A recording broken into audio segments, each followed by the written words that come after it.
minute to get here. So, yeah.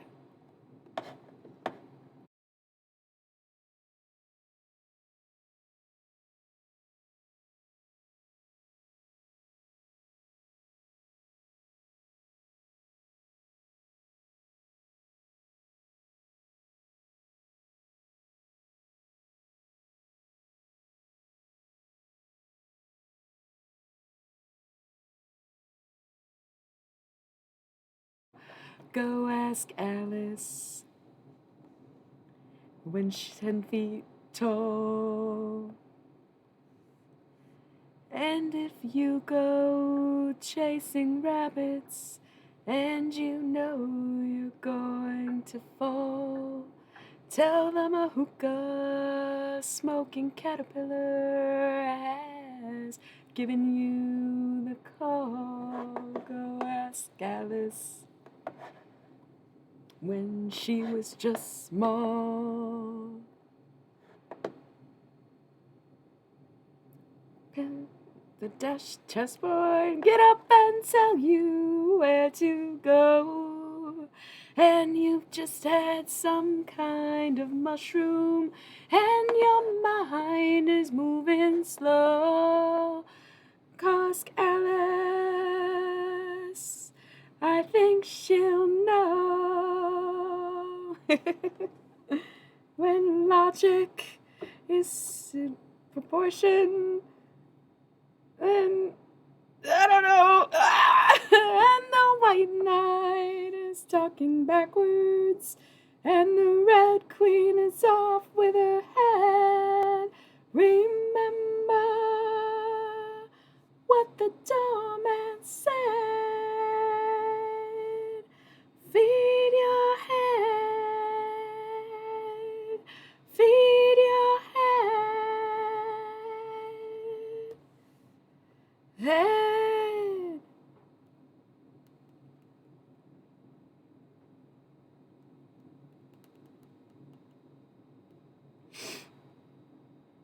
Yeah, so the song ended before the ads ended, but that's okay. What's next? What is this? Oh, still White Rabbit or White Rabbit again?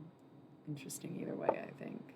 Oh, just like the extended version? I don't think I've ever heard the. Have y'all heard the extended version of White Rabbit?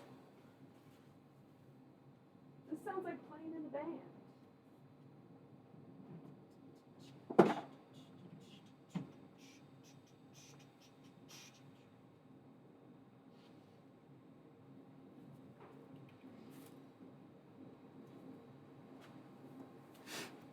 Okay.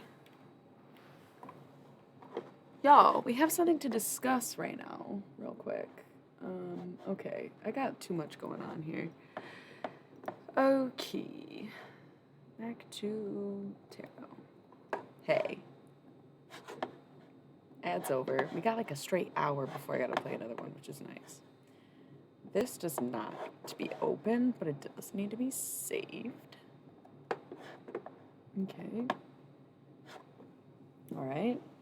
It's compacting my project. So there's like, this is the mono single version of White Rabbit, which I've never heard. It's like 5.5 minutes long. And I'm curious now, I need to see what year this came out versus what year Playing in a Band came out, because it honestly sounds the same at the end. Very interesting. I'm gonna look that up.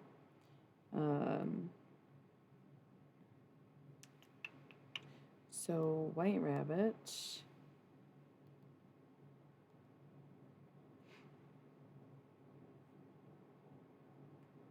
came out in 1967. I do believe that Playing in a Band came out in the 70s at the very earliest, but we'll check. Because it's very similar here. 1970. This song is not on American Beauty. The fuck?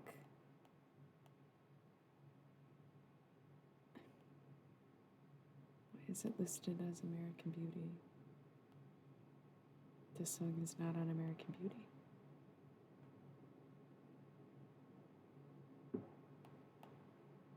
The fuck? Okay, I'm not listening to this song. I'm sorry. Or this one. I don't really want to listen to that one either. Or this one.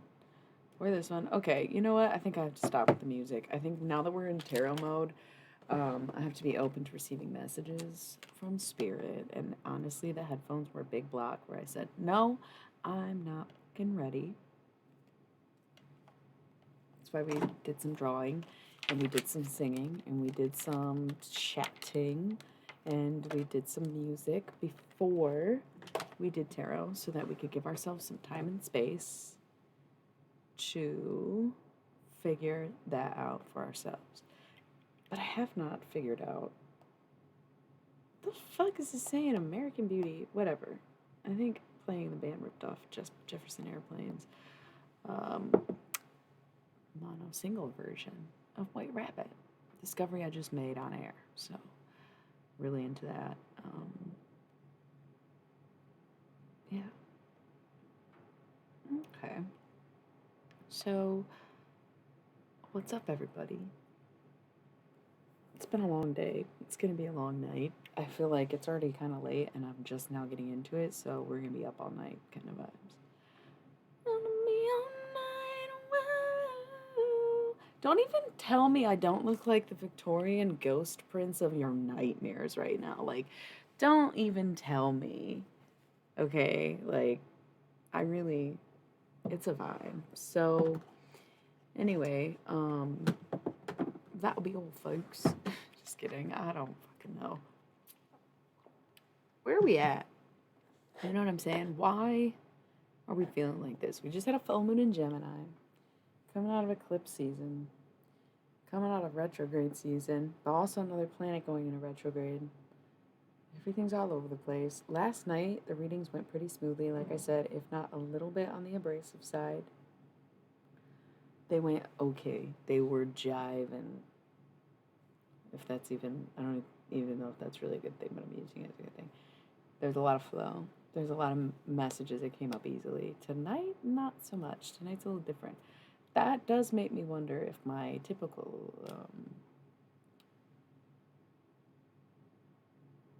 oh, it's okay. I didn't even realize you were hanging on through the art thing. Or maybe you weren't. I don't know. It's all good.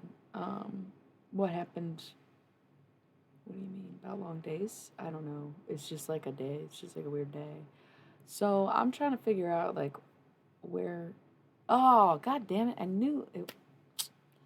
I did end the stream at one point, but we had some issues last night with that. So am I back on?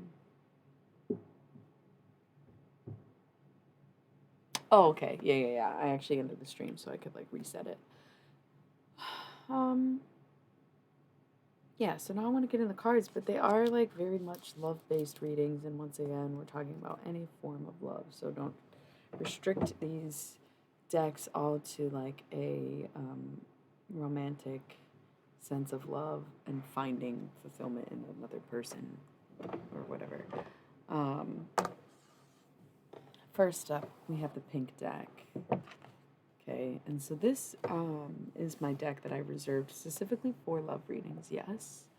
It has since evolved into being soulmate readings. And the thing about soulmates is they don't necessarily have to be your romantic partners in life. You can have many soulmates for many reasons, and sometimes we specifically don't have soulmates as our romantic partners because we have karmics as our romantic partners. If you have like a string of bad exes, or we're holding out for our twin flame to be a partner, or vice versa, where if you're with the soulmate, you'll find that you maybe struggle more in relationships or even with your children because your karmics will show up in those other ways. So you have to decide who in your life is a soulmate and who's a karmic. And at the end, we'll do twin flame readings, which really don't apply to everybody. But it is that hopefulness of like, if all else, nothing works out, you never fall in love with a soulmate, you break away from all your karmics, and you are on the twin flame journey, even if you don't know who that person might be for you, you might just be able to kind of have, like, I don't want to say hope, but that solace knowing that there is a certain path you can go down in love that will require patience and longer term or ender goals. Later in life partnerships would be the twin flame journey. So,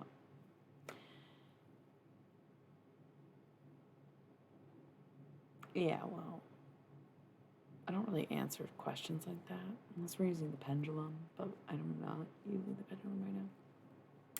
So, once again, you gotta decide who your soulmates are, who your karmics are, and who your twin flame maybe is, but also just tune in for the alien messages at the end, basically, is what that is. So, groovy. Yeah. So keeping in mind, the pink deck was reserved for romantic readings and is now designated for soulmates, 1111. The Damon Tarot deck was designated for career and work-related stuff or anything involving money and has evolved into the karmic deck. So you can think like sometimes you might deal with your karmics at work, especially if you work like a long-term job, or even if like you haven't been the best employee and now there's someone worse than you kind of energy telling of a karmic. And then, of course, the mystery deck was reserved for gods, goddesses, guides, and galactics serving messages and was designated to being twin flame readings. So it's mostly the aliens. But yeah, we're going to go through one by one. So you decide what you're dealing with. I feel like in general, siblings tend to be more soulmate energy. Parents tend to be more karmic energy. Kids, I think, can kind of go either way, but ultimately they do serve a karmic purpose. Kind of like no matter what. It's almost like, yeah, I don't know. And friends can go either way. If you stay friends with someone, probably a soulmate. If you had a friend or falling out, probably a karmic. Knowing it's half the battle. All right, then. Let's break out the pink deck to start. Kind of tempted to rip this one more time. I don't know what I do with my lighter, which might be a sign to not do that. Found it. Psych!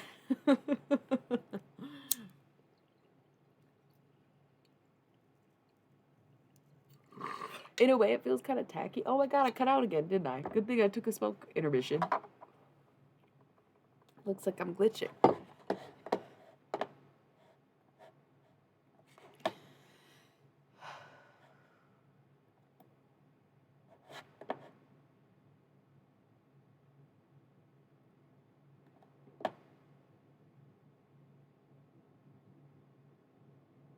Okay.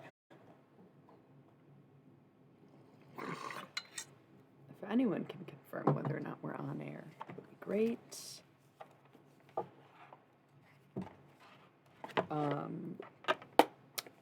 Okay.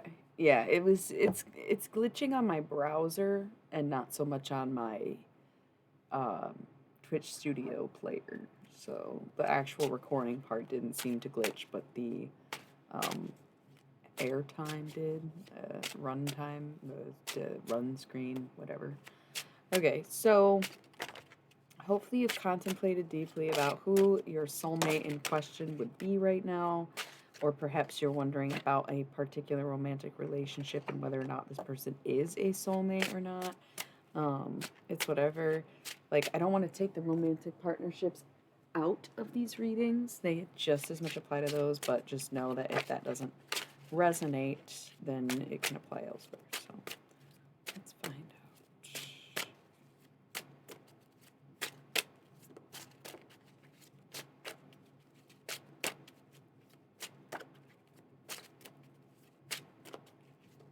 I'm kind of hearing the song Vampire Weekend, right? Me and my cousins and you and your cousins. I feel like in last night's reading there was some family drama. Maybe it was last week. I feel like it was last night. There seemed to be some family drama going on. So I feel like maybe your siblings are karmic relationships for you where it's not been good, you're estranged, etc. But you've got cousins that are your soulmates and your ride or dies and your fucking like lifelong partners who have like stepped up and become sort of sibling like even. Me and my cousins and you and your cousins. I just made a mess of these cards because this deck is icy thick. Icy thick? What the fuck? They're slick is what I meant. That's well, you know what? It's funny because that's the thing about this deck is that I know better than to shuffle too crazy.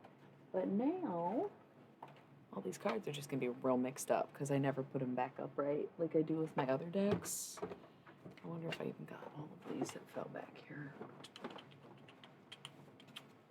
Yeah, so love life, soulmates, everything's a mess right now. That's the thing. Nobody's feeling good. Imagine trying to embark on a new spiritual, sexual, or soulful journey with a person and you feel like fucking shit. So you're like, I don't give a fuck. I don't want to do anything. Blah, blah, blah, blah, blah.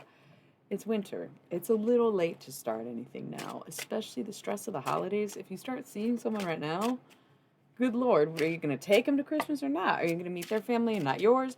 Are you going to have to explain your family situation to them? You might as well wait. Meet someone on New Year's Eve. Go out on New Year's and meet someone then. That's oddly specific because I was not thinking about your situation in particular, but because you asked that, I would tell you to go out for New Year's and meet someone then. Where you go, question, but yeah, okay. Go out on New Year's. Meet someone. Start there. 1717, I said that.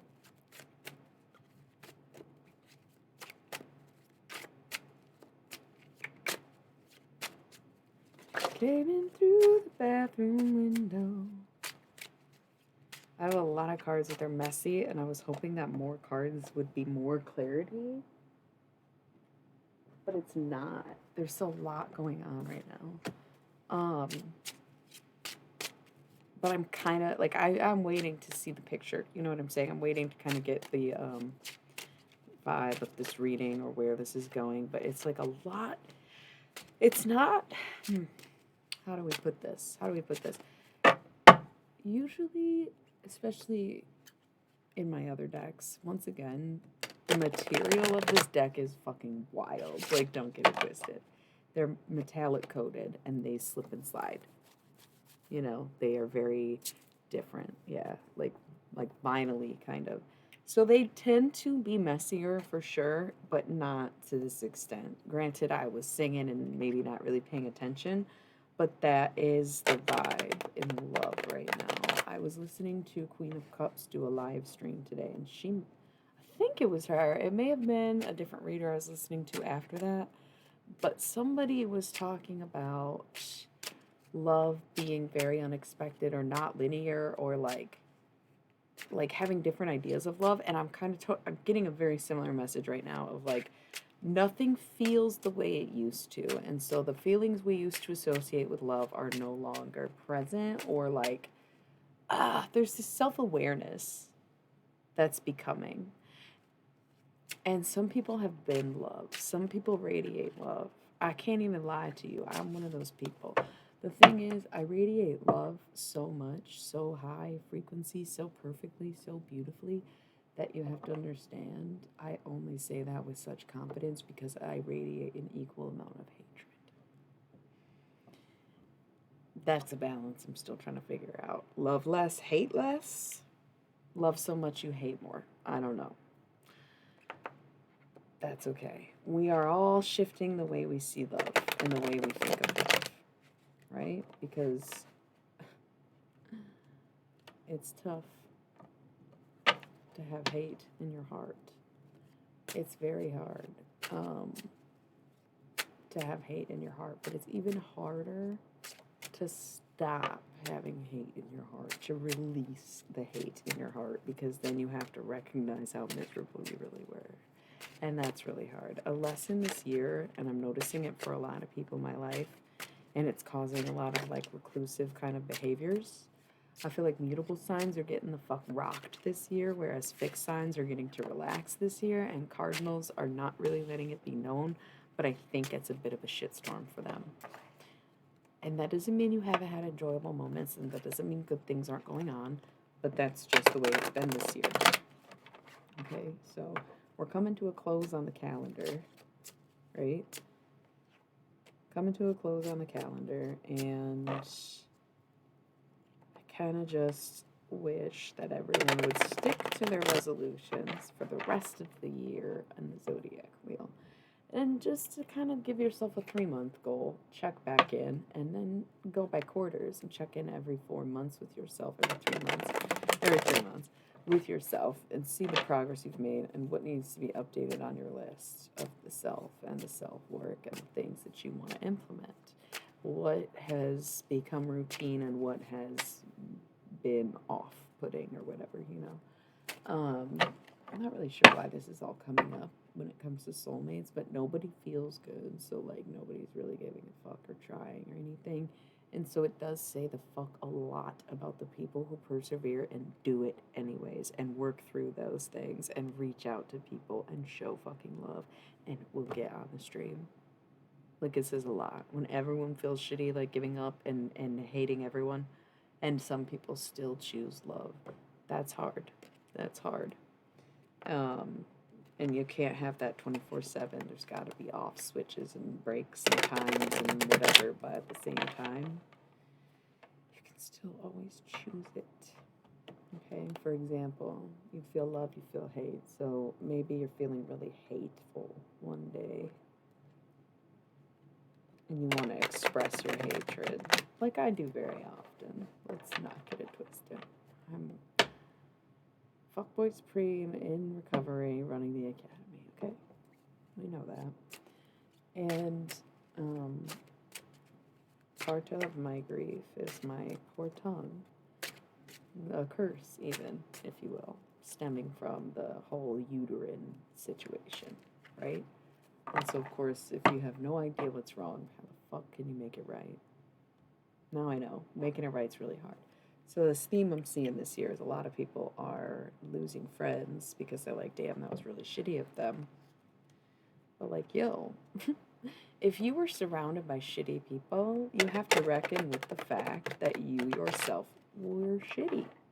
And that's sometimes why you see a group of people and you get ostracized because you're like, damn, they were not very good people. And then you're like, wait, am I not a good person if everybody else gets along but I don't get along with them? Or have I grown and realized that I'm better than that negative situation? But the real growth isn't recognizing the situation was negative. The real growth is understanding that you called that you wanted that, or you thought that, or got that.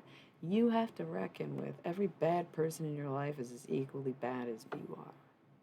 And so the longer you hold on to people, the worse it gets, the worse you get, and it becomes hard as hell to get out of. Correct? And that's not to say that, like, there's no such thing as a victim, or that people don't get entranced or manipulated or cursed into things, but there is a certain amount of reckoning that comes with realizing you were around bad people, and it's realizing that you are the company you keep. You are what you eat, and you sow what you reap. Okay, so when you're trying to do better, who comes back? When you're trying to do better, who comes back? People who are also trying to better themselves, or people who are trying to knock your progress? That is the difference between soulmates and karmics. These are the people who want to do better. They want you to do better. They want to do better themselves. But the karmics are the ones who are testing you. Can you resist? If you didn't like them before, what makes you think you'll like them now? Giving people a second chance only works if the first one was worth a shit, right? So, kind of was, kind of is. I feel like there's not much more I can say.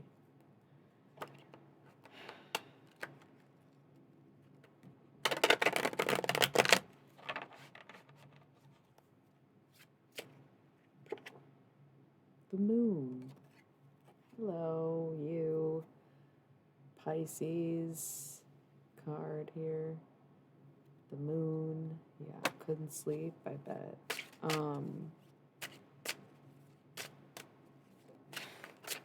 Thought about Kate Bush. I don't know what that means. Knight of Wands. Interesting. Dun, dun, dun, dun, dun. Okay. I think I'll put the deck down. Shuffle face up one time for some reason. King of Pentacles at the top.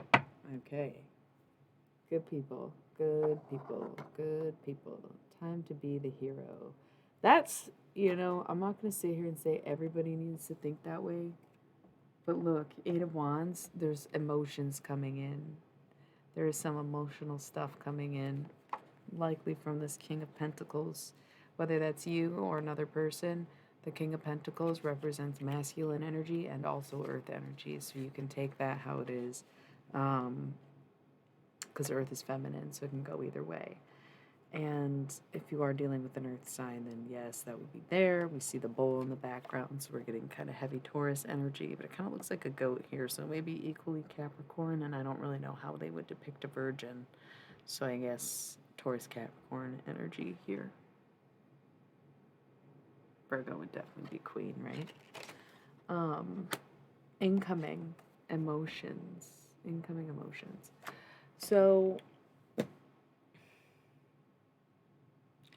like,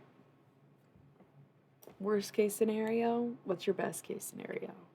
If you hate where you're at, what would be the place you'd want to be most? What do you think is like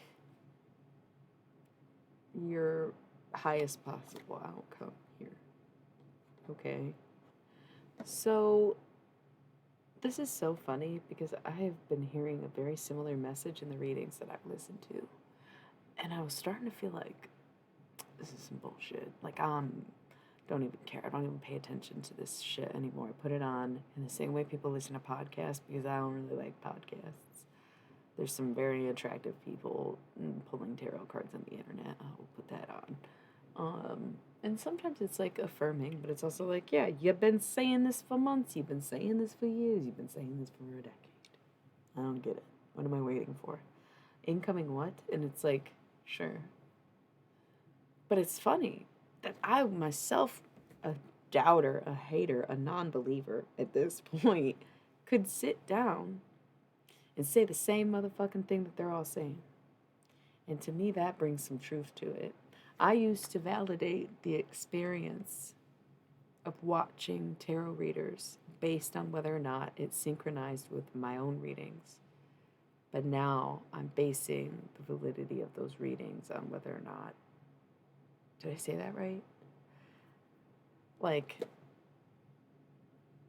there's something there for sure. It's not like I don't know. I think people are in their heads. And last night we were talking about how holding back emotions is making you physically sick. And how, like, illness can definitely start in the gut as much as it can start in the mind. And I'm not really talking about, like, what the fuck did you just say, bro? I'm sorry, that was probably really rude. Thanks for the follow. No. Read the rules next time you want to chat. Why are y'all shitstorming me right now? Don't do this. I am triggerable.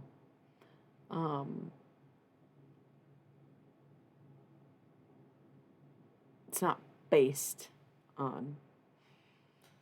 It's okay. Anyways,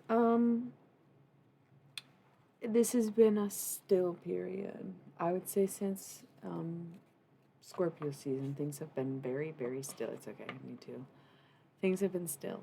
things have been quiet. And it's like, I was promised this, I was promised that, I heard this, I heard that, I thought this and that, and timelines, and yeah. And it's still a yes. It's like all these yes and yes and yet. Yes and yet. So for some reason the work's not done, the thing isn't happening, the whatever. But it's coming, it's coming, it's coming. Um, okay, kind of like once again, you clearly didn't read my rules before you started talking. Stop interrupting me.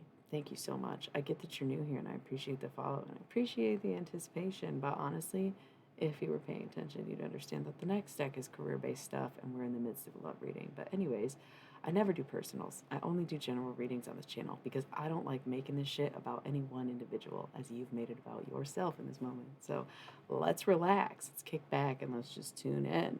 Okay, there's like two distinct crowds on Twitch, the people who get it and the people who are searching for something that they can never find because they don't actually want to take the time to hear anyone out. They just want to hear what they want to hear. So when you get to your 20th stream of the evening trying to say, hey, can I get the answer I want? And they say no. It's like, damn, bro, that is the answer. Not in this particular, but I notice a lot of viewers tend to do that. As soon as you say, no, you can't get a reading, I'm doing general readings, they leave and they don't tune in for the message. And then it's like, cool, you're literally looking for someone to tell you what you want to hear. That's not really tarot. People get it and people don't. That's okay. That's okay. Everyone's different. All right? Hang on tight. So it's a journey ahead. There's a lot to work through. There's many challenges. But I swear to God, if y'all don't relax a little bit when I'm trying so hard to stay relaxed, there's a lot of situations. There's so many situations. And this is not to say that you are in some sort of situation ship just because there are situations. It seems almost more like there's a situation because there's no ship, if that makes sense. So, y'all got my blood boiled. Anyways, I think the era of patience is over and it's time to go a little bit crazy. I think it's time to go ape shit. I think Sagittarius energy is very sporadic and unpredictable as the mutables tend to be. 12-13 on 12-13. Would you look at that? Take this last week of Sag season, week and some change, and do something crazy. Do something out of the ordinary. Do something extra. Do something chaotic and unplanned and impromptu and impulsive. Do that. If you think it's a good idea, it probably is. Run with it. If it turns out not to be ready to take accountability and get your ass back grounded for Capricorn season and feeling good for the holidays, okay? But for this last week of Sag season, shit's been a little too quiet. It's time to go motherfucking ape shit because you know what? That song, that shit cray, ain't it yay? And while we're not like into any of that right now, Jay-Z is a Sagittarius. Geminis are mutable. So we see what we're saying. It's like it's 3-3 on the clock when I said that. It's time to go a little crazy. It's time to do something different. It's time to put yourself out there, take a risk, make a change. I think that is some whatever. Do it. Do it this week. Do it before the season ends, Sag season. Whether you're shooting your shot or wanting to reconcile with someone or release something, like, listen, I may have only put out one of the 2 songs I wanted to put out today, but this week, I'm going to put out that other song for sure. I'm going to do it for fucking Sag season. I'm going to do it. Cool. I mean, I'm going to try to make it sound better than it does now. And I'm going to do the damn thing, all right? But at least I got one. That's good. And now I got a week for the other one. I'm going to maybe one time, I like going for walks. And I like supporting small businesses. So there was a time recently I bought some flowers to bring home because I love having fresh flowers. But I dropped one off to someone, and they said they never got flowers before. And so it's like, wow, you can really make a person's day that way. So I think I'm going to buy some flowers. I think I'll buy some flowers and drop them off to someone I don't know, and perhaps I will share kind of like a meal or something with somebody who might be hungry, or buy someone a drink, or kind of stop and say, hey, you look great without, oh, good, I'm glad you didn't miss much in way of tarot. I've just mostly been talking about this deck and soulmates and stuff. So, what I'm saying now is be excited, get excited, and do something crazy this week out of the ordinary. Try to bring some loving energy into it. You don't want to be impulsive, like making a hard left turn on a bridge or anything like that, but, impulsive in like a fun, do something different, you know. Add some pep to your step if it's lacking that, right? Just vibing, wholly, truly, fully, getting into the groove of things, um, doing whatever it is that you need to be doing. Um, Emphasis on not being shy. Okay, so yeah, maybe go to a few places this week and decide where you're going to be for New Year's, because that's when we're meeting someone, right? We're going to meet someone New Year's Eve. It's cool. Yeah, it's cool. You'll get what you're looking for out there, I'm sure. But we could get back to the cards. I feel like there was messages that came in quick, and then these cards were kind of like not ominous necessarily. But yeah, we got this like nine of discs here when I cut the deck. Very Empress energy, and then revealing the Knight of Cups, and then picked up the deck and left this one behind. Three of Swords. So sorrowful. No real harsh endings there. King of Cups can't do anything but stare, so that's cool. Queen of Pentacles has got her own, I guess. Sitting on her throne, seeing what she holds. Contemplative, reflective, and yet got the gold. Okay. Ace of Wands, get your emotions under control. How about that? Yes, get your emotions under control. Get them in check. Or there will be no union, or it will never come back together.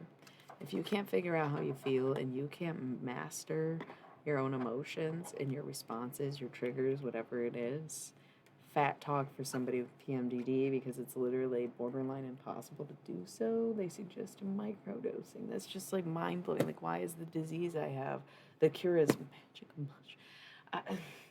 Panic ensues. What the fuck? This sounds like a dream come true, but also is like, wow, that's like the last thing that my reputation needs. But okay, maybe we'll try it sometime. Crazy, right? So I'm still trying to figure it out for myself, but just know that if you can't get these emotions in control, which I personally have been doing great. This is my testing month though, and it could be seasonal, not really sure. But been doing all right, curbing my impulses, appetites, and violent behaviors. Sounds crazy because you're so chill. Sometimes I think that you're not moving to the point where you're frozen or something. I go look wild. Tyler Durden comes out every other month when my testosterone levels are super high and all of my other levels are crashing, like estrogen, progesterone, etc. That's crazy. And afflicts a lot of people too. So it's very hard to master emotions, but the sooner you know why, the easier and faster it will be.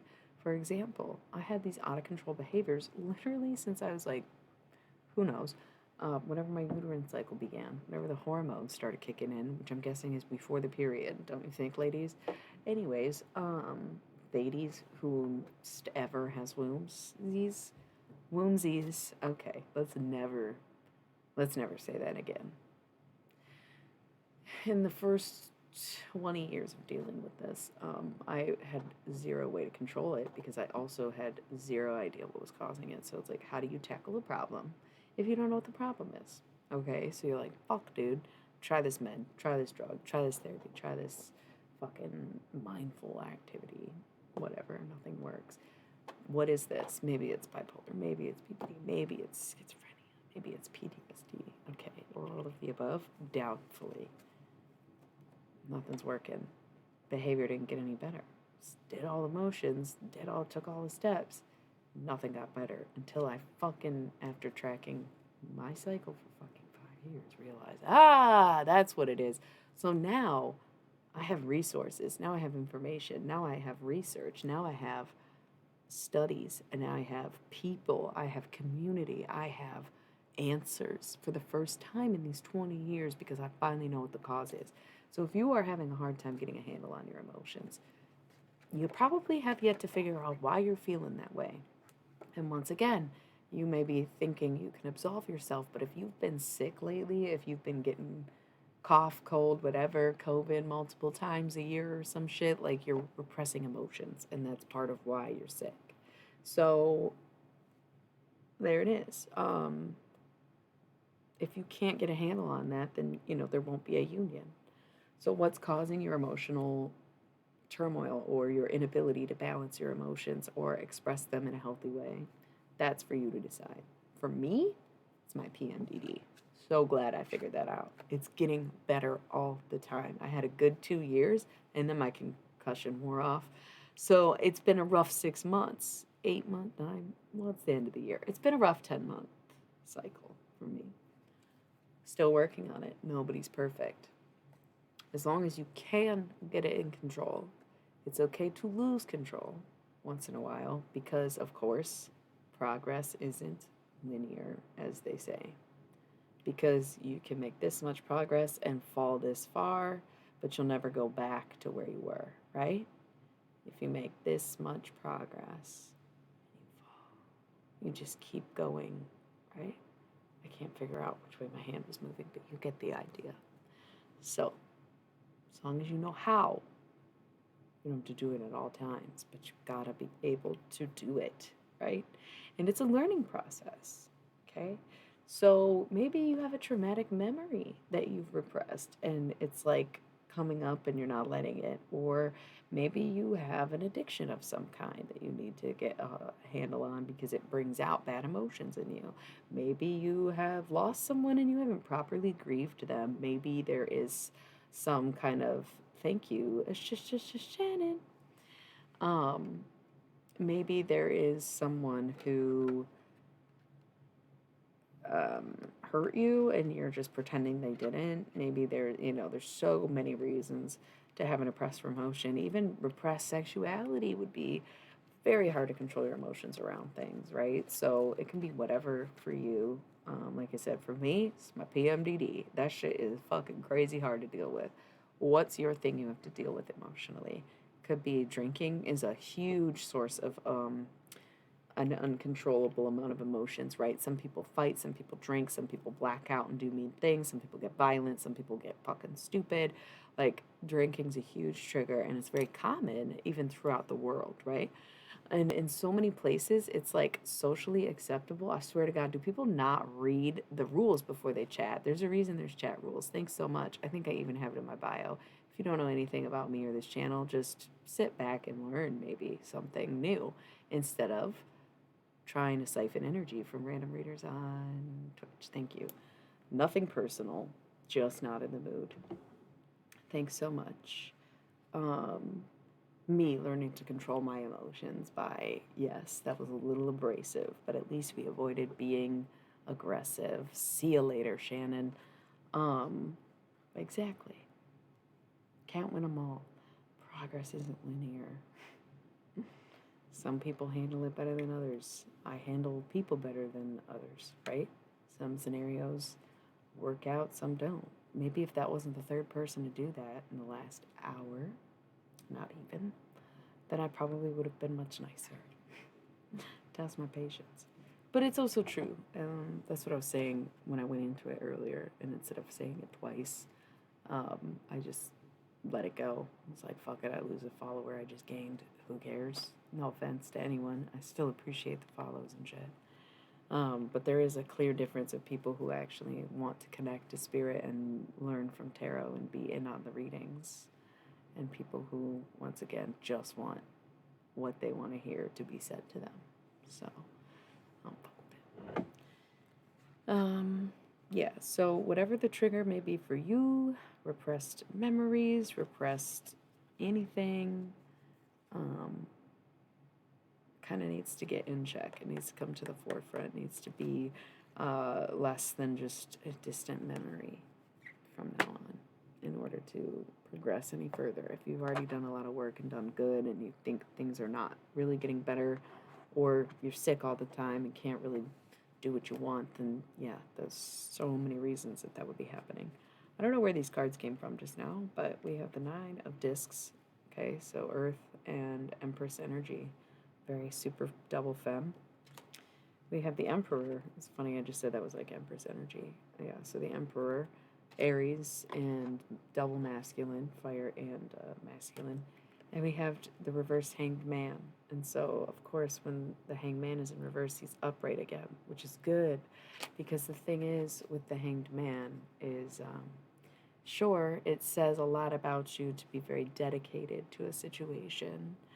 However, if you are self-appointed, you are therefore self-sacrificing. And the thing with the Hanged Man is you very easily can become a martyr in that situation by giving up too much of yourself and in the end destroying everything that you are, right?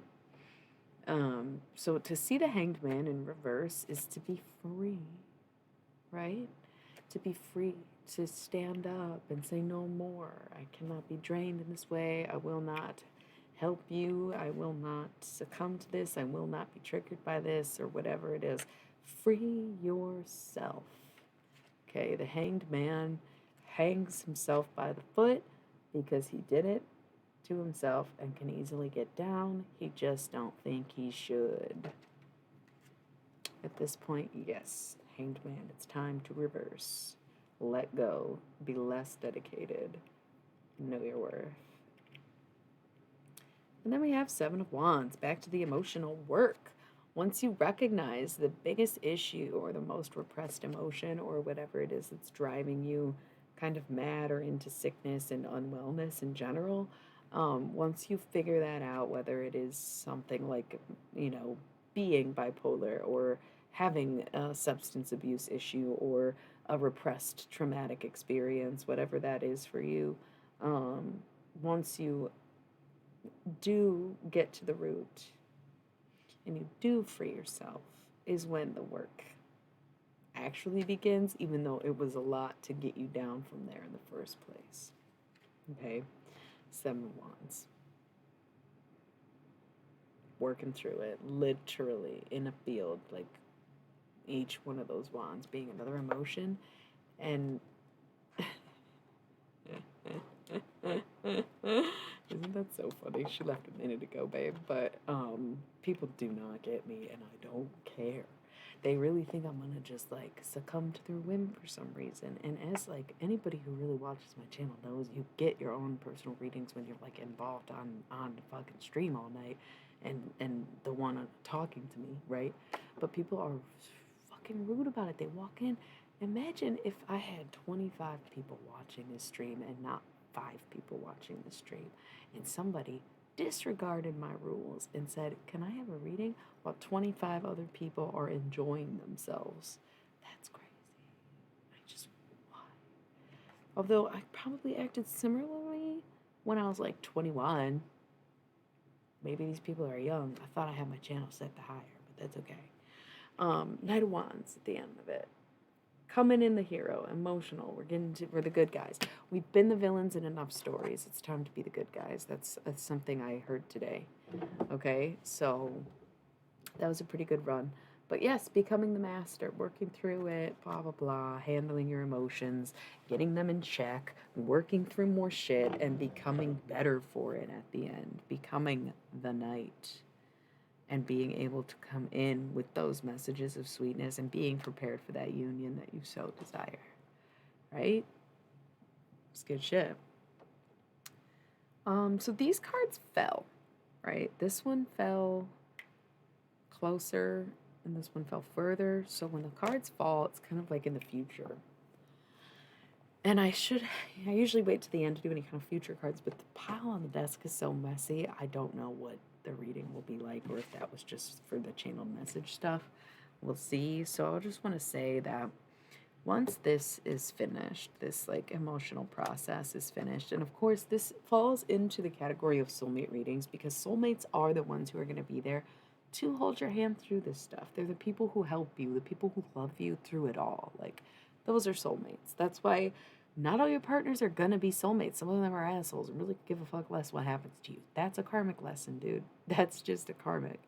And that's why sometimes friends can be soulmates because they are the ones who, you've had for, your whole life. Since we were 5 years old, like, that's a soulmate, even if it's always platonic. So, handling this and getting through this and allowing people to love you and help you and guide you means that in the future here we have the Five of Wands in reverse. So it's basically like, you'll find that emotionally you fall apart less. There's less turmoil, there's less indecision, less stagnation.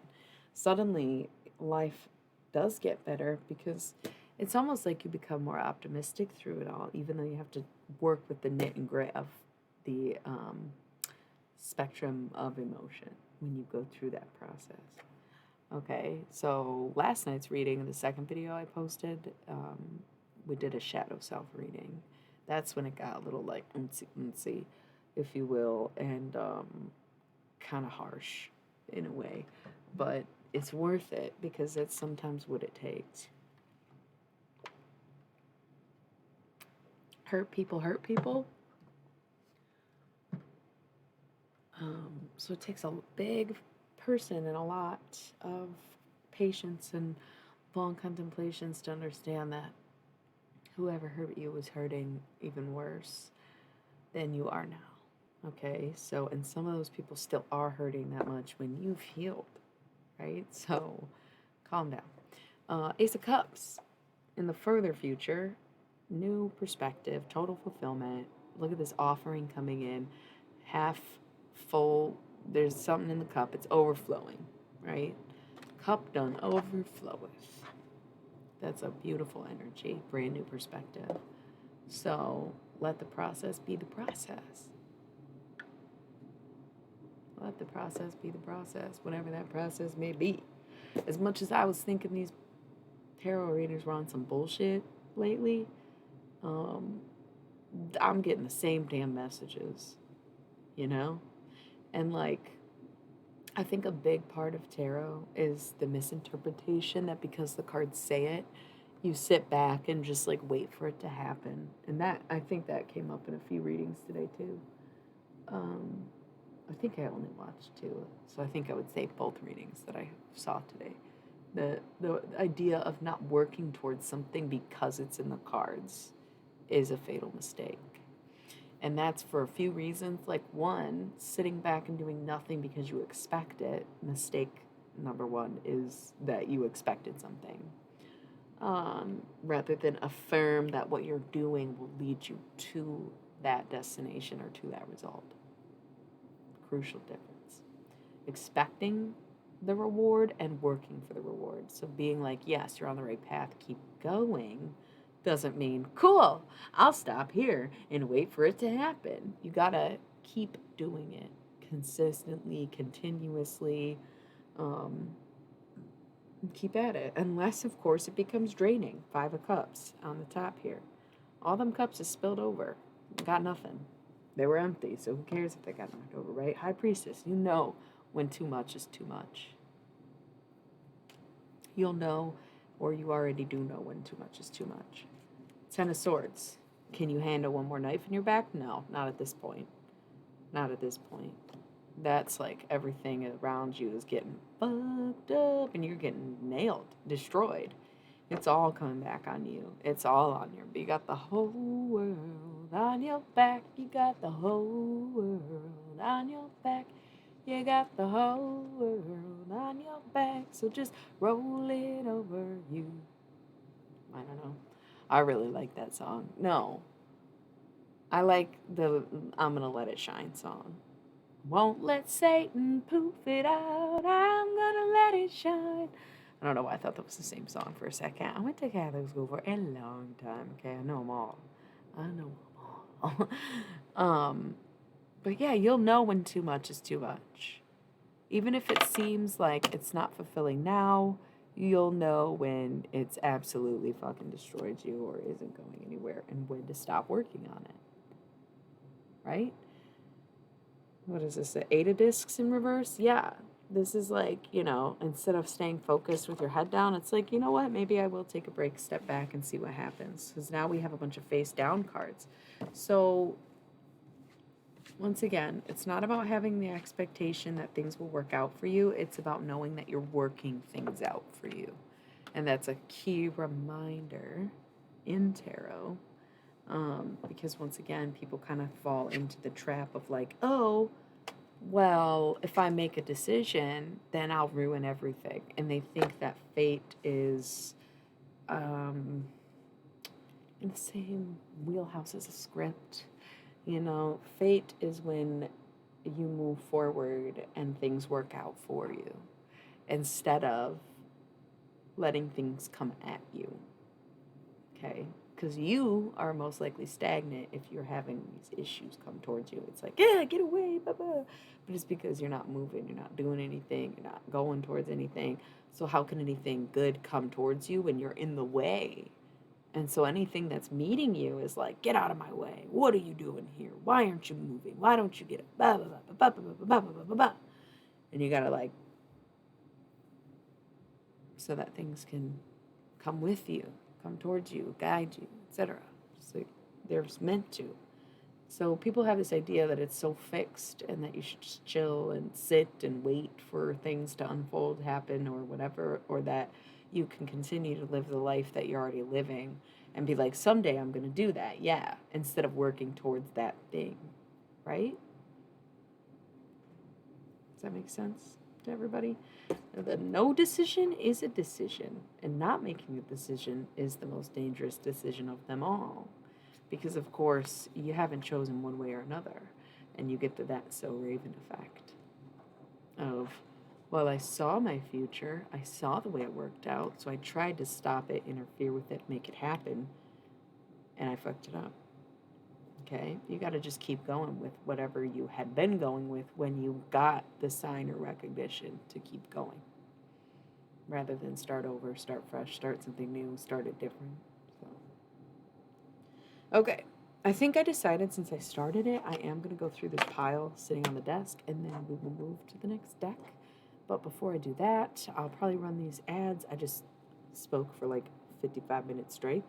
So probably roll 3 minutes every hour from now on. It was every half hour, but I got to the point of the night where it's only every hour now. So let's take our little ad break, and I will be back in a few minutes with more of the pink deck, love and soulmate reading, and then we will move on to the Daemon Tarot and do some karmic career stuff. So, see you in a few.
Hello, yes, I am.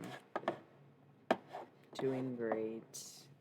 Welcome back to both of us, really. You know? And thank you for resubscribing despite my absence. I'm back. I'm trying to do a regularly scheduled program. So far, second week, I'm having a very hard time with it. I like kind of just streaming randomly when I feel like it. But the trouble with that is that I'll feel like it every single day for a while and then take a month and a half off. So probably better to stick to a schedule, but also very hard because I feel differently every day. Yeah, I'm blonde as fuck, basically. It's a lot lighter than this, but I need to wash it so it's like a little bit darker because it's dirty-ish. It's not that bad. I think I went 2 days without washing it, maybe 3. But I'm white, I'm white. So yes. I also don't know. Okay, okay. So many things. So many things. So many things. First of all, why are you laughing about my hair? It's literally a natural hair color. It's not like it's fucking rainbow, unicorn bullshit. It's just blondish. It's not even fully blonde. Second, thank you. I do look great. Third, what makes you think my hair was natural before? You think my eyebrows are natural? I pencil them in every time I stream, homie. What do you mean? It was like purple over the summer and faded into a bright brown, red, like, yeah, no. You've never seen me without makeup unless you tune into one of my makeup streams before I start doing my makeup. But natural beauty, still relevant, still beautiful. But you've not ever seen me natural, bro. Although I admit my hair color before was more closer to my natural hair color, but it was probably lighter than my natural hair color, anyways. Yeah, I was dyed. I've dyed my hair with henna the past couple years. Yeah, it was like black. Like that's not my natural hair color. I dyed it black in February. Dyed it purple over the summer. Like you've never seen. No, and my YouTube, same thing. I'm always wearing makeup, and I've always dyed my hair. Like, no, you have not. um, Even if you were to see my pictures, I still wear makeup. Still wear makeup. So once again, no. And I also had blonde hair as a child. So my most natural color, the one I had, the first hair color I had, that's why I can pull it off. That's what they say. If you're born blonde, you can always be blonde. But yeah, now that we've gotten that out of the way, I don't even know my natural hair color is, I think, what we're getting to. I don't know what it is. It's also, I think, depends. In the summertime it's way lighter and in the wintertime it's way darker because I don't get any sun where I'm at. Would you guys like living in Alaska when it's like 23 hours of daylight? Because I think in theory I really love the sound of that because I love to soak up the sun. Thanks, Dom Rocks. Do you have rocks or do you rocks, by the way? Dom.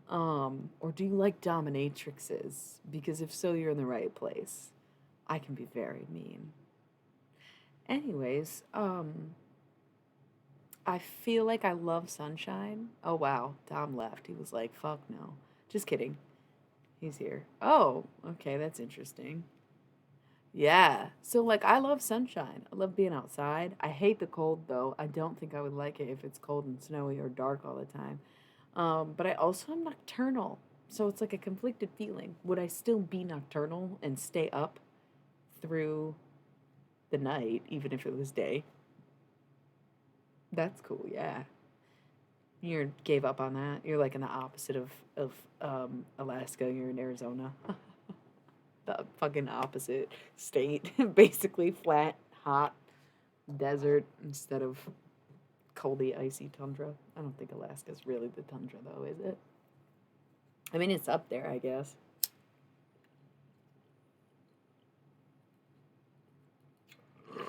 But Alaska thaws. Is that the difference? Like the tundra never thaws. The tundra's cold 24/7, 365, 66. Right?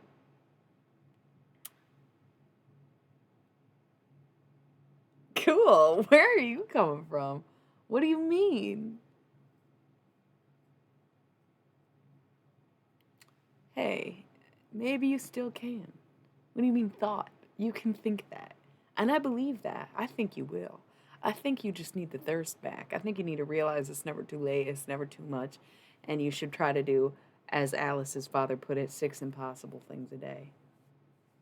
Oh my God, Buster Brown's back. Hey, brother. I am. Who are you? LOL. How'd you know that? Where are you coming from? What is this? Um, yeah. I'm good. How are you? We're chilling. I just was reading cards for like an hour straight, and I'm gonna keep reading cards. I'm gonna finish the deck we're on and do 2 more, but I don't mind some questions and taking a break from the cards while I rip my bong and get acquainted with some of the newer viewers. What's up? Huh.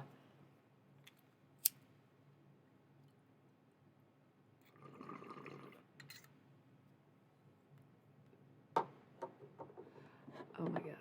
It's okay. The way you said that, and it was an appropriate time to say it, you're the only person not getting chewed out for that tonight. You should definitely read the chat rules before you chat. And that goes for everybody. I don't do personal readings on this channel. But because you said that you'd like to, and when I get a chance, and was super polite and said it not when I was doing readings and was just chit chatting, I'm being super nice. Um, kind of just stick around. I do channeling, yeah. Okay, that's so funny. Vocalist tagged in my stream. That's hilarious because I totally fucking thank you. It's all mine except for that stuff is just tapestries. I forgot that I had random tags on there, but I do sing a lot, so it's a good thing I threw that in there. That's probably why, because when I made my Twitch stream, I wasn't making music. That started over the summer. Who abandoned you? Oh, yeah, I did. Oh, big time. I was gone for a straight month and a half. No, I didn't mean to. And then, honestly, didn't hear from y'all on Discord, so I was like, okay, nobody even gives a shit. Um, if I was home on Thanksgiving, I was gonna stream, but I ended up spending it with my friend's family, so it was good, and I was pissy. Okay. Yeah, okay. The thing is, those are pretty typical or cliche signs of kind of like a bunch of different things. Where, like, I think the first thing is becoming in tune with your intuition, the intuition. Take note of what you're doing when those things are happening, what you're thinking. Um, because that sounds like your intuition's trying to lead you somewhere. Yeah, okay, that's a good start too. And the colors and the convulsions and flickering eyes sounds creepy and almost like a health hazard. But the other things, the neck, um, and the colors and whatnot, it sounds like your intuition is trying to guide you to something. And don't try to jump straight into channeling before you. To be honest, if it's your third eye, then it is more intuition. And intuition is inward, intuition is of the self, whereas channeled messaging is of the others. And so, like, it's 111, by the way, on the time, an hour and 11 minutes. When I'm getting channeled messages, depending on the type of message, I feel it in the crown chakra and in my ears ringing. And it's not just ringing, because like I've always believed in the mythos that when your ears ringing, someone's thinking about you, talking about you, or vice versa. Yeah, thinking about you is the left and talking about you is the right. But there's a different ringing, if it's a human person and it rings, what I do is list people in my head that I think it might be, and then, it'll stop when I get to the right person. So, like, that's trusting my intuition. And like you said, your third eye, that's all intuition. So like focus on your intuition first before you try to channel anything. And like there you go. If you're still getting that crown back, then you got work to do here, right? You're probably moving your way up. I moved my way down. My sacral and root chakras took me the longest and were the hardest and were my last ones. My crown was first, third eye, and it seems like you're going up. So you're right on track, but focus on your intuition. That's about as personal of a reading as it gets. Not really, but like, yeah. Really? I feel like, lol, another one. That's what I'm saying. You probably already did, though. You probably got that going already, as I'm guessing. Because sometimes when you align, like, think about how often you have to get your car in alignment. So by the time you're done, you just have to like start all over again, and that's why you're not ready, because you have to complete this cycle first. Yeah, that makes sense.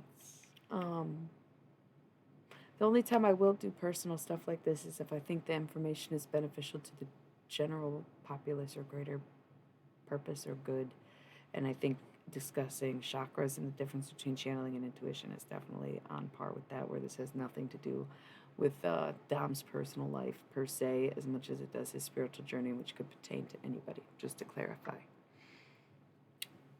And to show the difference in how you do get your personal answers or whatever on my channel, you just don't get your own personal readings necessarily.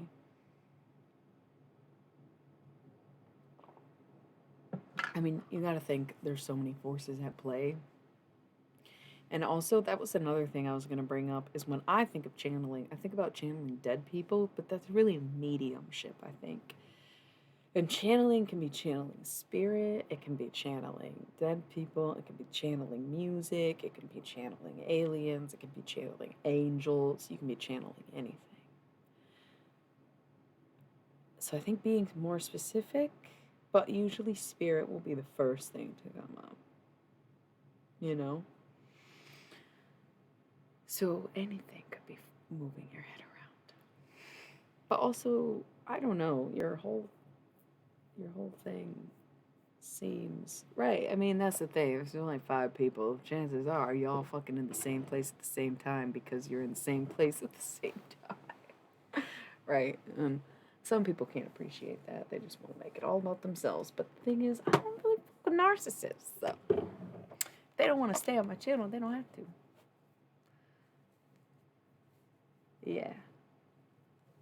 Yeah, that's the thing. I do like to confirm. I do like to connect with people. I do like to know people and be personal for that reason. Because if I never did, that's like when I'll randomly channel somebody's deceased relatives on here.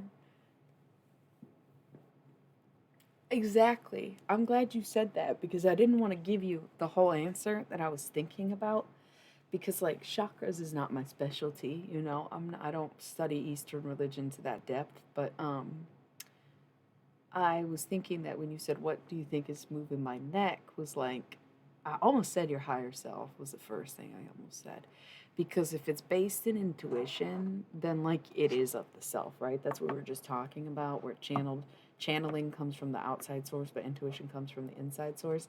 And so if you need to be focusing on intuition and seeing things and gaining perspective, aka third eye, your higher mind is your higher self, is the energy you feel around and in you at all times, essentially. Okay? But be careful, because sometimes we don't realize how big we are. And how kind of cosmic everything really is. And like that's sometimes the scariest part about opening your third eye, is being like, I am barely human. Oh yeah. Oh yeah. But that's what I'm saying. Sometimes it'll scare you how big you are. Because I did a quantum hypnosis, QHHT, quantum. Oh my God, why did you just say that? Why did you just say that? Why did you just say that? Why did you just say that? Okay, slow down. Everybody slow down. Everybody stop. Slow down. Stop. Hands on the ground. What does that mean? Nothing. Praying. Oh my God. It's not a thing for me either. I'm much more into gargoyles. I worked at this place that sold both, and I rescued some broken gargoyles, but I broke all the dragons, and that's when I knew I am not a dragon person. I'm a gargoyle person, and you are too, probably because you could definitely see you be sitting up on a perch, and also that you do have protective energy. That's why it comes off as so feminine sometimes.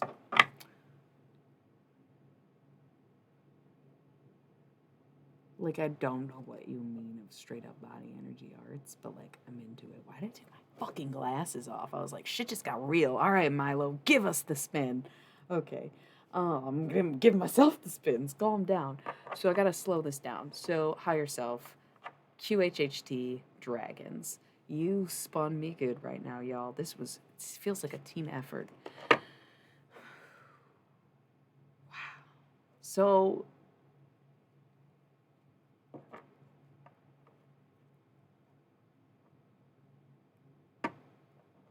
also be careful because I recently discovered that there was like certain technologies that allowed people to control other people's thoughts with laser beams, and like the legitimacy seems to check out where there was enough websites that hosted articles about this, and it could be a hoax, but they weren't from jokey. It was like Forbes and Military Times and the New York Post that was posting about this shit. So I'm like, that seems like too legit.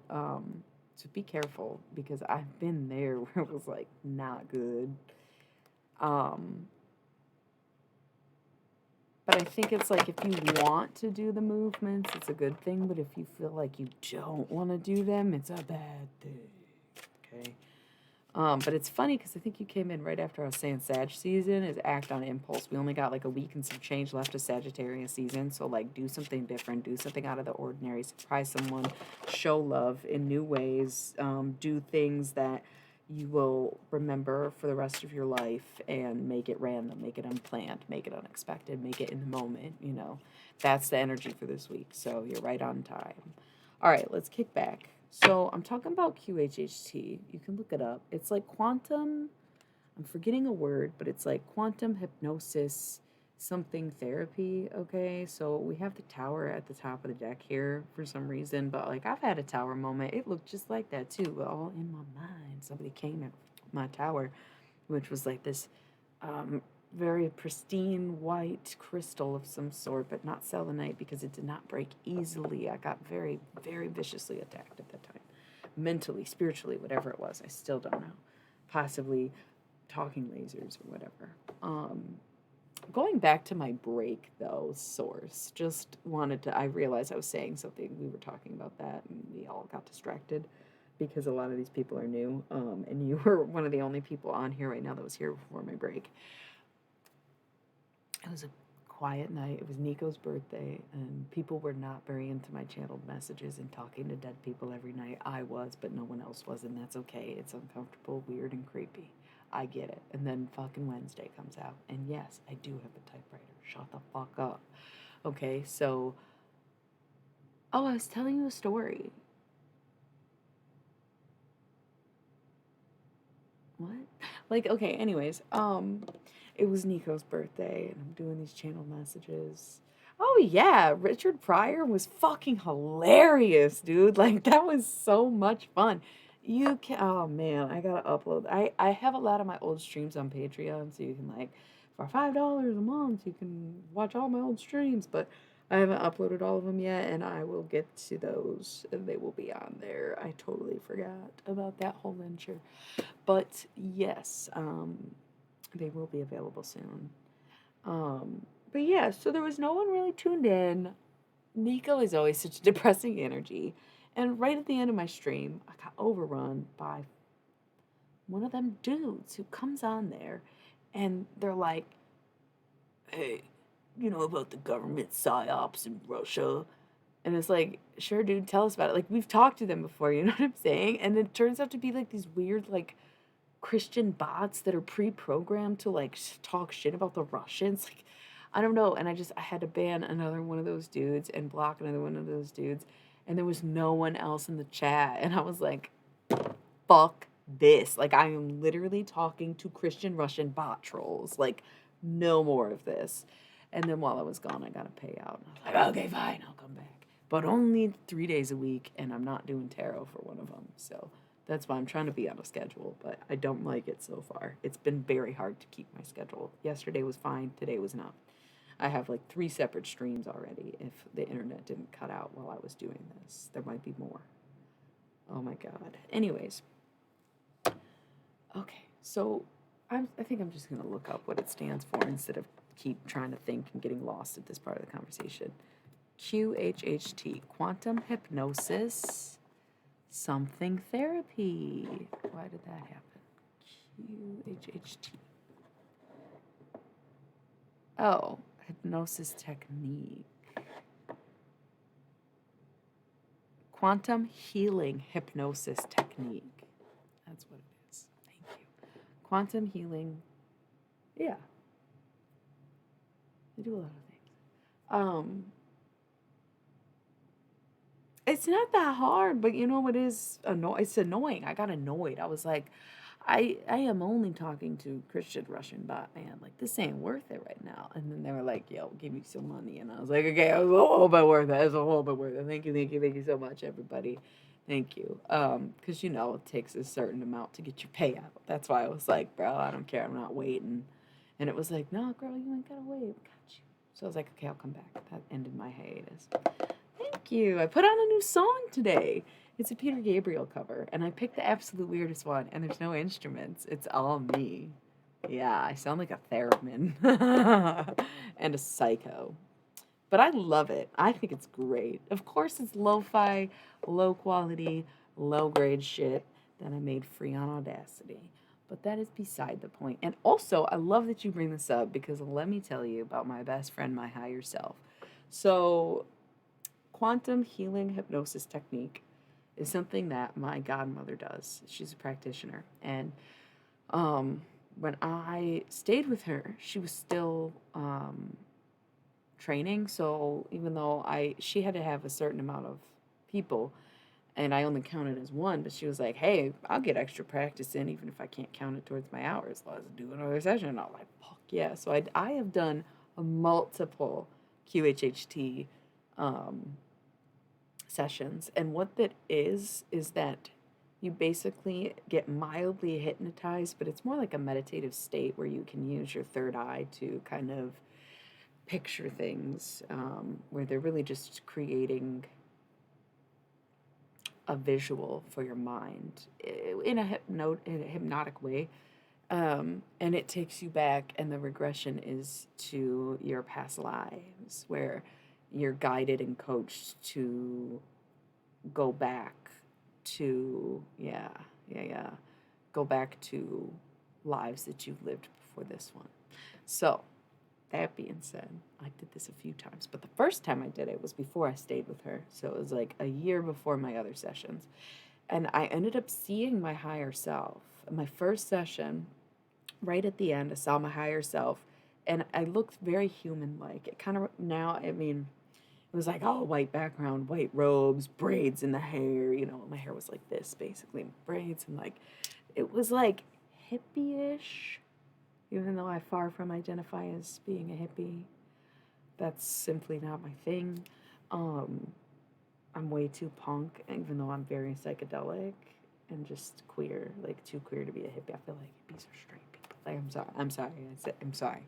I'm sorry. I like literally do kind of think that though. Like, prove me wrong. I don't know. It just seems like, I don't know, for the straights. Anyways, that's not the point.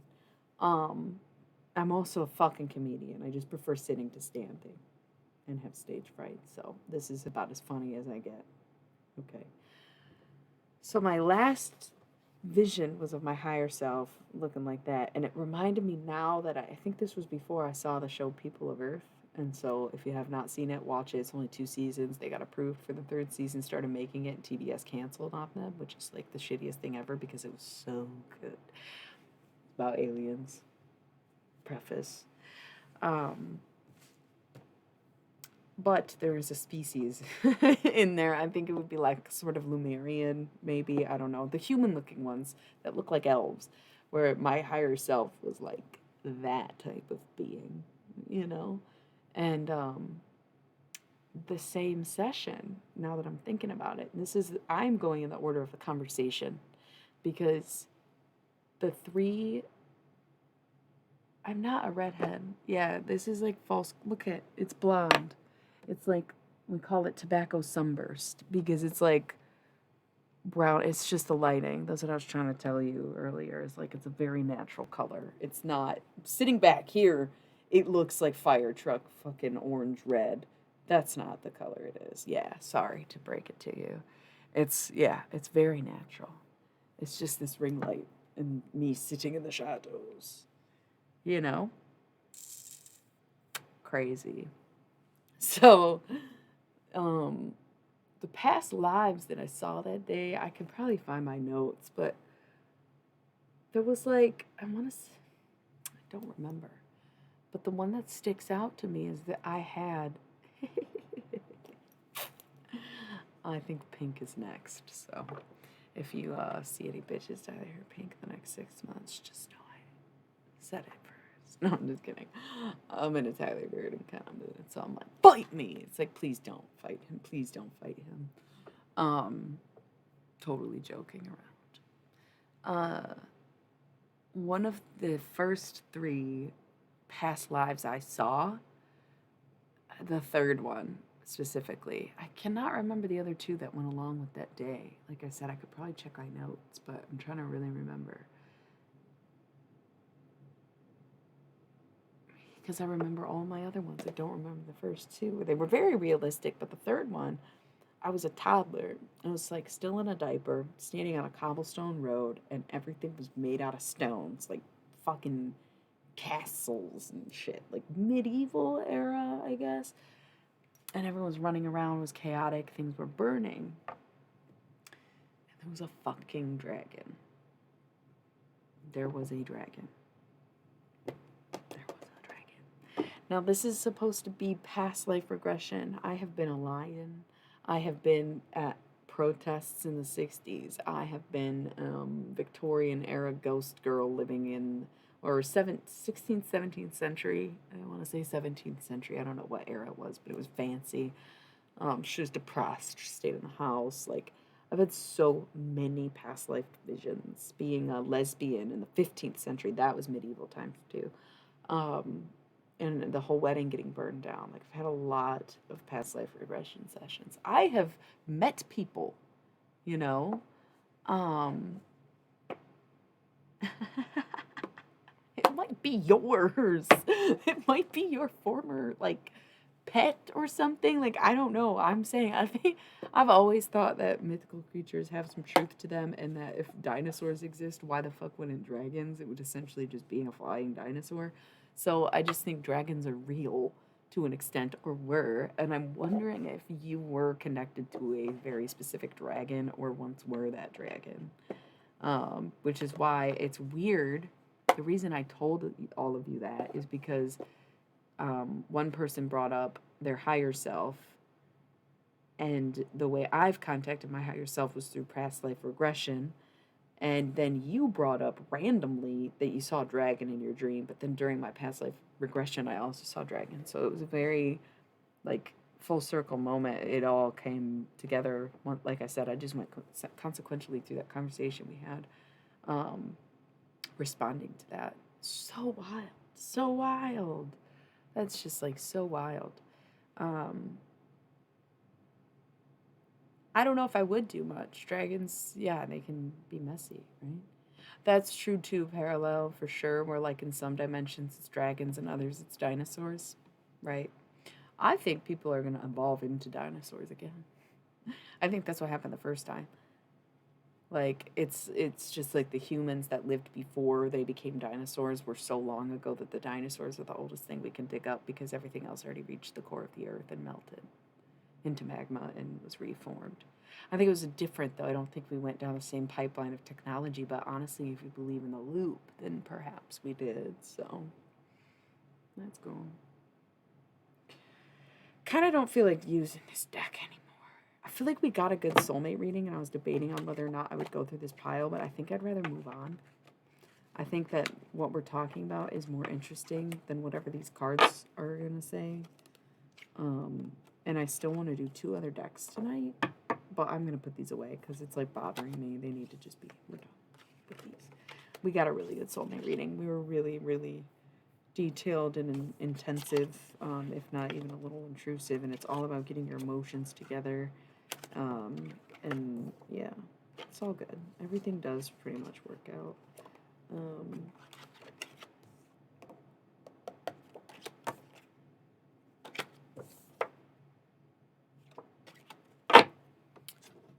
Cool. Shuffle always before I put them away. It's funny too that we were having this conversation. Love that, yeah. That is iconic. That's literally like tagline of the fucking century right there. Misfits unite in all worlds. I love that. Did you just come up with that right now? Is that something you often say or something you got somewhere else? So I really love that.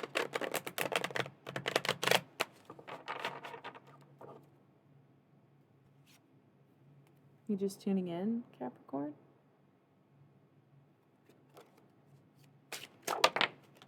Is that a yes? I think I'm in love.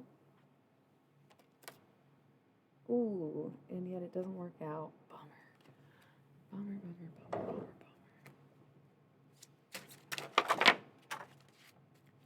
Damn.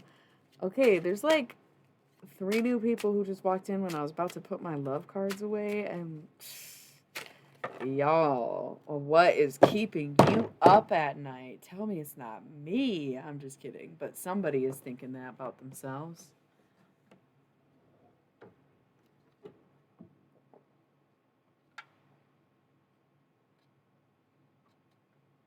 Okay, that's cool. That counts as you.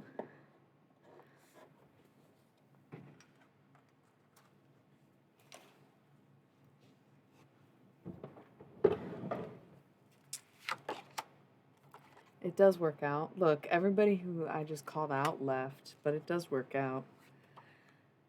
You're just on a journey right now. 2 of Wands. Be patient, be balanced, keep your emotions in check. Page of Wands. Make that offering. Go forth. Let it work out. Let it be it. Who cares if you lose out on a little bit of money? That's nothing compared to the longest, right? Queen of Swords. Time to kick some dust and cut some interference. Do something. Okay? Because you'll not be happy if you miss your opportunity. Look at that. 5 of Cups and 3 of Wands on its side. Do nothing. Be disappointed. Afraid of being disappointed? Well, you're going to be disappointed if you don't try. Okay? The Moon, the Ace of Swords. Okay. Once again, Piscean energy. And the Ace of Swords is like knowledge coming in. Goddamn, dude. So annoying. Just was putting this deck away and then, whew. Thank you, K9. Thank you, K9. K9. Are you a dog? That'd be crazy if a dog watched my Twitch because I'm really more of a cat person. You know? Wow, looking good out here. 6 of Discs. Having so much that you give to others. Ace of Wands. Totally balanced and ready to offer yourself emotionally. Queen of Swords. Being received but thoroughly vetted. And 10 of Cups. Everything you have ever fucking wanted. Fuck! Did I miss an ad break? No way. Oh my god, you guys, I have to run an ad or it's gonna... How? They told me I had an hour last time and now I only got 30 minutes? Damn. Alright, I gotta roll this ad or it's gonna pre-roll on us. So be right back in the midst of a really good fucking reading.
Okay, I'm back.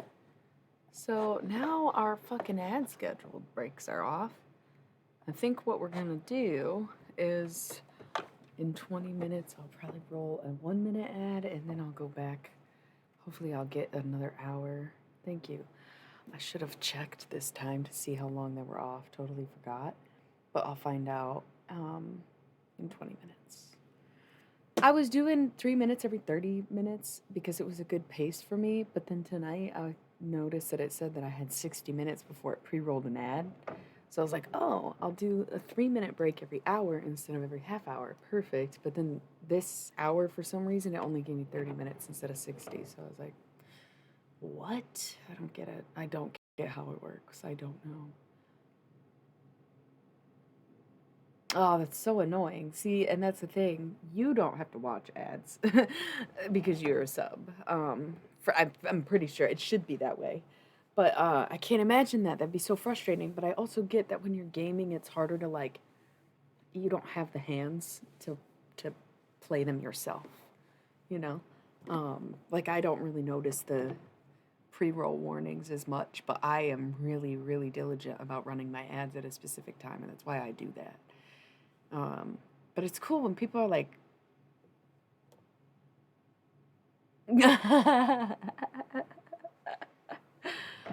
um, I love that for you. Yeah, you got major hacker vibes in the best way possible. I lit some incense, by the way. I lit some Gemini incense. If you are a Gemini or dealing with a Gemini, um, I wanted to be done with this deck, and then all these cards came up, and then I had to run the ad, and I don't know. So we have the Ten of Discs. Wealth, like things just working out. Think expensive, richness, wealthy, but like fulfillment too. You know, it's like anything value, not just money. Six of Wands coming in with them emotions once again. Riding his horse in that one direction with all them fucking wands. Baby, you light up my world like nobody else. The way that you flip your hair gets me overwhelmed. But when you smile at the ground, it ain't hard to tell. You don't know, oh, oh. You don't know you're beautiful, oh, oh. That's what makes you beautiful. King of Pentacles. Mask and Femme. Do you really? Me too. I love One Direction. I saw them in concert once. It was a free thing. My aunt won a contest. I took my niece. But oh my god. Fucking love that song. Fuck yeah. Yeah. Um yeah, King of Pentacles. So it could be like Earth sign man, but masculine and feminine balance. Even though it is about anything that you find of value, money is definitely gonna get right because the pentacles keep coming up. And the Empress, we had the Emperor earlier. The Empress and the Emperor are in the same positions, they're just not together. But Nine of Cups, that's because the Emperor is like, I have options, and then is also like, but wait, you're my favorite one. Bam. Okay. And then that's when the change comes and the offer comes in. Knight of Cups, running back, blah, blah, blah. Whatever the fuck, yeah. But there will be no sleep, no rest until you or they do, right? Never put an effort where effort is not due. Don't overextend yourself if you've already tried it, right? But if you are the one who attempted to do the ghosting or what have you, then you'd be the one who needs to make a move in order for you to get to sleep at night, you know? Like, that's the whole point. So, they're not going to help you sleep at night. You need to help you sleep at night. The fuck? You put yourself in a situation, you put yourself at odds with family, friends, etc., and then you want them to come towards you when they've been coming towards you. That makes no goddamn sense. Or if you've been going towards someone and you feel the need to go towards them again, but you've already went towards them, no response, no reconciliation, no apology, but they're family, but they're your best friend, but they're your so-and-so, I have feelings. Oh well, it's on them. It's on them. If you've already put in the effort, don't do it anymore. And if you've neglected to put in the effort, stop thinking about it, move on, or put in some damn effort and get on with it. Like, there are people who are kept up at night and think it's the other person's fault, and it's totally their own fault. Like, that is so fucking bizarre. That's so bizarre. It makes me want to tell y'all a funny story, but I will refrain because it would be embarrassing for just everybody, you know? So I'll refrain. But, like, come on. You wonder why you can't sleep at night?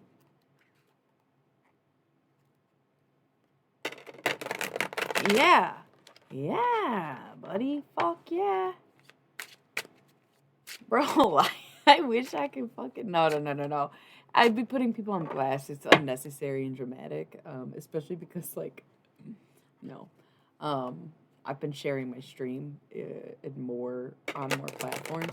It is sort of my story. Yeah, though. It's funny, right? Um, no, just crazy stuff. Just crazy stuff. Because, like, I don't know. People really think they can pull one over on me or fucking pretend like they feel a certain way or project what they want me to see. But it's like, bitch, I am literally psychic. I know a lot of tarot readers will say they're not, but I am. I have the gift. And I also have dead people who are watching it and playing it out at the same time. Like, I am psychic.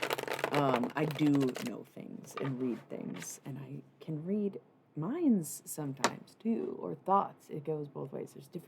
There is a difference. I guess.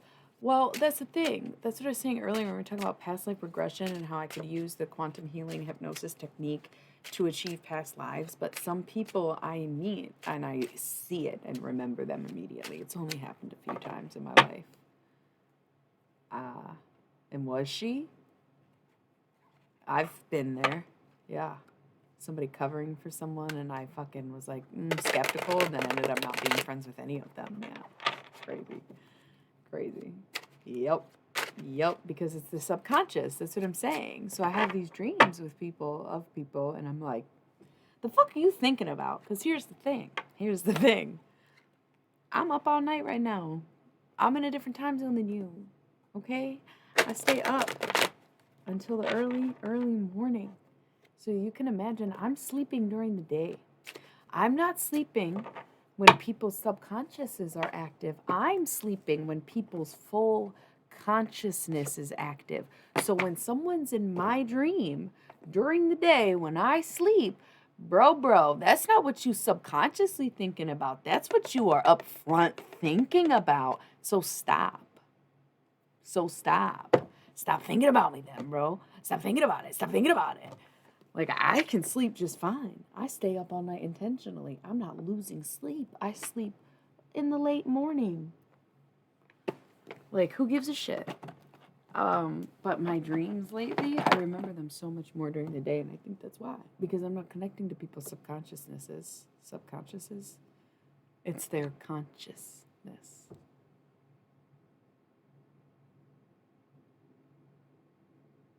Mm.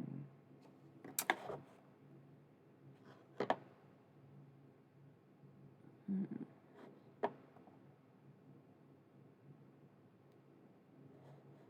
That's confusing. Like, the ex is the ex or the person they're cheating with? Oh, yeah. That's where I'm at. Where it's like, listen, I'm focused on myself. I keep myself busy. I prefer to think deeply without dwelling, right? Like, I can understand a situation to a very extreme depth before I'll actually dwell on it. So I'll think about it deeply rather than constantly. So it'll be like, for me. But I can tell when someone else is just like, okay, go away. You don't have to talk to me for me to hear you. Stop it. Had to tell someone to fucking, yeah, no, I mean, it's just sometimes so obvious, you know? Kills me, dude. And then it's like they expect you to make the move. That's where, before the break and before Halloween month, so like probably September, maybe even August, we were talking about probably doing the twin flame readings, but we were talking about the runner chaser dynamic evolving into the polar resistor dynamic. And that's because, okay, so the runner chaser is like both parties are equally involved in the course of the relationship, right? So the runner spots the chaser moves towards them, and they move away without looking away from them, right? Like that is the basic concept of runner chaser. I know I don't understand. I like mutual attraction. Thank you very much. Come towards me, I'll come towards you. Boom. We have chemistry or we don't. We have an opportunity or we don't. We have a future or we don't. Let's find out right fucking now. That's my Aries and Venus, baby. Oh yeah. Oh yeah. It was probably when you were actually running and chasing each other, but you take some time off. You haven't seen each other in a few years, whatever the case may be. Maybe it just wasn't the right time or energy, whatever. But then there's polar resistor. Okay? So, eventually, what happens with runner chaser? You catch them or you lose them. Or you simply stop running, right? Usually that's what happens in a runner chaser that goes nowhere. Sometimes it can lead to a relationship where it's like, wow, he really chased me and I loved it, or whatever the fuck. But sometimes the runner chaser just it ends because the runner stops running. The chaser stops chasing. No movement, you know? I would say it's usually the chaser that makes that decision to be like, I'm fucking tired. I'm not ever going to catch this person. What am I even running after? Or chasing after? And the runner sees the chaser has stopped chasing and they got to go find a new chaser. So they run in a different direction. I believe that. I think on some level, the twin flame connection from what I was discussing with a friend even about their own connection versus like what I learned doing these readings and stuff is that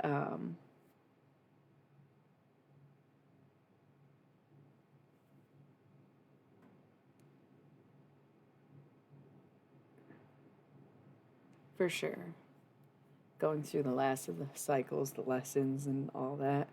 Um but you know, you stop running, stop chasing, move on, whatever, come back. The thing is, because it's usually the chaser who stops chasing before the runner stops running, the runner is like, damn, I want them to chase me again. I'm going to pull them in. I'm going to pull them in energetically. I'm going to think about them nonstop until they can't help but think of me. I'm going to get their attention in any way that I can. I'm going to hang out where they hang out. I'm going to fucking stalk them on social media. I'm going to get so deep into their algorithm. I'm going to get in their thoughts. Oh, yeah. Oh, yeah. The polar was the runner. Okay. It's a little bit more extreme than what we're talking about, but I hear you. The resistor is the one who's like, I don't know why they're on my mind. I can't get them off my mind. I'm not over this yet. Why am I not over this? Should I talk to them? Should I reach out to them? I like was so over it, I cut them off. What do I do now? Or they cut me off, vice versa, whatever. Like, why do I feel inclined to talk to them? I don't even really like them. I'm not really happy with the way that ended. I don't really appreciate that, but oh my God, they're on my mind. That's the resistor. You would think it's the opposite, where it's the person not wanting to talk that would be the resistor, but no, it's because you're pulling their energy in. You're trying to entice them energetically because you don't want to put in the effort or be seen as the one who reached out first or shot their shot or like on God, some stupid shit. Like some stupid shit, you know? Polar energy, it sucks. It's like as bad as runner energy because like runner energy also sucks. You know, it's just not a healthy dynamic. But again, Aries and Venus, so I'm very much like, let's do it if we're gonna do it. And pretty polyamorous, so I can understand that. Hey, maybe I'll fall in love. Maybe you will too. No big deal. You cool? We cool? Let's be cool. That's always my mentality. Is like, what is the big fucking deal? Why y'all got each other in a chokehold and then cheat and be possessive and be abusive and be toxic? And it's like, maybe you should fucking do something else then. If you are over the age of 30 and still fucking single, maybe it's time to give up on the dream of traditional. You clearly decided not to. And it's never too late. It's never too late to get married, to do your thing, whatever. But maybe it's just time to wake up and smell reality and just realize that you might belong in a bit of a more taboo situation than you once thought of, boo. Put the boo back in taboo, baby. Maybe you need to try somebody of the same gender or a different style relationship or open up your options. It isn't. It's not. I get that though. I feel like in your early mid 20s, like dating is like that.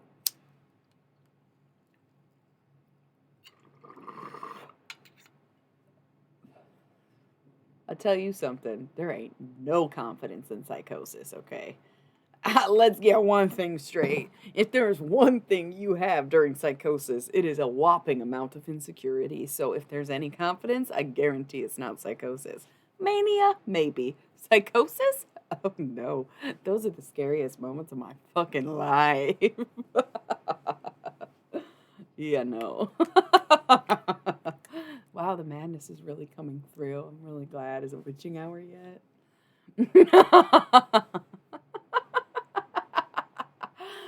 Ah, yeah, yeah, yeah. Oh, I got a good laugh. I hope someone's laughing with me, even if I can't hear you. That shit was funny. Deep in my chest, funny. So, yeah. Okay. I kind of want to stick to the schedule-ish. I just spent the last hour talking. Maybe we'll roll. I said we'd roll a 1 minute ad, but what if we just roll three and see if it gives us 60 minutes again? Like it did the first time. And then I'm going to come back with tarot. I'm going to use the demon deck. I put the pink deck away, so we're done with the soulmate readings. Now we're going to move into the karmic readings. So here's the thing with the twin flame journey. It's the last reading we're doing tonight, but it's very easy to think your karmic is your twin flame. So there is a vetting process, and we will discuss the ins and outs of identifying and knowing a karmic relationship, regardless if it's romantic or work related or familial, because parents and children make great karmic partners. And then we'll see what's going on with karmics this week. And then we will get into the twin flame stuff after that. So, usually I feel like the demon readings are not typically as long. I don't know what time it is. It is getting kind of... I started pretty late this evening. I made that decision for myself, I guess. What time is that? Oh, yeah, I turned my phone off. That's cool. Good. All right, so let's figure that out. I gotta take a piss also. So let's do 3 minutes. I almost forgot, honestly, that I needed to pee, which is pretty bad. So I meant to do it on the last ad, because on the one before that, I was like, I need to remind myself to pee on the next ad. And I've played an ad since I thought that. So now I'm like an hour later. I'll be right back. Yeah, what do you mean try to tune in? I'll be back in like 3 minutes. Come on, stick around. I'll be right back.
Okay.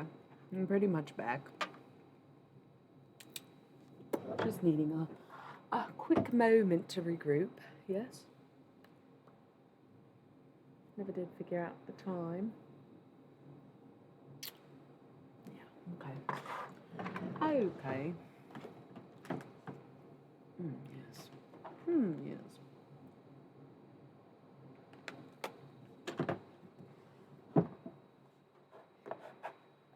People really waited it out for my whole ass commercial and then still left in the last second. But that's okay. Do you, people? Do you?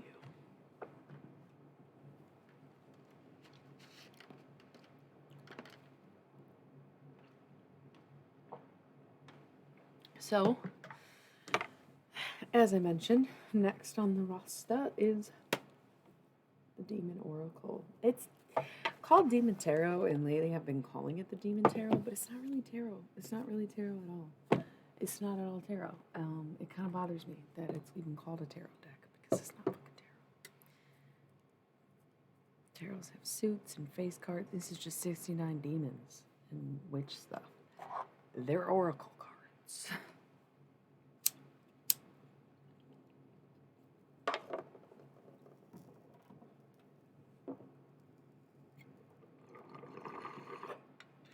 Dude, if you smoke a bong, go change your bong water, bro.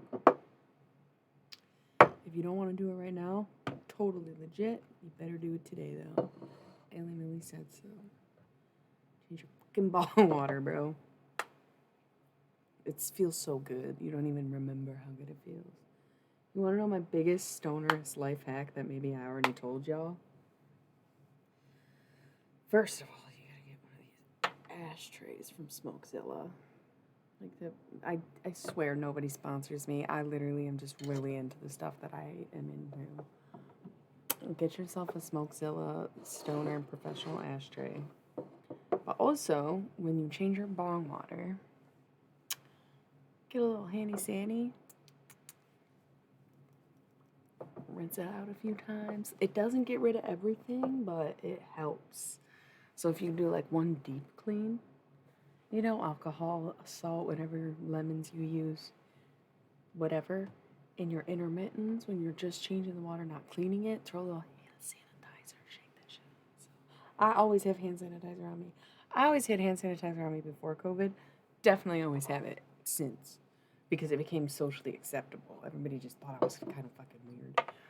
But my mom's a nurse, so she like always was like, make sure you bring hand sanitizer everywhere I went. And I was like, that's a good point. It's a good point. So yeah, it's my just refreshing, just a little midweek refresher for my stoners out there with the big bong pieces.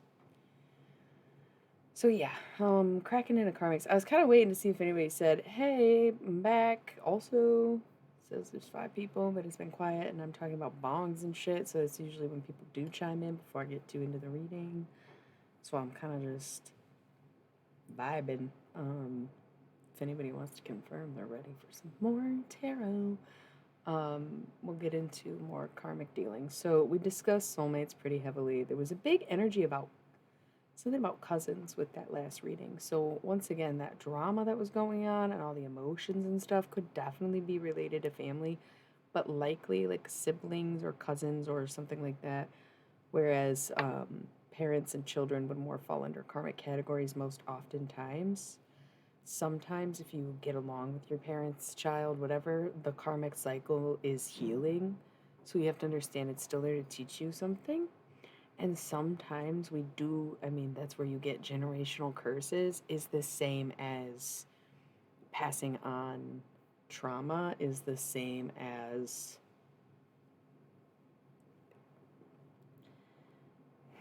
pushing off karmic debt. Okay? Like, I don't know how else to say it. There's so many different ways to accept karma. At myself, because I wish to remain child free and resisted relationships, had quite a few tumultuous lovers, and perhaps poor relationships with many of the friends that I've had over the years. as well as some really self-sabotaging, self-damaging, otherwise weak moments that I inflicted 100% upon myself. Because those are some ways that you deal with karmic situations when there are no karmics consistently in your life. They have to pass by, they have to come through. That's why I get fired from jobs like none other, my dudes. It was also like undiagnosed PMDD, but it's karmic relationships, working in toxic environments instead of being in toxic relationships, you know? So our karmic partners can come in any form for that reason. Like if you simply haven't had that many relationships or friends or family members, then you have more of the other. And so your karmics are going to come through in different ways. So that being said, not taking it out of your romantic partner situations, but this isn't going to all be about your toxic ex, even though that can definitely be a karmic partner. This would be more present day stuff this week, basically. That's why the soulmate reading, it was like, I feel like this is something to do with your cousins, and there's some emotions coming in, and blah, blah, blah, blah, blah. There was definitely something there. But with the Daemon Oracle, I have always associated this deck with things that are laborious related and therefore associated with hell itself, like work, money, career, wealth, economy. And so I think that we do experience a lot of karma in those categories for the reason of maybe you did become in a romantic relationship with a soulmate, so you're all good in that area, and like where are you going to learn your karmic lessons from if not this relationship? Okay, so let's form this other situation. Maybe you don't fuck with the people at work, maybe nobody bothers you, that's great, but then okay, so now your money's affected. Maybe you are invested in stocks and it's down the week, and that's karma for you, and you have to like decide where that's coming from or why, right? So that's cool. Karma can come anywhere. So this karmic reading, once again, the major influence is money and work, but it can be applicable to any karmic situation or relationship in your life. Okay.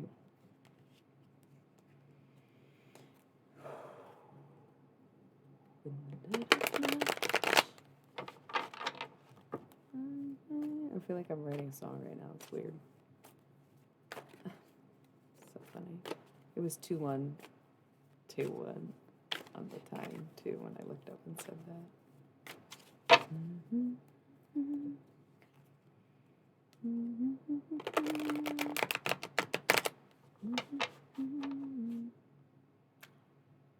Oh, it's so funny.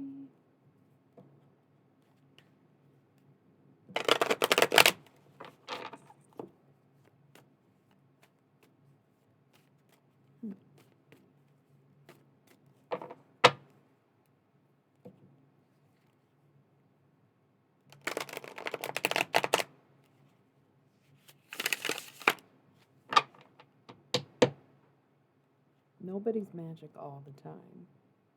There's something to be said about people who appear to be toxic in your life, because what we discussed earlier too is how in order to understand how awful a person has been to you, you have to reckon with the fact that you have at least at some point in your life been equally awful.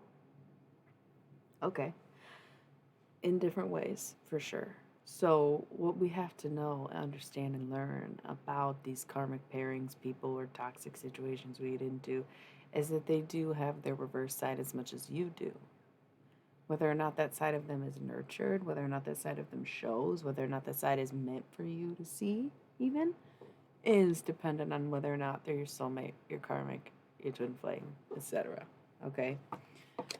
That is who they are versus the way you perceive them as who they are to you. Everybody is dynamic. Yeah, I always am doing general readings. It's like the current energies of the world. It's like everybody can tune into this shit, and that is the speaker of the tarot. Like that's what tarot readers are really doing. Tarot readers who do personal readings, I'm gonna tell you right now, pandering, probably picked up a deck and learned how to do it for the most part. I'm sorry. I don't know. I don't watch that many readers on here. I don't know how it works. Maybe Twitch is different, but most of the readers that I like, which like as a reader, other readers that I like can have completely different styles than me, different tarot decks, different personalities, different energies, but they read in the same way of tuning into the current energies. And that is, in my opinion, the legitimacy behind the tarot, because it is playing cards that anyone can buy, anyone can learn, anyone can read the directions, and anyone can interpret. But it's like, are they authenticated? I don't know, because if they do pandering personal bullshit on Maine for free, that's kind of crazy. But of course, when you have subs, different story. When you make money, different story. Questionable. Because also some of the readers who I know are making bank on YouTube still are like, yeah, for sure, when you're still just trying to get the ropes of whether or not you can channel and learning to trust your intuition more, that makes perfect sense. That makes perfect sense. And that's why it's like, yeah, I like the channel to be a little more restricted. The conversation that's being had is part of the reading because it's an interpretation of the energy and what's going on in the world. Because I think about this stuff all day before I actually get on here to do it so that I kind of know what I'm getting into. And today, I had some shit to do. I was like, yo, I said I'd be here at a scheduled time. Here's my scheduled time. I'm going to do some art shit. I got to do some other stuff. That's what I'm saying. You got to keep it, because that's the thing. If you let people be like, can I get one? Can I get one? Can I get one? Yeah. And then, yeah.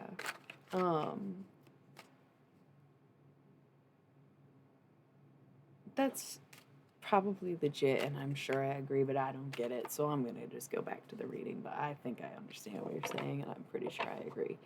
I'm very weary, right? I'm very weary. And then, like, I also think it's good to take breaks, and it's funny, it's like, I think it's good to take breaks from readers. Like, I had a whole different set of readers that used to be my go-to when I would listen to readings a year ago than I do now.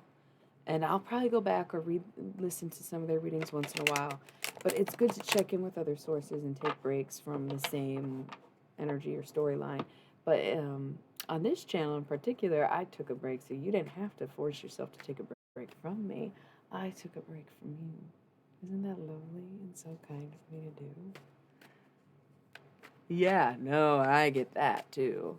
I've definitely. I take more time off now than like take long breaks like that.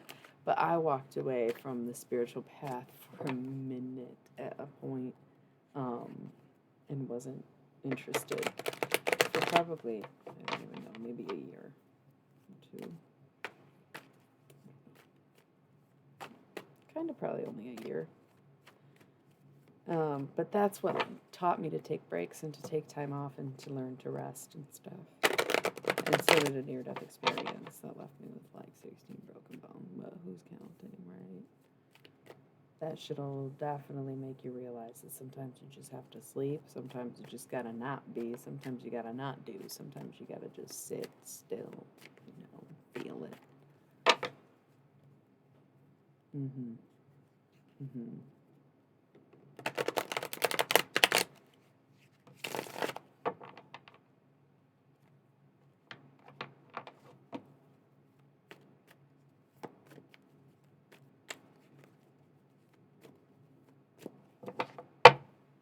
I'm hearing Chance the Rapper, right? I'ma do my own thing. Thank you, guinea pigs. It's an odd name. And let the phone ring. And I came up with my own little line in there, rhymed. It was like, I'ma do my own thing. And I don't care if you're my enemy, 'cause I'm so friendly that it's on you if you don't want me. I'ma do my own thing. Yeah, that's it. I don't remember the actual lyrics, but I really like that. Okay.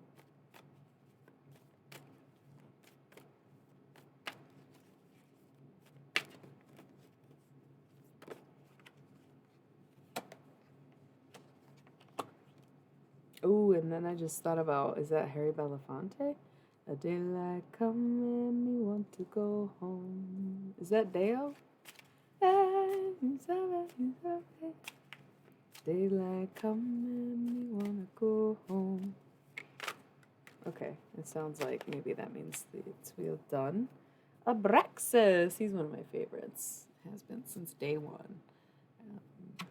My first D&D campaign, that was my name. I was a tiefling, obviously. Why would I not be half demon if I'm going to name myself after a demon? That would just be appropriation. How could you even ask me that? Like, for fuck's sake. Okay. I'm not Canadian, by the way. I don't know why that was sounded Canadian. Somebody watching this channel is not only Canadian, but also a huge nerd and likes D&D. And got very flustered that I knew exactly what they were thinking. Okay. Abraxas, and yeah. Beware of lies of omission and hidden truths. What you see maybe isn't all that you see. What you hear maybe isn't all that you hear, okay? If your intuition is trying to tell you something, listen, girl, it's just that time of year. It is just that time of year. It's silent night because it's dead out here. The whole world dies in wintertime. All the leaves, the trees, the grass, the bees, the flies, everything dies, right? And so the dead rise. It's creepy as fuck. Spooky season is all winter long. Christmas is nice. I like the lights, but like it's creepy as fuck out all the time. And I love it. I thrive in it, dude. I spend so much more time outside at night in the wintertime, it feels like. I try to make a point to in the summer because it's more enjoyable when it's warm out, but oh man, I do not hesitate in the wintertime for some reason. Love it. The stillness, the quiet, the cold. It's just chilling in all the right ways because, yes, hella dead people, bro. Hella dead people, bro. Oh man, because everything's, gone.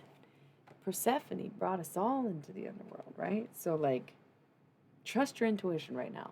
You are being influenced by your truest self, your highest self, because everything is so much more pure when there's less noise, right? Less chittering, less even like children, like the parks are empty. You know what I'm saying? And even kids being in school, there's something about that where it's like it's just a lot more peaceful of a time. And so in that silence, in the dead of night, 2 on the clock just now, 2 hours, 22 minutes, 22 seconds. In the dead of night, you hear what you need to hear. So trust your intuition this time of year. It's much more clouded judgments in the summer, and that's why it's better to just cut loose and party, and that's why it's kind of like fall becomes cuffing season because you come back to your senses and things start sinking in a sense. But summertime, it's hot. It's not good to make decisions in the heat, man. That's just science, I think, right? So, gotta move this with the flow of time and the schedule of life, right? So right now, your intuition on point. Your intuition's on point. That's the main point. I get that. Yeah, come on. I do want things to sink in. Let that sink in. Let it in. Let the sink in. Turn that bitch on. Turn it up. Make it hot, right? Fuck yeah. Let's get it plumbed up. Let the fucking sink in to this club, okay? Fuck yeah. But anyway, Abraxas is reminding us, beware of lines of omission and hidden truths. So why did he go on a tirade about trusting your intuition and how the dead zone in the silence is basically the right time? Is because if you think that someone is lying to you, or if you have been keeping a lie, just know what's done in the dark will come to light, even if you have till spring. You better make it right. Or you better investigate. Go with your gut. Go with your intuition. Okay? Beware of lies of omission.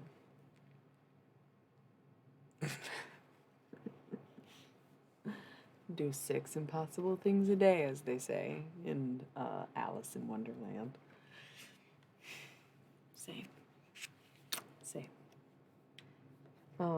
Okay, so that's the basis of what we're getting into. And once again, this is a karmic reading at the end of the day. So think about that fucking coworker that you're at odds with, but you know neither one of you are quitting anytime soon. Sounds like a karmic dude. Think about the ex that came back into the room recently. Definitely a karmic dude. Think about kind of like your kid going through some shit, puberty, whatever it is. Fucking karmic dude. Estranged from the parents, even as an adult. Fucking karmic dude. Okay? In a toxic relationship right now. Fucking karmic dude. Okay, so now that we got that clear. Abraxas. Beware of lies of omission and hidden truths. Remember that as we move through this, okay? Because it could get intense out here. I'm going to start with Ipes. Kind of the bottom, but we're going to rise to the top because we got to overcome this karmic situation and pay our karmic debts so that we can be clear of any more karmic lessons from this set of tests. Focus on long-term strategy and quick thinking when plans change. Here's the thing. Let's say it is a shitty coworker. One of you is more by the book. The other one thinks more on your feet. One's maybe an earth sign, one's an air sign, whatever it is. Listen, when I see this, focus on long-term strategy and quick thinking when plans change, it feels like working as a team. The one person who thinks long-term strategy and the one who quick thinking when plans change. Realize that you still assist each other, are forced to be together, and have the opportunity to work through whatever this block is. Whatever debt you need to pay with this person, you can work through it. And maybe at the end of the day, you find a new soulmate, you know, in this karma that you clear. There's a good person at the other end of the deal. Or one of you gets a promotion, you don't have to deal with each other anymore. And it's bittersweet, but you know at the end of the day, you're going to keep bashing heads no matter how it plays out, right? So it's very possible to clear these karmic debts. Figure out how you work together. Figure out how you can work simultaneously and what you need to do to help each other through the fact that you hate being in the same room, right? Until you don't have to be anymore. But you will have to be until you learn to work things out with your adversary. That is sort of the point. Focus on long-term strategy and quick thinking when plans change. Realize that one of you is the attribute the other doesn't have, okay?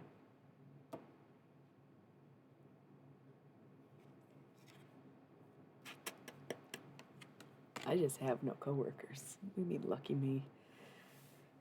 I've been banished to the Isle of Self. I can't say it's much better. All the work falls on me at that point. It's like I am my asset. That's not great. Okay, Ukabak.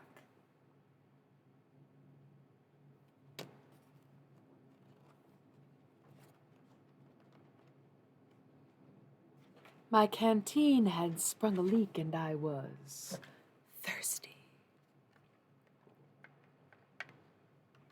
But for real, I got this crazy thirst in my throat. So I would say if you are interested in someone and you want to pursue them or you feel sexually towards them or you're crushing on them, something, I have a feeling it's a karmic and it's a lesson you're about to learn. And if you resist this person, you pass a test. And if you don't, you will get burned because that's a karmic, baby. So let's say, beware of taking workers for granted. Non-management workers in retail, construction, service, and other industries may sometimes seem invisible, but those individuals are essential to a smoothly running society. Closer to home, take care to appreciate those individuals working under your leadership. Wasn't I just talking about how your kids can be your fucking karmics? Make sure you're not a fucking total dictator, totalitarian that you claim to fight against in this world, right? Kids are still people and they need to be taught in order to learn, and that's your job.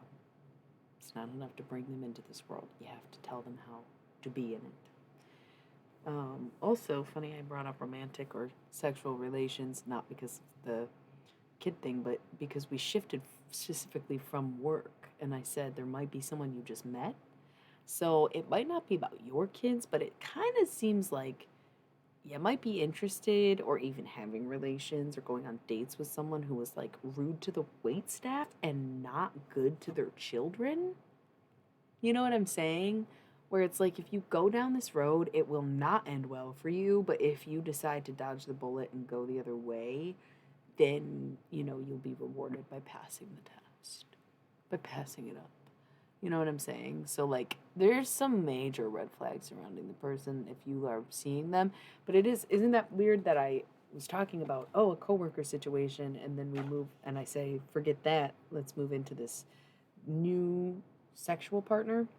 And the two things that come up is beware of taking workers for granted, and closer to home, take care to appreciate individuals working under your leadership, which would indicate children. So if you're recently talking to someone, newly talking to someone, if you just with someone, it's like it's not good. I promise you. Whew.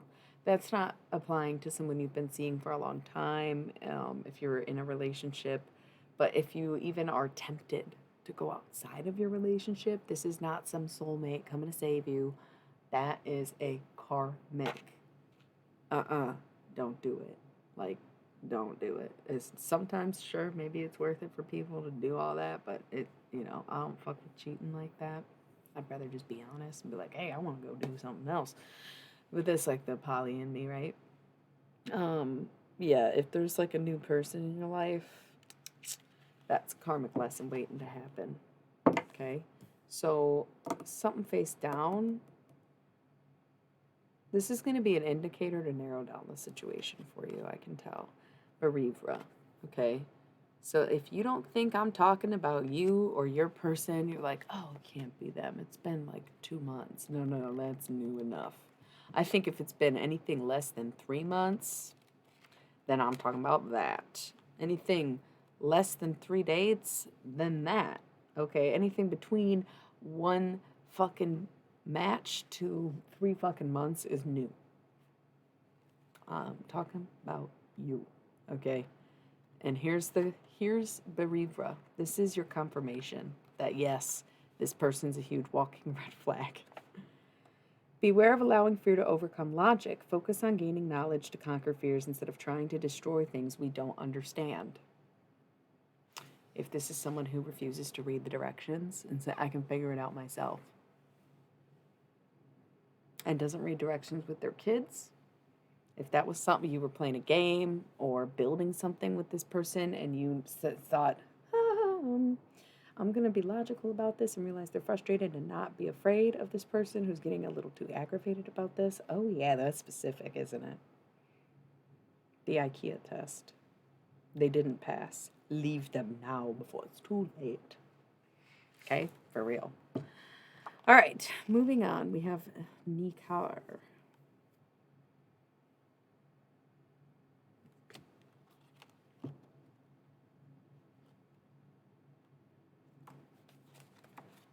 Focus on taking necessary. I love that. What does it mean?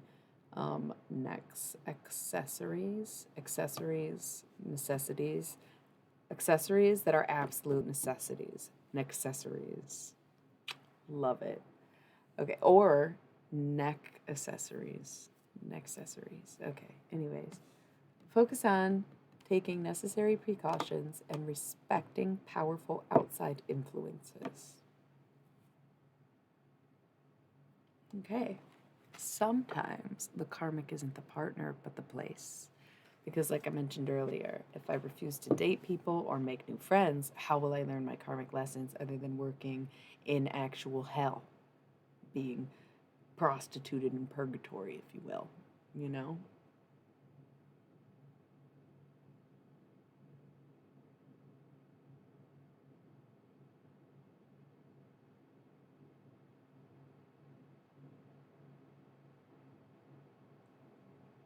That's sweet. That's sad. Wait, did you think that because you helped them out of the closet that they were going to automatically be into you, or are you mad as a friend? Because I think give them space to explore if you're only interested in them as a friend. But if you had the hopes of being that person, then oh well, bitch. Right? The heart wants what it wants. Okay. Yes. Yes. Lightning strikes the postman. So don't send a letter, okay? Oh, you should be. You should be. Yeah. What do you mean dumped you, though? Like ditched you or said, I don't want to be friends anymore? That's where I'm confused.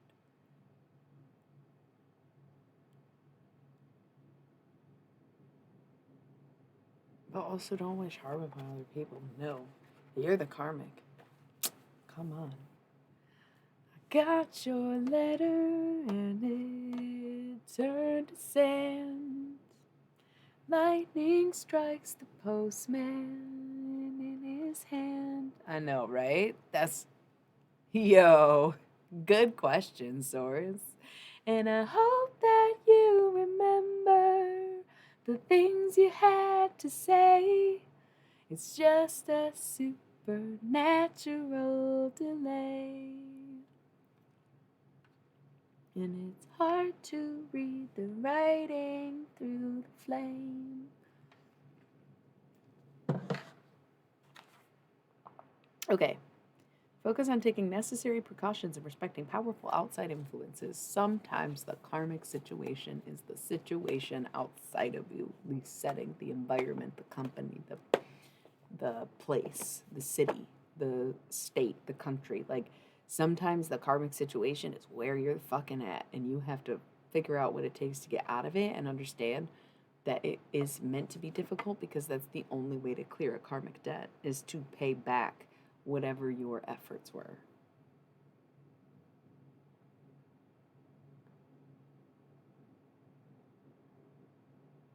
Yep, karmic situations just as much as relationships. So like there might be someone, right, that you want to move towards, but you have to take precautions based on these outside influences.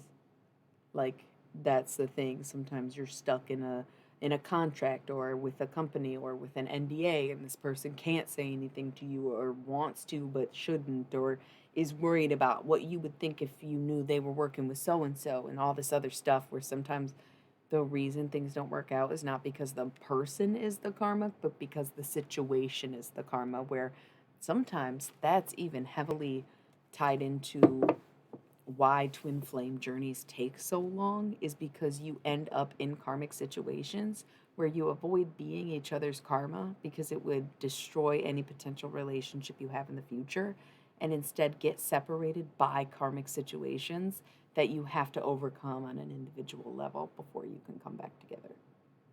Like, that's crazy. Bam, that was so good. Goddamn, yeah, somebody else is out there like, and then they're like, oh my gosh, I know. Okay, so yeah, I think that's basically it. So Malphus is next.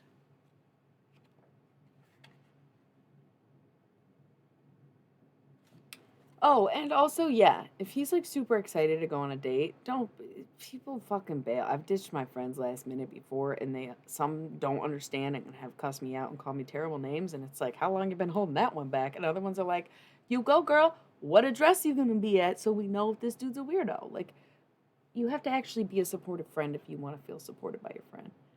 Yeah. Yes. You either might have feelings for this person or you were hoping they'd have feelings for you, but you should be very encouraging of them to go on a date and know that they can reschedule with you anytime because you're friends. You're not some random new person they're interested in meeting. If you're actually friends, you'll be there the next day, the next week, the rest of their life. Like, that's friendship, right? If they continuously do it, that's a red flag. And I hate when people get in relationships and ditch all their friends. But if they literally were just hanging out with you and were planning to see you the next day, but then they're like, hey, something came up. I'm going to do this. Hey, cool. Saw you yesterday. You're good. You're on a new journey. Oh. It might be actually blowing you off. Yeah, I don't like when people get in relationships and suddenly, like, don't make time for the other people in their life. Like, I'm sorry, I'm a placeholder. Cool. Don't ever come back because there's no place to be held. Thank you.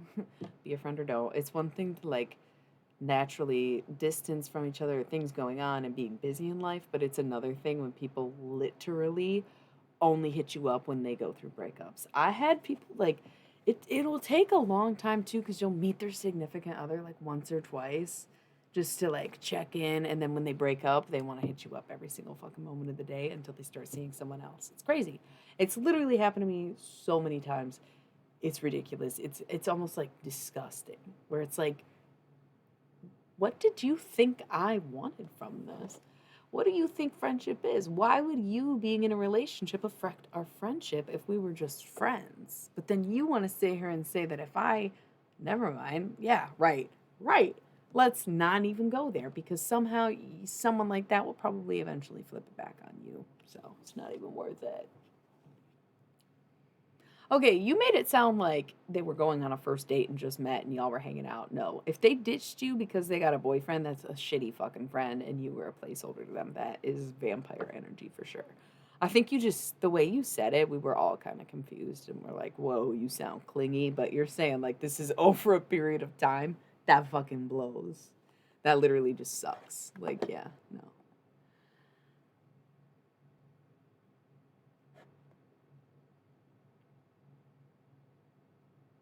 Interesting that you, okay. Happy Cake Day, by the way. I was like, I kind of honestly, the colors are so funny. There's not that many colors on Twitch. Where at first I thought you were gold hairs, and then I realized that you were someone new, and then I don't think I remember you, and then I checked your account, and you just started following me immediately after making your account. And I don't know if you were really into my reading, and you were just like, yo, totally cool. Want to be able to chat in your chat. Thank you for that, making an account and shit. Also didn't mean to put you on blast. Let's go back to the cards, shall we? Yeah.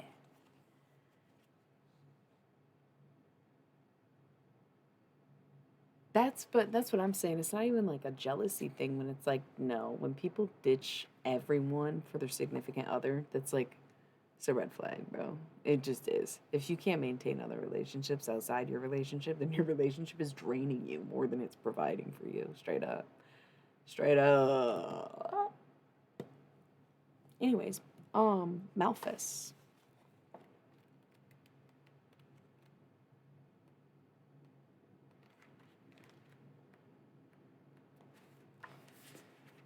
Focus on physical or metaphorical structure, creating strong foundations, or finding weaknesses in seemingly indestructible barriers.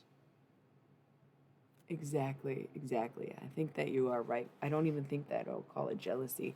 But also, I think there's a huge difference between jealousy and envy, and that's why envy is its seven deadly sin and jealousy isn't. And people would say, "Oh, it's the same thing."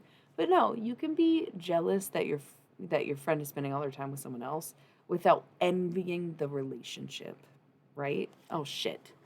What the f- is with the ad breaks, man? It's like better roll an ad. All right, let's take a quick ad break. We did a little venting. We got that out of the way. We can discuss further the difference between jealousy and envy if that didn't already hit and get back to these cards. But I have to roll these ads. We're going to go for 3 minutes because I've been going for like 45 now. So, fuck it.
What a nice, mature conversation that we're having about this scenario.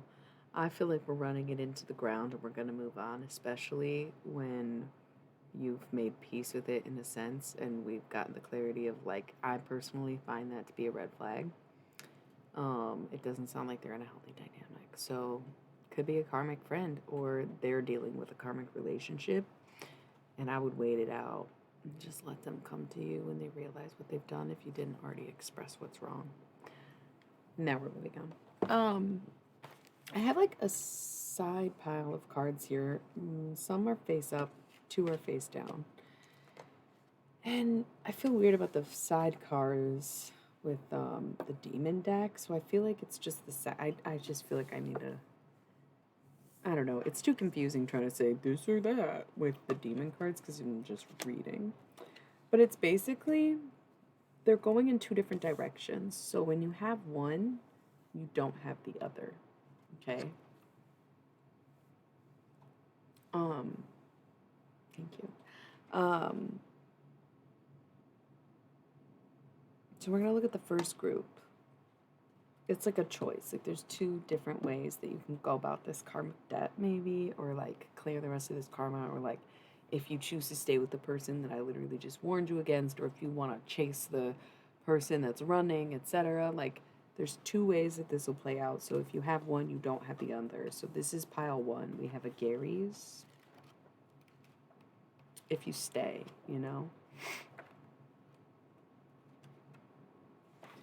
Oh, wait, it was in reverse, but I'm reading it upright. So maybe that's like supposed to indicate if you go away, if you move from the situation. Yeah. Focus on direction and guidance, bringing allies and helpful items closer and pushing enemies and destructive influences away. So this is like when you choose to learn your lesson without going down that road with that karmic situation or person where it's like, hey, we've only been seeing each other for a few weeks or a few months. Let's just break it off now before it gets any more serious. Too many red flags. You don't have to tell them they have red flags, but I mean, if you want to do them a solid, you can, right? But then it's also like, okay, I have been working here for 3 months and the money's not good. The people are whack. Like, I should just quit before my 90 days is up or whatever. Like, you know what I mean? So this is when you choose to walk away and learn your lesson without having to go down that road. Now we have Azazel.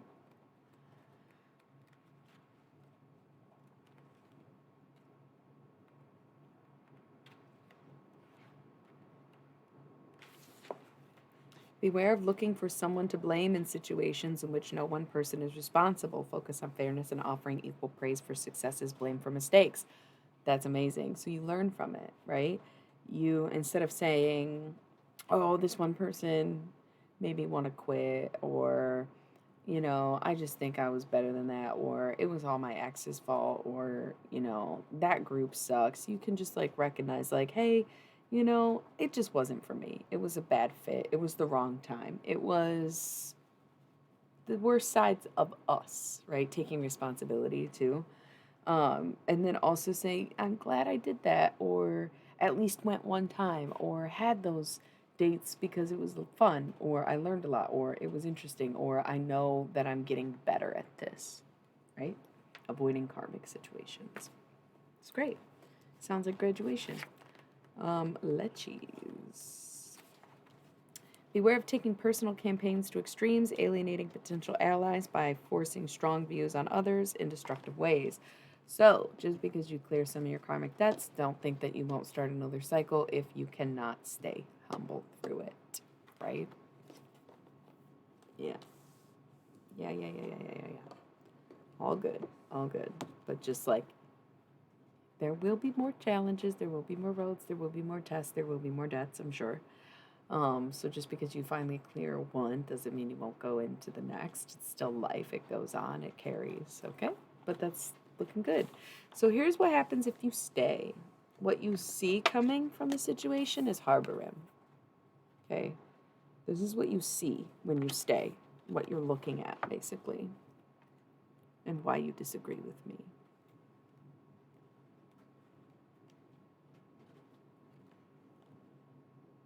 I know the alphabet.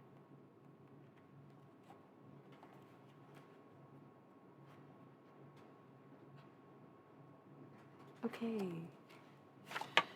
Beware of sharp wit and cunning becoming a destructive force if not tempered with consideration. Oh, they're just joking. They're kind of mean, but they're just joking. They say that stuff, but they don't mean it.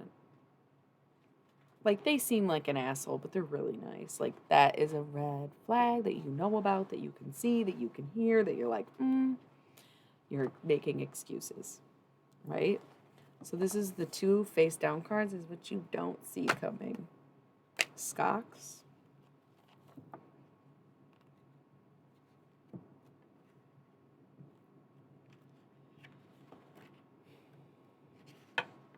Beware of charmers and con artists, those who attempt to get close for their own personal gain.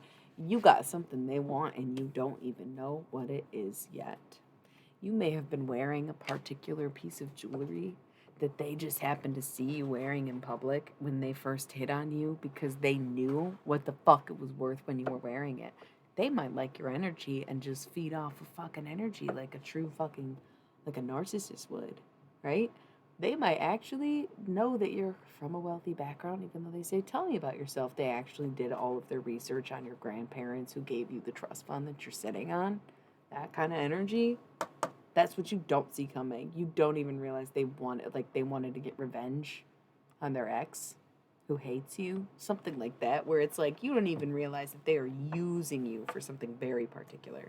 And the other thing you don't see coming is Cerberus, the hellhound himself. Do not get Hades involved. Woo! Focus on humility and finding comfort within means instead of wanting beyond budget. You better save your money. They will drain you. They will try to make you broke. Like, that is trapping. That is damning. People who want you to spend all your money and don't want to put up money and blah, blah, blah, blah, blah. Listen, you better put a little bit aside for yourself before you can't get out. Right? Like, if you want to stay on that road, that's fine. You want to ignore the fucking flags and say, I'm at a fucking carnival? Have the time of your life. I'm sure it'll be a whole lot of fun before it goes to hell. But just know that when it does, you better have your way out. Cool. Either way, whichever road you go down, this is coming out. Barith. Okay? No matter what happens,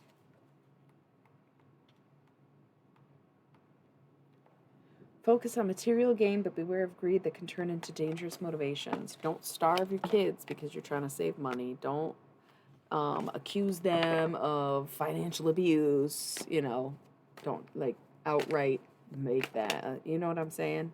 Like, watch yourself, you know. But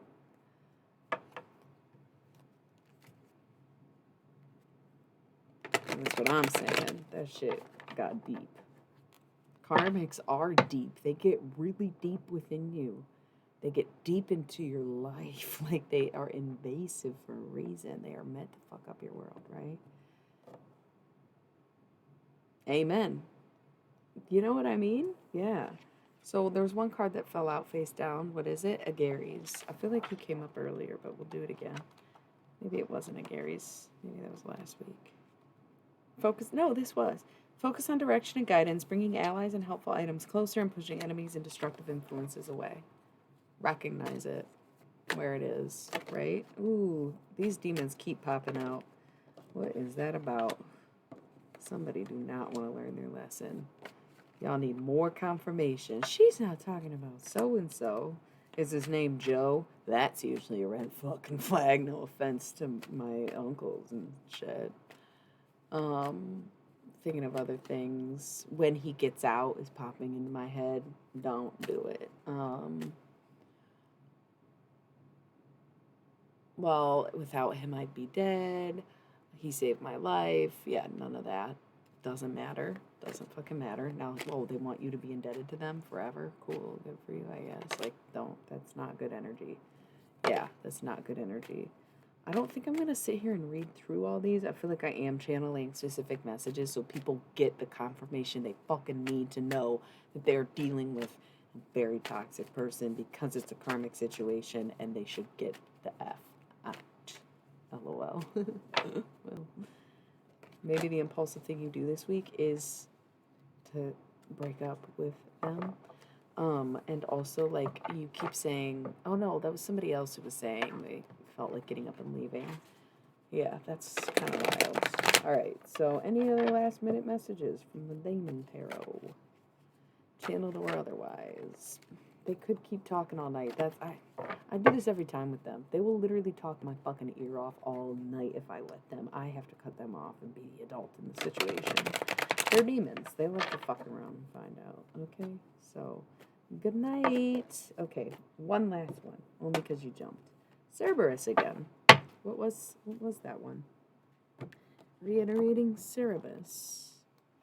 That was about having money. Just make sure you got money. Every paycheck, get a side hustle they don't know about. Whatever you gotta do, put that money in your pocket, okay? Focus on humility and finding comfort within means instead of wanting beyond budget. Cut the coffees, cut the cigarettes, cut the wraps, cut the whatever it is, cut the lack of home cooking, cut the bougie groceries. Pocket the money where you can, not where you can't, okay? Yes, and it's not about buying yourself a home. It's about being able to get out and affording a fucking hotel room while you figure out your arrangements if you need to. Danger, danger, high voltage. When we cook. I was gonna say when we cook. No, when we cook. Is that a thing for somebody? When we kiss, it's supposed to be touch then kiss, and I was saying them at the same time. Maybe someone's a cuck. I don't know. I don't know. That's so I can't really unpack that. There's one thing of like being an audience, and there's a really. Where are you from? Danger, danger, high voltage, when we touch, when we kiss. I saw them, and it was honestly one of the craziest fucking shows ever. Like, it was a small ass venue. Actually has pig in the name, and your name is kind of like guinea pigs, so that's funny. But they were so high energy, and I really only knew a couple songs by them. It's like that one and Gay Bar, and something about dancing. Yeah, because they're from I think they're from Michigan. That's why I asked, because yeah, if you're from Canada, we pretty much got all the same shit you do here, but without all the freedoms that Canadians get. But yeah. JK, but yeah. That's yeah. Yeah. So good though. They were a lot of fun. Tune in, turn on, drop by.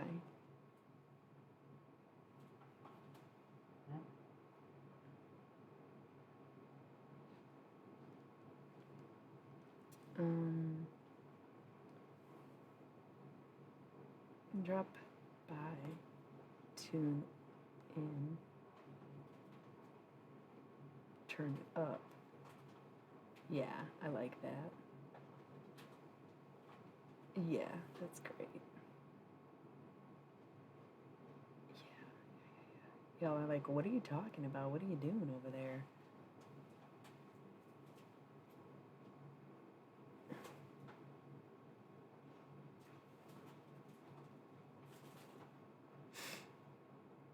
Add some sparkles.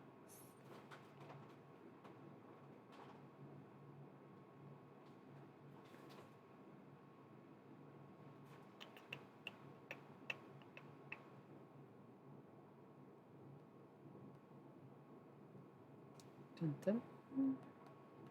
I'm honestly taking a break without actually taking a break.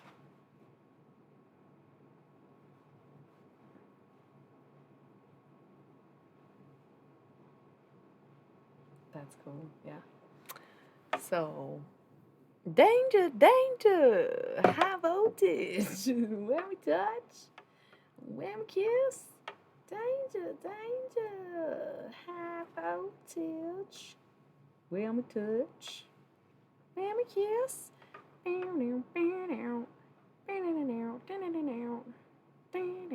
That music video is really weird. Yeah, fuck yeah. Don't you want to know how we keep starting fires? It's my desire. It's my desire Danger, danger.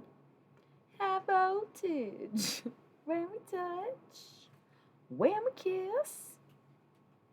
No.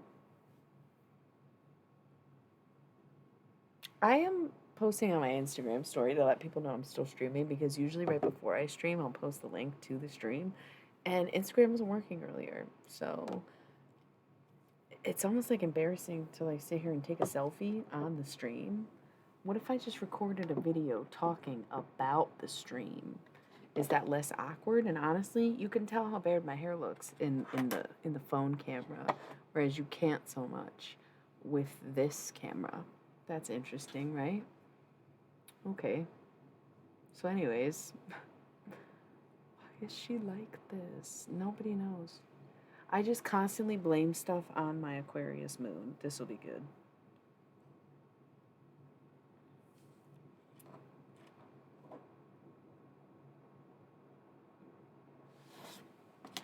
That's sweet.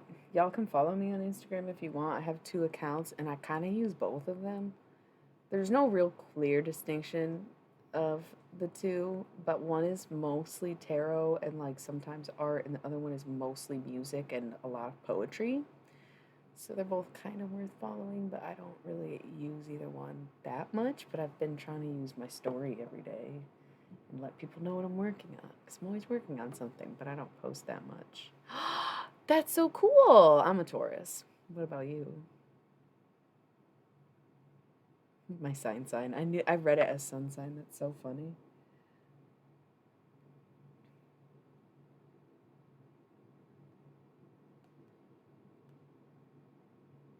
Nice. I'm a Scorpio rising.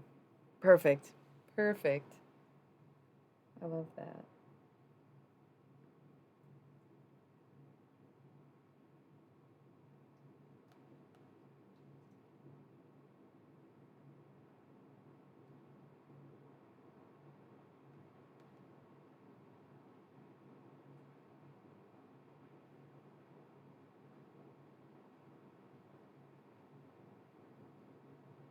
Da-na-na-na. It's definitely just stuck in my head. Da-na-na-na. And like I told y'all what I was doing. It hasn't been working, and I was like doing too much on my breaks. I've been doing the most today, but also it's been taking me so long to do anything that I keep running myself out of time.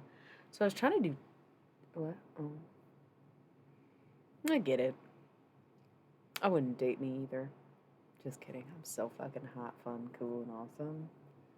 Still though, kind of wild. Sometimes a little insecure, bit crazy, prone to violence. No, it's not fun. Yeah, I usually prefer to be single because I know how I am and I'm working through that myself instead of with others for the most part. And know when to stop subjecting people to it, right? Key of it.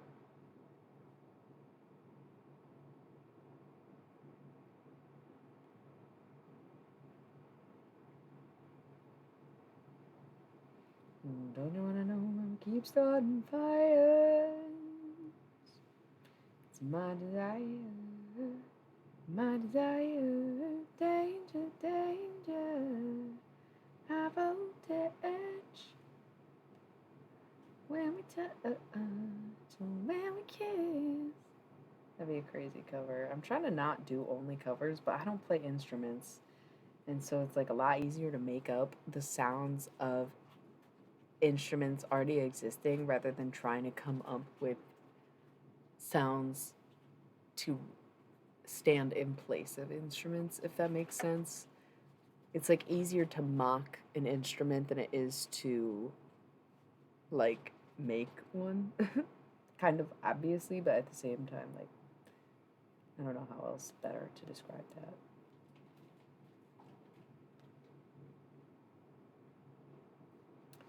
Don't you wanna know how to kiss on my eyes? It's my desires. Yeah, I'm almost done. I'm almost back.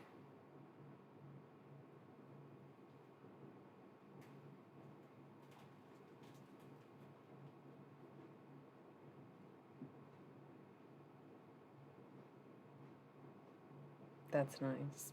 Yeah, I like that a lot.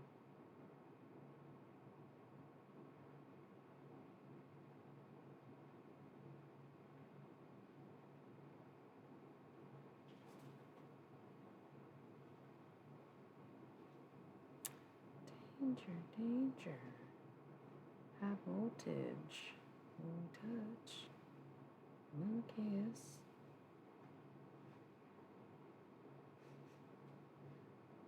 Dun-dun-dun-dun. Dun dun dun dun dun dun dun dun.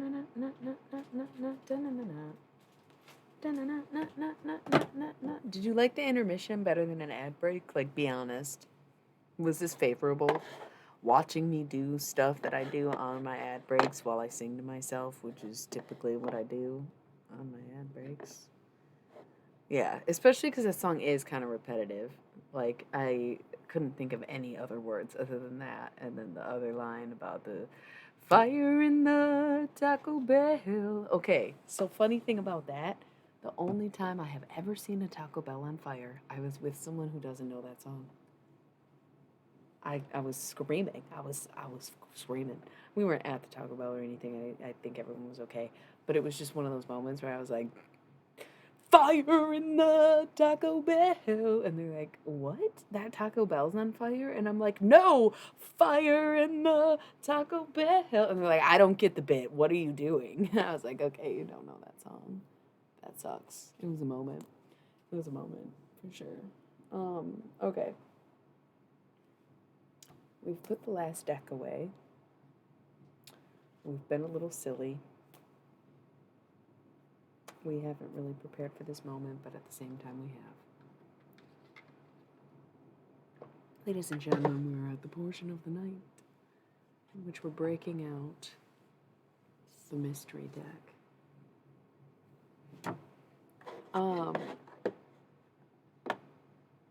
I feel like I just took an ad break, but I also feel like it was like 30 minutes ago already. And I kind of want to just give myself a second, because the mystery deck, the thing is, it's like channeling messages from the dead is something I've literally been doing since I was a child, because I went to Catholic school. So they hung a dead body in every classroom and said, pray to him, talk to him. I was like, okay. Literally did it all the time. And now I'm a necromancer, so it's like, no shit. No shit. It was the Catholics the whole time. Who knew? Anyways, that's cool. So, talking to dead people, it's only exhausting if I get too connected to one person for too long. I guess because I did it every day, multiple people a day for 2 weeks straight, and I took a month and a half off. But that, honestly, like I said, I felt very defeated. I needed that affirmation to come when I took the time off, because I got run over by Russian Christian bot people. Like, it was just weird. I was just like, ugh, I don't like where this is going. Shit slowed down and then it stopped. So I stopped. I'm not really sure if that was me being exhausted from the necromancy or not. But either way, you get what I'm saying? Like, I can do that shit all day long.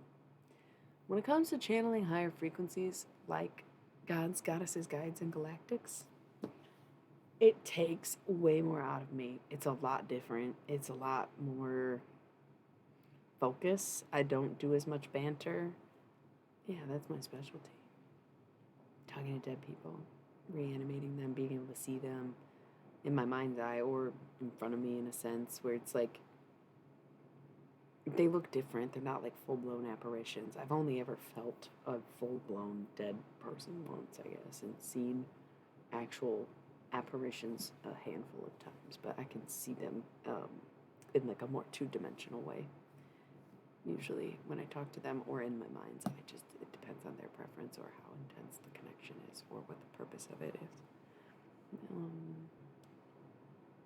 But yeah, so usually when I use the mystery deck, even though I have it intended for all four of those things, like gods and goddesses, obviously, some of them fall in the category of having been alive and dead, where sometimes they'll come up in the Halloween Oracle, which is specific for dead people and shadow self readings. But the mystery deck, it tends to just be aliens most of the time, the galactics aspect, and that is by far the most intense, like the most intense version of channeling for me, in my opinion. If spirit is the easiest, where like it's any given message that runs through from no particular source other than source, those are like the easiest ones to convey. And that's when you'll see like random people will say something and they'll be like, I don't know why I just said that. That's spirit, that's source. It's like easy channeling that pretty much everyone does to some level, and being able to hear through what people say and hearing spirits speak through them is when you can kind of like do it yourself, right? And then there's like, yeah, the intensity that is like talking to someone at such a distance. Um, but we did have these pretty intensive emotional readings, so it might end up being more twin flame based. Don't know yet. But either way, the reason that this deck became for twin flame readings even was like there was a point around Valentine's Day where I was using this deck and channeling aliens, and it became a twin flame reading, and like that basically led to the conclusion that there is a bit of a cosmicness to the twin flame connection, and that's why the journeys are very specific and odd and difficult, because you've already traveled across space time. What's a little distance on Earth when you have like eternal life ahead or some shit? I don't know. Anyways, I'm gonna roll the ad break. Take a second, switch lanes, see what's up, snack a little more, what have you. 3 minutes. I'll be back with the mystery deck. I love that. That's great. That is so fun you say that, because when I was in high school and doing illicit things that I probably shouldn't even say I was doing, is when I learned to talk to animals, and I cried so much the first time I connected with my animals. I thought, oh, you've gifted me the joy of remembering that. Thank you. I will be right back. Oh my god, I am so glad I was planning an ad break. It literally is telling me that if I don't roll it, it's gonna fucking roll on me. So let me. I gotta take note of how long we have until the next pre-roll. So I will be right back.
Thanks for the follow, Pez Gordo. I'm back. I try to put my glasses back on, and my eyes are not having it. There's a version of me that simply does not need my prescription. So, leave it at that. Okay. Beef ribs are good. Oh, yeah. They love that stuff. I love insects and bugs. What's wrong with insects and bugs? I don't really like dogs, I'll be honest. I'll say it. I'm not scared. I don't care. Your dog sucks. It destroys everything. Yeah, well, your cat pees. No, my cats don't. Thank you. Unless they're little sicky baby boo-boo. Then they go back. They can't make it. Leave them alone. Cats are born fucking box training. They're sick or their box ain't clean. Don't blame the kitty. Okay? Ants are so respectable. They are the definition of teamwork making the dream work. They dreamed up this colony underground for them, their families, their friends, their community, and they built that shit together, digging out tunnels, gathering food, being able to carry 100 times their weight. What? Talking about ants? What?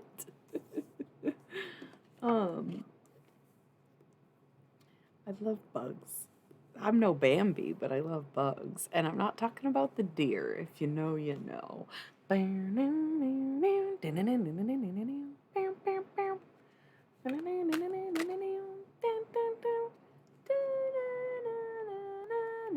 That's the time. It's time for the X-Files. I don't have any criticisms of cats. I have criticisms of dogs. I don't like dogs. I like cats. No criticisms here. Cats are fucking so cute. I don't know how you can look at a cat and not die a little bit inside and just love life. That is very strange. That is holy... What do you mean? Oh. Okay. What school did you go to? No, I'm just kidding. Sounds like Naropa or something. Isn't that interesting? I think blind loyalty is a toxic trait. I think I want a best friend who's going to challenge me, not just go along with everything I say and do and tell them to. Okay, so loyalty only means something if you have self-respect. Damn, King. Okay, I just don't see that in dogs like I see it in cats. That's all I'm saying.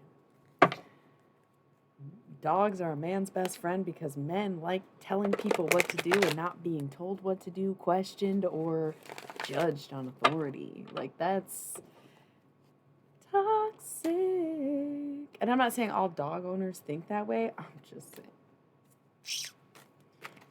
Loyal to a fault to the extreme, right? Yikes. At least cats have some kind of independent thing going on instead of that, like, chokehold codependency.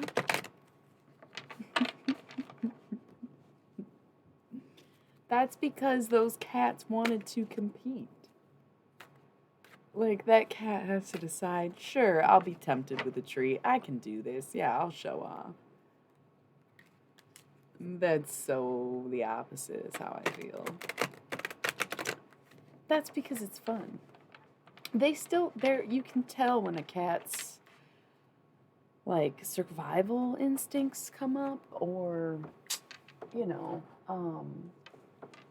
like, just like humans are animals, you know, where we will lash out when we're hungry or get paranoid if we're, like, away from our people or whatever. Cats kind of have the same thing where, like, their eyes light up and they're like, ooh, my primal instincts are kicking in, but I don't think that makes them stupid.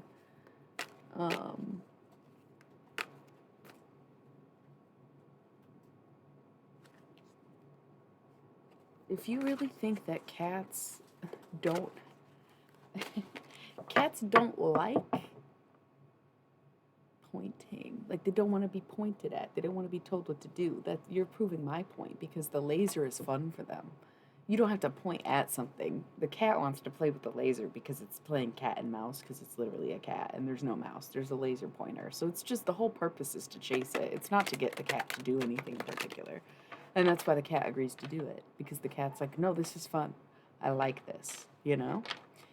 But if you're pointing to something, the cat's going to be like, I'm not going to look just because you pointed.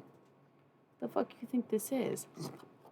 You know, they're like, don't care, looking the other way. They're like, no, fam, not doing it. Dogs are like, anything you say, master. Yeah, that's just not the vibe. It's never been the vibe. Just my take on it. Yeah, I don't know. But there are some smart ass dogs, like huskies. I don't like huskies. They're very mischievous. They're real bad. They don't listen for shit either. They're kind of like cats, but so big and clunky and more mean, I feel like. But sometimes super sweet, you know? But they can be so fucking devious because they are a very smart breed of dog, you know? And then you have things like pugs, and it's like, how can people still buy those when they are like suffering every waking moment of their life just because you think it's cute? You have convinced yourself it's cute. That's crazy. That's crazy. It's kind of sad. You know?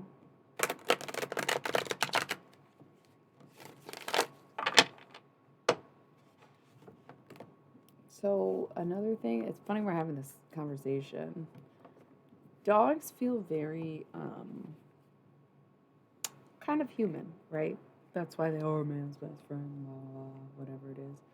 Um, but cats, it's so funny that they seem to have been so worshipped. Like, Anubis was like a dog god, but it seems like cat's domestication derives in worship, whereas dog domestication derives in utility, right?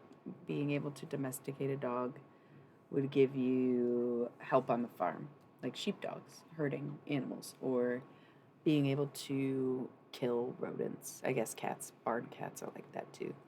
Um, I feel like with the nature of their eyes, kind of both cats and dogs, but I believe, if I'm not mistaken, cats and dogs both have the third eyelid, right? Or is that only cats? But dog pupils are more like human pupils, where they're much bigger, but they don't get as small, right? And the slits is unique to cats and goats and like lizards and stuff. So I kind of feel like the reason. Are you talking about their third eye, or are you talking about their crustiness? I don't really get yucky. What do you mean? Yeah, that's just the third one. They still have the other two. They blink this way and this way. That's the cool thing about cats. They have three eyelids. Whereas lizards and shit, they have like the one or whatever. Yeah, third eyelid. This one. Yeah, I think we're all on the same page. Yeah. But dogs don't have that, right? I don't remember. So I feel like there's like an element of, to tie this into the reading. This is why I went on this tangent, is because we were talking about aliens and stuff, and I just feel like there is such a correlation there with cats and having eyes like that, or even reptiles and thinking reptilians or whatever. I also don't remember what time it was. But if I only have 30 minutes between ads, I want to play it on the 30-minute mark, but I'm just going to run like a 60-second one and get off the dog topic. I feel like it was only 20 minutes ago, and I apologize, but the whole thing's off kilter because it decreased how often I have to run the ads, and now everything's thrown off. So I'll be right back, but just 60 seconds this time.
Yes, dressing on it.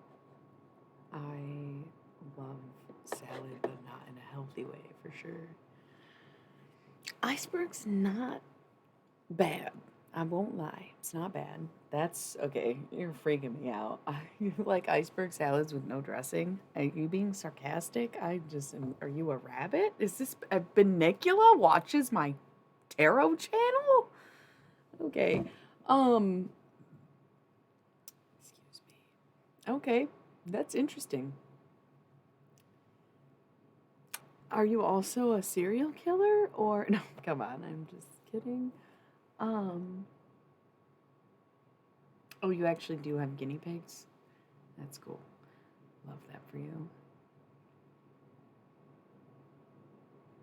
Yeah, oh, I will definitely eat like a whole piece of lettuce. I am type A.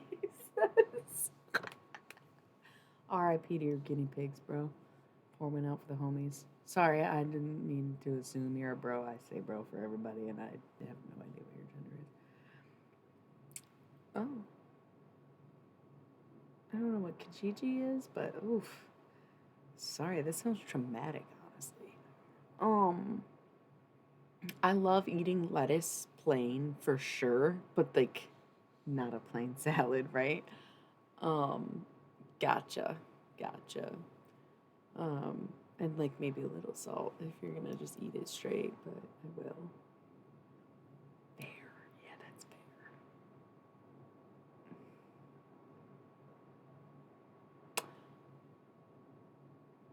So, what's up? I've been streaming for quite some time. I know it says 3.5 hours, but I did like 2 hour long streams before this one, I think. Oh my god, what's your birth chart again? You're not a Libra. A Scorpio? I don't remember. I thought your birthday was sort of recent, actually. No? Am I making that up? I feel like you chimed in when someone was talking about their sign. That's so wild to me. Very wild to me. You're not forgettable. I didn't say that. Do I not remember enough details about you to remember that you're some dude living in Arizona who works the night shift and for a tech company, but I can't remember your birthday because you may have never even told me? Haha! Yeah. How you like them apples? I like them. And if you try to correct me on any of that information, no, it was vague. I don't understand tech. I know you work from home. Yeah, thank you.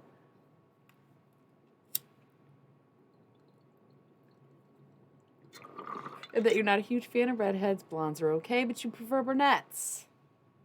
Not brunettes, brunettes. God, I hope nobody prefers brunettes. Good. And you smoke weed.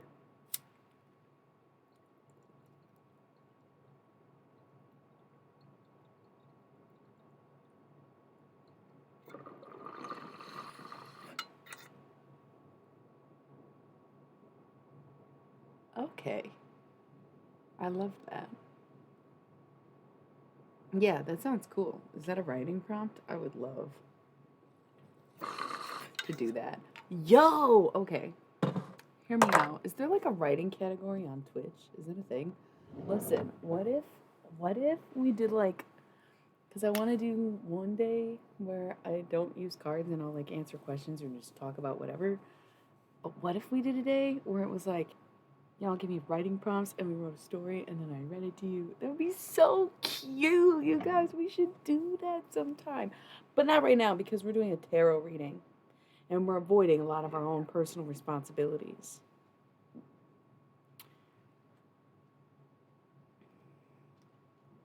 What does that mean? Chat gut. Chat gut. Ew. I don't. Ew. No, thank you. I have not talked to a fucking chatbot since AIM. Okay? No thanks. No need. LOL. Isn't it funny? Are you the one who said no? Maybe you weren't. I can't remember who said earlier. I like my foundation to be grounded in a sense of um, Delusion or something like that. Um, I really liked, and I feel like this is in the same vein. And then also one of the Damon cards we got specifically said work on foundation and structure, metaphorically or physically.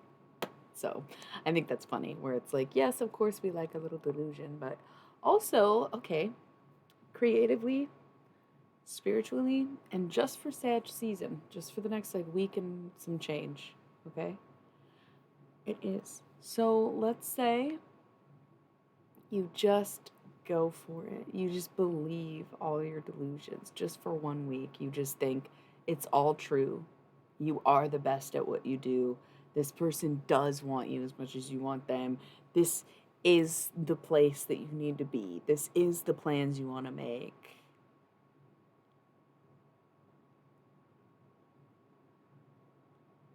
Like, okay, fair. Like a bit of delusion versus rooting in it for sure. That's why it said work on structures and shit. So take the delusions and fucking run with it, right? Just for a week, just for Sag season, for the theatrics of it, for the drama, for the impulse, for the mutable energy, for the shifting, raging winds of change that keep ripping away, right? I didn't, that was an impromptu. I feel like I said it so poetically, it really seemed like I made it up on the fly. I did not. I was quoting a Rent song. Cool. Glad we got that out of the way. I'm a fucking nerd. No wonder I sing so much because I like fucking musicals. Yeah. Cool. I love that. Okay. Anyways, yes. To answer your question, I do remember that. Please don't bring it up. It's so embarrassing. That's hilarious. Okay. Okay. Yes. Yes. I was on stage crew in high school. That's great. Go with it, run with it, do it. Fuck it up. Spin it out. Do whatever you gotta do. Feed your delusions just for this week. See what comes out of it. Maybe you delusionally think you're gonna get some weird spot on something or win some contest that you or a job you don't qualify for. Just apply anyway. Like, just do it this week. Just do that one thing. Try to do 6 impossible things every day. But this week, just like whatever that delusion is, do what you can to put effort into it to make it a reality. And if you see some positive impact from that feedback, whatever, then you know that you have to stop calling your visions delusions and start trusting your intuition. However, if you get setback, consequences nowhere, then you know it's time to let go of that delusion and move towards something that aligns more with inner vision. Right? Boom, baby. I love that. I love that. Intuition is 100% a gamble. And here's the thing, someone like me in a position of having PMDD, right? So the premenstrual dysphoria comes with very much paranoia. I went into this more last night because I am in that week where I'm starting to feel that. Yeah. Fuck yeah, that's what I'm saying. How much is what we see as delusion actually our deepest desire? So I want you to act on some of those things that you consider to be that way or think are too extreme to make reality. Just try it. Just this for the rest of Sag season ends like December 22nd. So like 10 days. I don't know what fucking day it is. 11 days. The countdown, basically, right? Bringing it right to Christmas Eve, which is like the start of Christmas week. So just acting on impulse, going for it, being over the top, going fucking ape shit, trying to accomplish things that you think that you can't achieve, but know in some capacity that you're absolutely capable of anything, right? Go for that energy so that you can let it go if that's not the thing, so you can move on if it's not ready.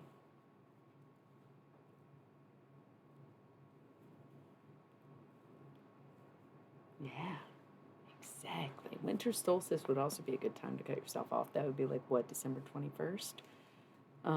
Which would be like a day or two before Sag season ends. So yeah, just acting on impulse and going for the gold, the highest bidders, like putting in the big bid even if you don't have the money for it and you're like, oh fuck, But then like you come up with the money because it was the right thing to do. 4 o'clock. Love that. Um, it's just like fuck yeah, go for it. Go for it. Because even if you don't get it, if you lose, if you mess up, whatever, at least then you know to let it go and move on and stop rooting your life in such a delusion and rather find what makes you feel that kind of drive or compassion towards something again. Okay? That's some really fucking cool advice. I really like that shit a lot, you know? A lot, a lot. Right. And I think I talked about this tonight, like in the very beginning of the stream. I like to celebrate New Year's Eve on the calendar year because it's a lot of fun. I think it's a little close to Christmas, and we probably could just base it on the zodiac year, but we don't yet. So, truly, my year ends in March when Pisces season ends, but I enjoy the ritual nature of being in the middle of winter and realizing that, okay, in order to make this an efficient, effective spring and a good new year, I need to finish this quarter strong by placing some revelations, lol, what the fuck am I saying? Implementing resolutions in the middle of winter during that time of quiet, and it's a great time to change, to decide what you want to bring into the new year, in the new cycle, in the new, the newness of spring. So I love the ritualistic nature of New Year's Eve. But my year ends. We're like halfway, a little more than halfway through the year. We're in the third quarter right now. We're not even to the final, or no, we just started the final quarter, right? Sag, Cap, Aquarius, Pisces. Yeah, so we're in the last quarter of the year, not the last weeks, right? Um, and so it's like, what do we got to do to grind it out and make sure we finish strong? Because the first quarter of this year was woof. It was enjoyable, but it was sentimental, nostalgic, full circle, and kind of not great. Like, I just personally didn't do that good.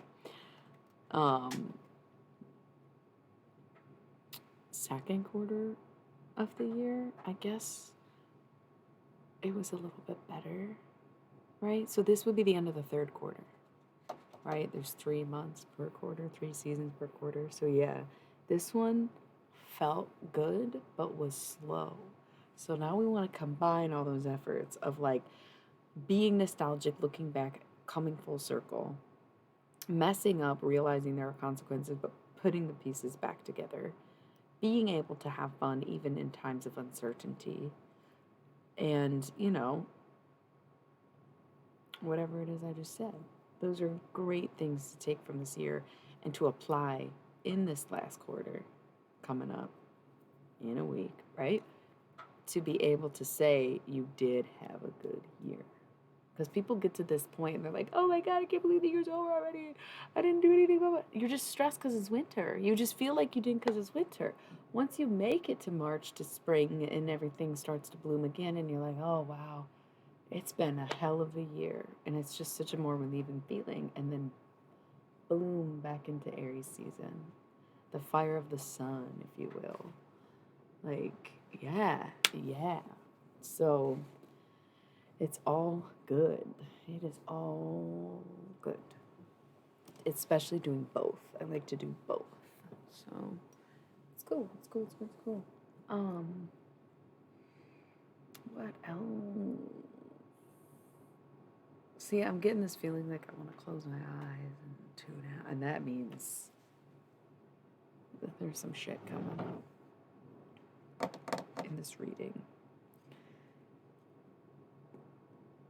If I have to roll the ad breaks every 30 minutes, I wish I could do it now so I could get in the zone and channel the shit real quick. But I don't want to like get too deep in and then miss the auto roll moment. But then if I do it now, it's going to be shorter next time. Maybe I don't know how it works. If I catch it in the window, will it make it longer? Do we risk it all? Because I want to go in. I'm going to turn the lights down. Like, this is some serious shit. I can already tell. It's going to be beautiful. It's going to be epic. But it's got to be the right moment. So, I need to fill up my water. I feel like there was a few things. You can tell my voice is getting softer. There's so many different signs that there's a channel message coming through. I want to close my eyes more. I might start yawning. My voice will get softer, or I might start speaking in a very subtle accent or in a very different way. Less eye contact with the camera, less acknowledgement to the comments, just things like that, where it's like I know when it's kicking in, but as the viewer, you can also kind of start to see it, especially if you watch some of my other readings.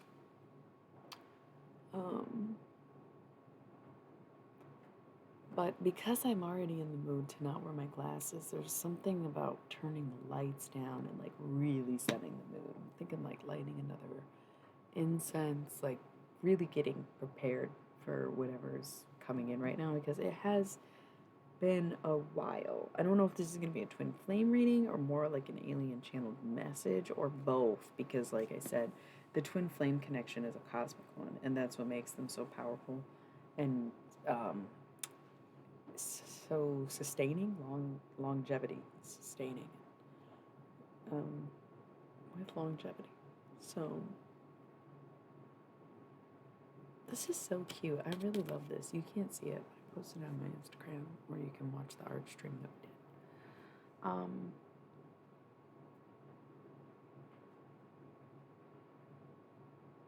did. Okay. I'm going to roll the ad break and hope we get at least 40 minutes. And when I come back, I'm going to get deep in there. So I'm going to change the lighting. I'm going to get a little more comfortable, get more water. You know, it's weird. Wow. Gold hairs. I thought those guinea pigs for a second. Okay, welcome back. Or if you're still here, thank you. No, it's weird because, like, I wear prescription glasses for seeing things far away. That makes me nearsighted because I see things up close, right? I don't know how that works.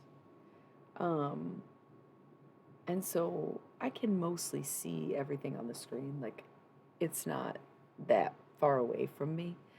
But it's a little blurry. I'm noticing my resistance to looking at it is, I think it's more tied with my cycle than with my channeling. I noticed that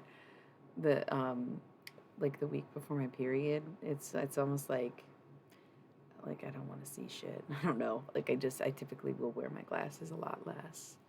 I try to wear a pair of my blue blocking glasses when I'm doing tarot, and I tend to like sit back here. It's a little bit difficult to read that writing, but it's fine. It's probably good practice for me to not wear them all the time.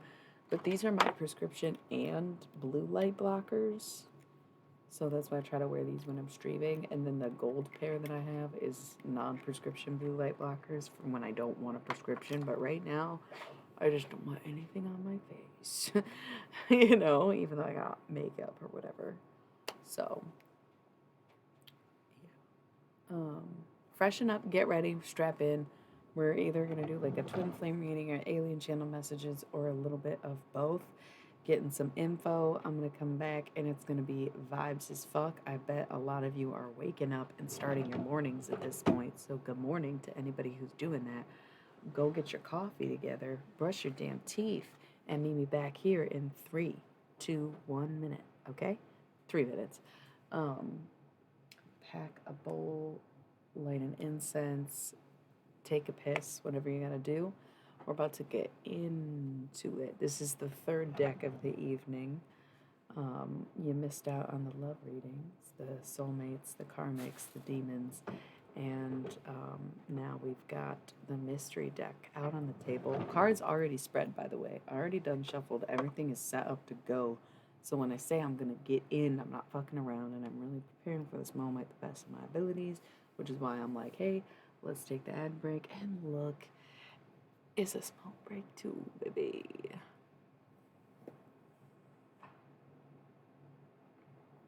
That's hilarious because there was a brief time when I was in like 8th grade that I bought some, or like my mom bought, you know, maybe I did because she was willing to buy my glasses, but I don't remember. Either way, probably covered by fucking insurance back in those days. I had contacts that were like disposable, wore them like once or twice, fucking hated it. hated it. I'd rather not be able to see and just like take my glasses off when I want to and put them on when I need to see than try to do contacts.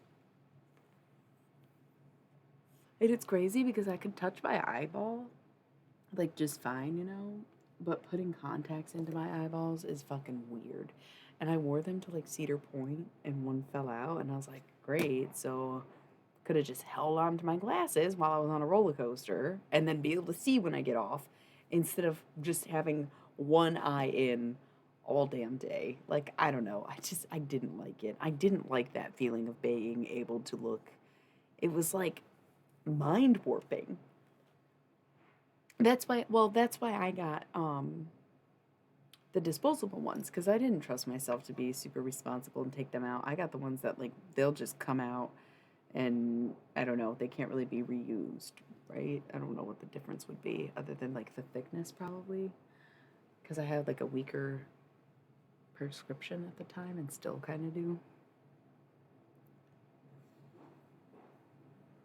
Right. Right.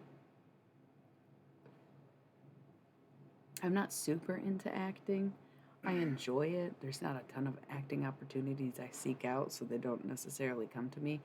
But I feel like that would be really convenient where sometimes I'm doing like stuff on set where I'm not wearing like the character's not wearing glasses, so I can't it's like hard to see people if there's like a light in front of me or if there's like a cue card or something. It's like not helpful. So I just try to memorize, I guess. Well, everybody does, but still, you know what I mean. Like I said, it's not like a forte or anything. It's something that I'd be interested in getting into, and I've done a few times, more than maybe more than a few times.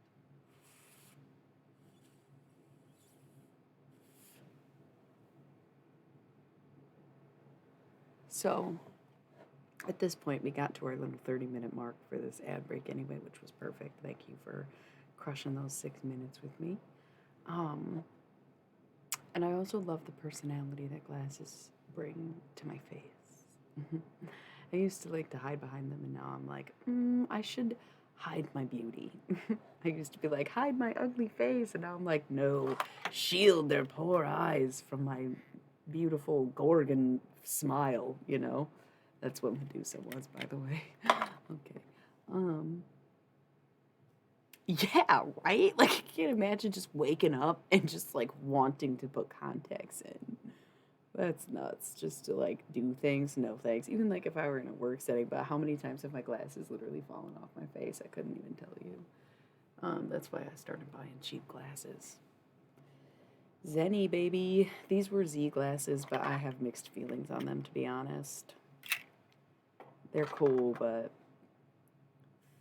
I think Zenny is a better buy overall. But way cooler glasses on Z. So let's roll these ads. I'll be back in 3 minutes. We'll get into this alien stuff.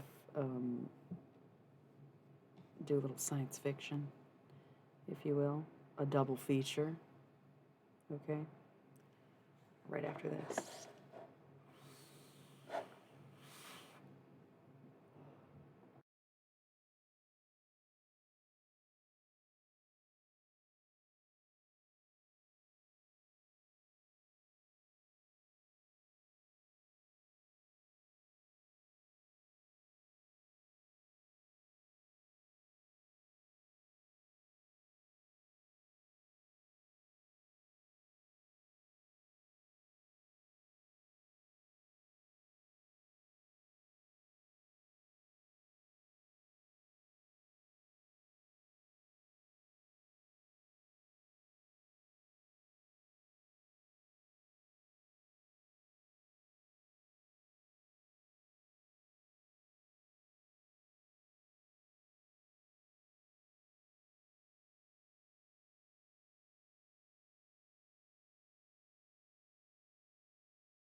Hello, I'm back. I decided to light Leo incense. Amazing, by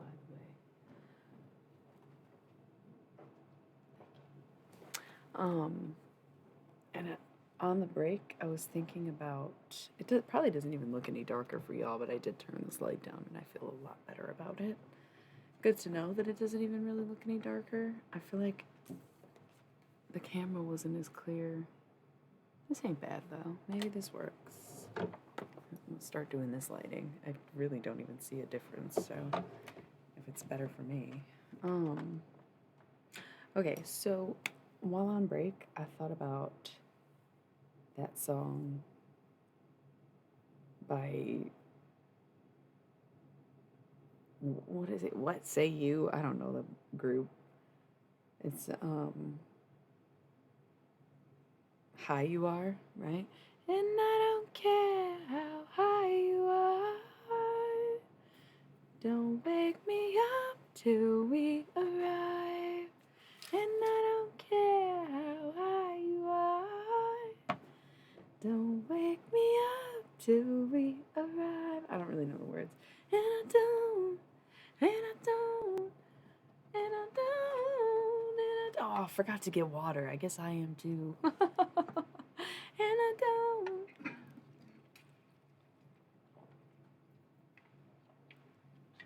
Listen, I've been having mixed feelings about getting high lately because sometimes I'm like, I should really take a break, but then I'm also like, I use it pretty medicinally and spiritually. I use it when I'm working and I use it when I'm like stressing to the point where if I'm like in the PMDD rage zone, smoking weed, oh, I love that for you. Everclear is hardcore. This is my people right now, and that's the thing. I used to do fucking drugs, okay? If you have only ever smoked weed and get too into weed, then yeah, you probably need to take more tolerance breaks. I have taken tolerance breaks since I started smoking weed, which was like a solid 15 years ago. But I feel like as long as I don't wake up smoking, go to bed smoking, and smoke all day, every day, then like it's okay. I've dealt with my traumas, I've dealt with my flaws, I've faced my fucking personality head on. Yeah, that honestly, not exactly what I thought, but I could have assumed and did assume something very similar. But I think the drug of choice is just geographical. Where you were like, I'm drunk on Everclear, and I'm like, this dude smoked crack. But you're like, nah, it was meth. And it's like, yeah, that checks out. Like that that sounds like it. I love that. Yeah. I was like going to music festivals and taking and selling like all sorts of like fun gals like Lucy or Molly or whom the fuck ever. Oh, I love that. I think I really probably drank Everclear way back in the day, like probably 19.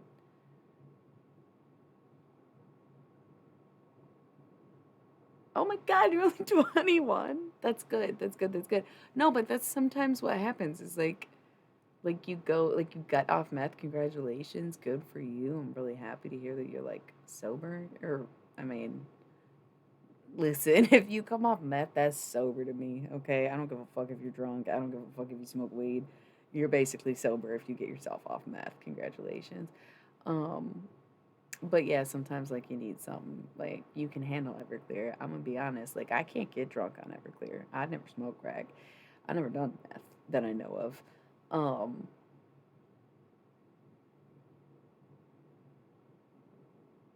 maybe there's a typo in that sentence. I'm not really sure. LOL.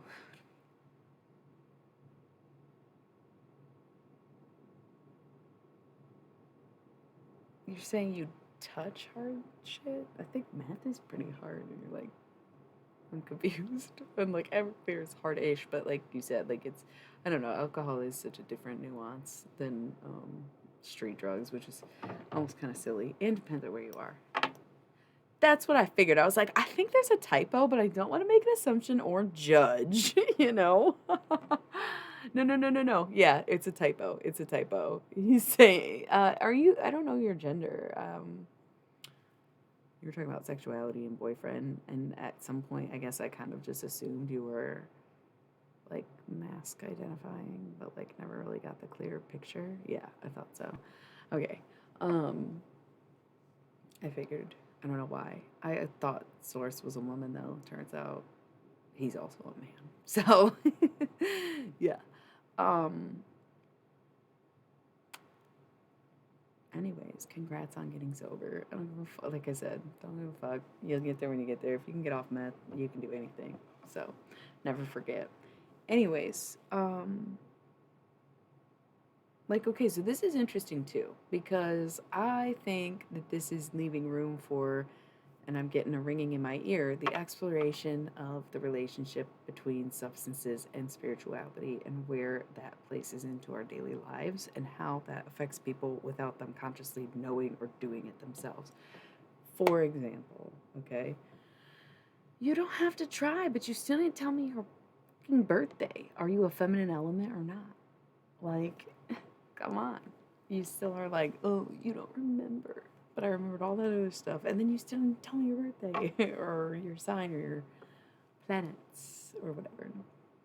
Um, like I'm a sign cat at birth and Earth sun, so feminine sun, and oh, you're a Virgo, you are femme. You have the most beautiful birthday. I remember having this conversation, but I forgot it was you because, oh no, I can't look up your chart. Send it. Oh, that is pleasing. I love that. That's a good day. I like was alive, but I really don't honestly remember what I was doing. Yeah.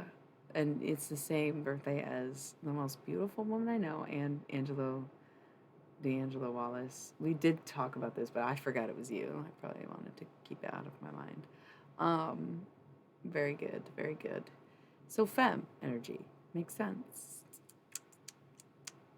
but also you're a Scorpio, so I don't know how I knew you were a man, because that's also a femme element. But anyways, substances and spirituality.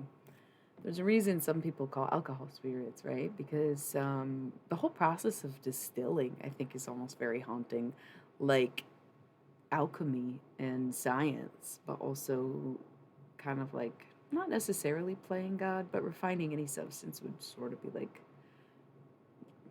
I don't know, manipulating nature in general, in a sense, is like playing God. I don't know anything about the houses. When I say send me the chart, I just mean like the planet placements in your rising and Chiron and stuff. Like I know a little bit about that, your Lilith. But the houses, the planet, like, no, none of that. I'm not an astrologer.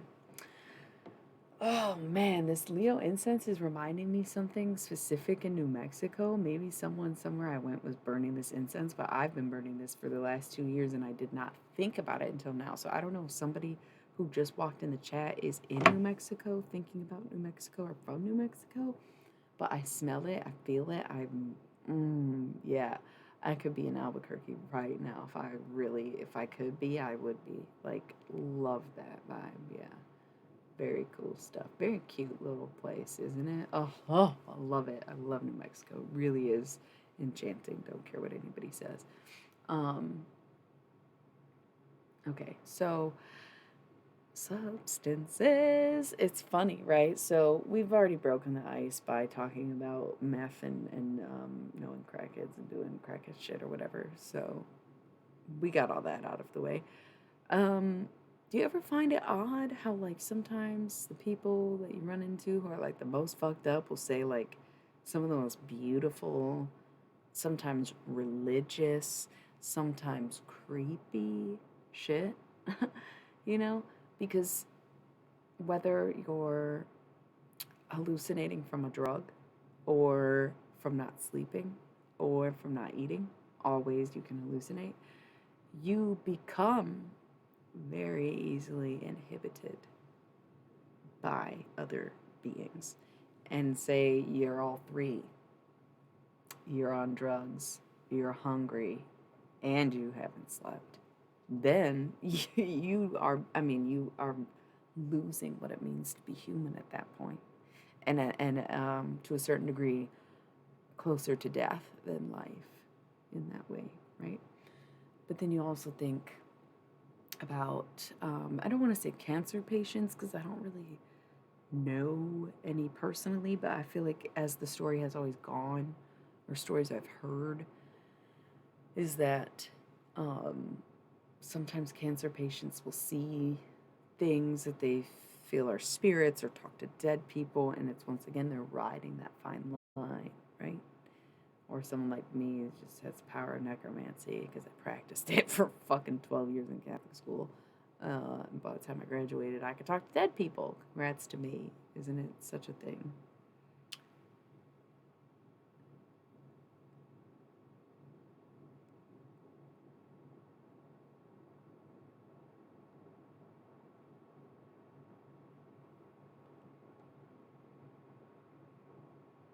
Wow. Right. Well, that's the thing. You're not always going to be inhibited by spirit or Jesus. Sometimes there's like straight up, I don't want to say demon energy, but some demons are fucked up. And like Satan just takes the unlovable, fucked up people that God keeps out of heaven because there's nowhere else for them to go. And I'm not saying that they all go unpunished, but some of them do roam. And a lot of demons are fallen angels, and I think that they are still inherently angels. So, like, by no means am I saying that all demons are evil, but some are. So, like, getting possessed by a fucking demon, or, I'm sorry, but half of our ancestors, us white people, okay, half y'all's ancestors, yikes. Not good people. Not good people. You learn a lot in death about life, but if you're stuck in purgatory because you refused your karmic lessons and you refused to relent on your karmic bloodline, like Jesus Christ, like there's a lot of bad people who lived and died, right? What does that mean? Please divulge what the stillness of God is. Yeah, yeah, yeah, exactly. On hard stuff and not hard stuff. Well, I don't know if anything I've ever done is considered hard, unless I did it unintentionally and didn't know about it, because I've had some pretty intense hallucinations that seemed like they'd be drug derived when I talked to a drug counselor slash therapist, but um, who knows? It was just one opinion. But other than that, yes, I've experienced so many kinds of entities. Even my own PMDD is an entity of itself, an evil entity of itself.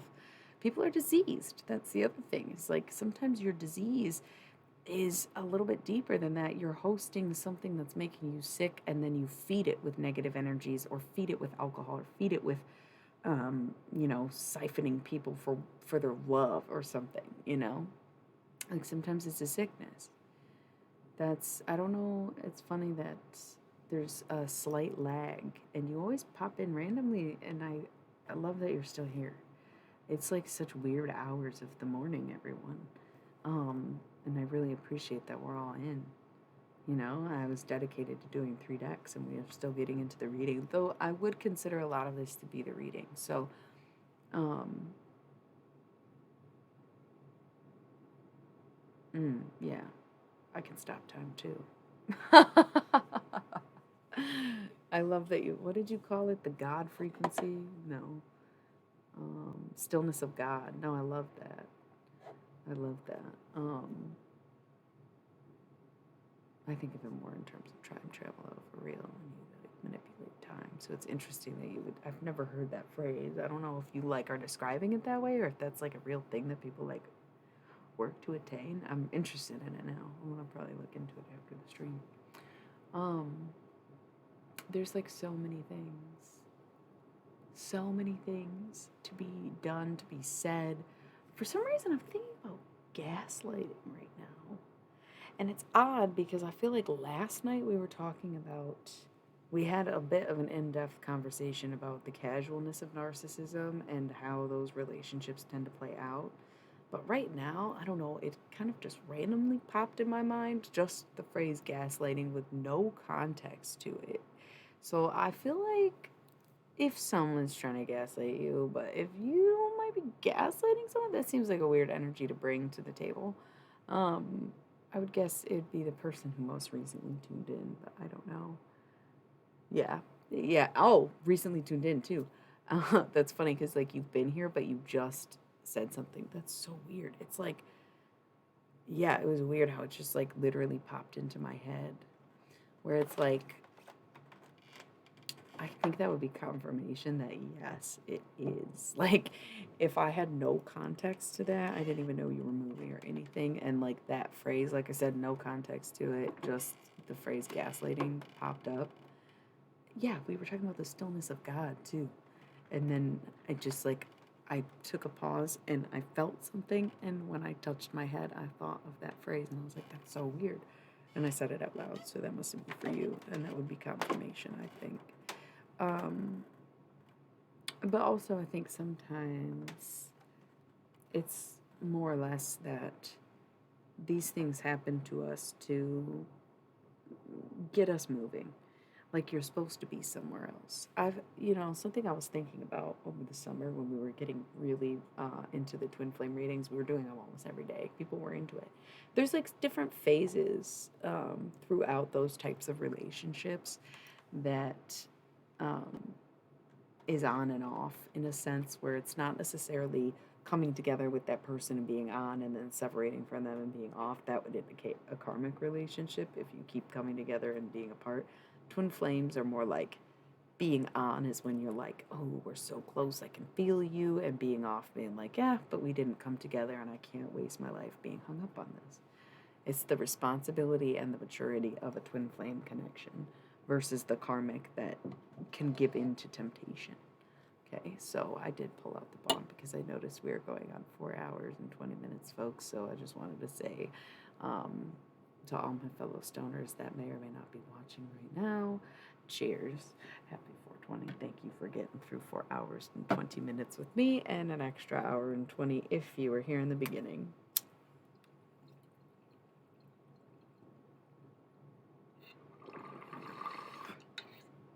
Super cutie, right? For 2020. Speaking of 420, I feel like I very rarely talk about this, but hell, I guess I will in this moment.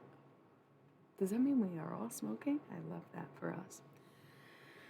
Or if it's your Everclear or your tears, cheers me, whatever you cheers. I love coming up with little cheers things. It was like a fucking special interest for a minute. I think one of my favorites that I came up with was like, for those we love and those we lost and those we'd keep at any cost. That's probably my favorite cheers. Stoner Nation. No, I was going to plug my show. I made a web series. I haven't made an episode in a long time and I really want to, but it is so much fucking work and I already do so much work myself. And nobody really ever saw the original episodes. I only made 3 of them. I have a couple others that I'm writing, but I have way more important shit to write right now, so hopefully I pick it up again in the future. But you can go on my website, which it used to be Illy Billy, but I did not buy my domain, and now I'm like, fuck it, I'm gonna take a break from that too. So you can find it in the link tree, my website.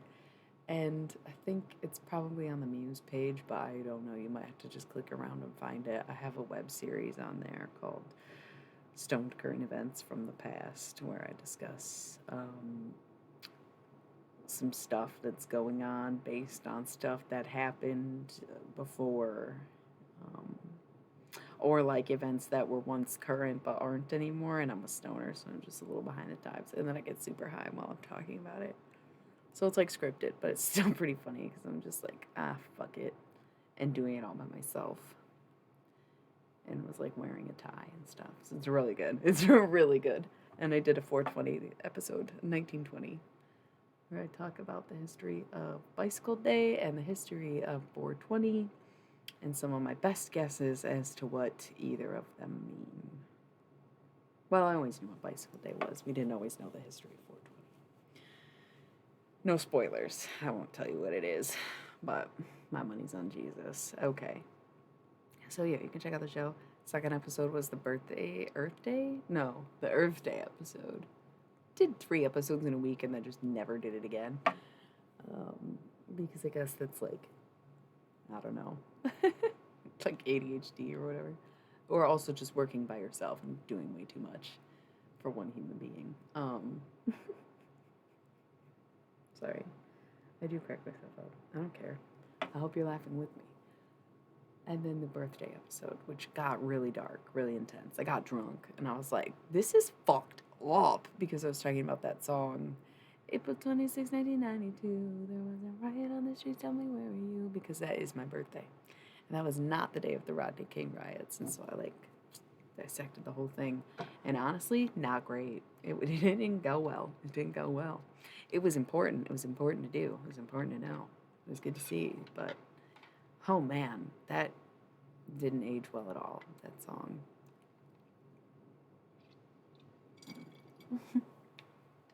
You're like, girl, wrap it up. I gotta go. Yeah.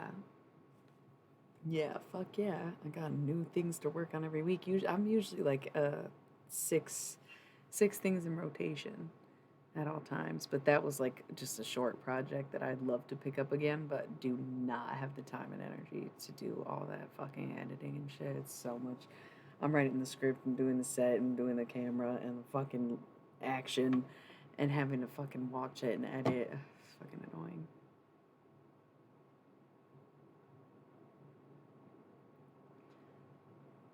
You might as well stay on your work schedule. Who cares? I don't get it. And also, what is this crowd right now? It's like the same 3 people who have been here all night, but it says that I have 8 viewers, most of them silent, but it's also like 5 a.m. What is y'all doing in the morning? This is how you get ready for work? Because with me, I'm flattered. You don't even say anything. Good morning. Good morning. Good morning. I don't even know what that's from. My 4th grade teacher used to sing a lot.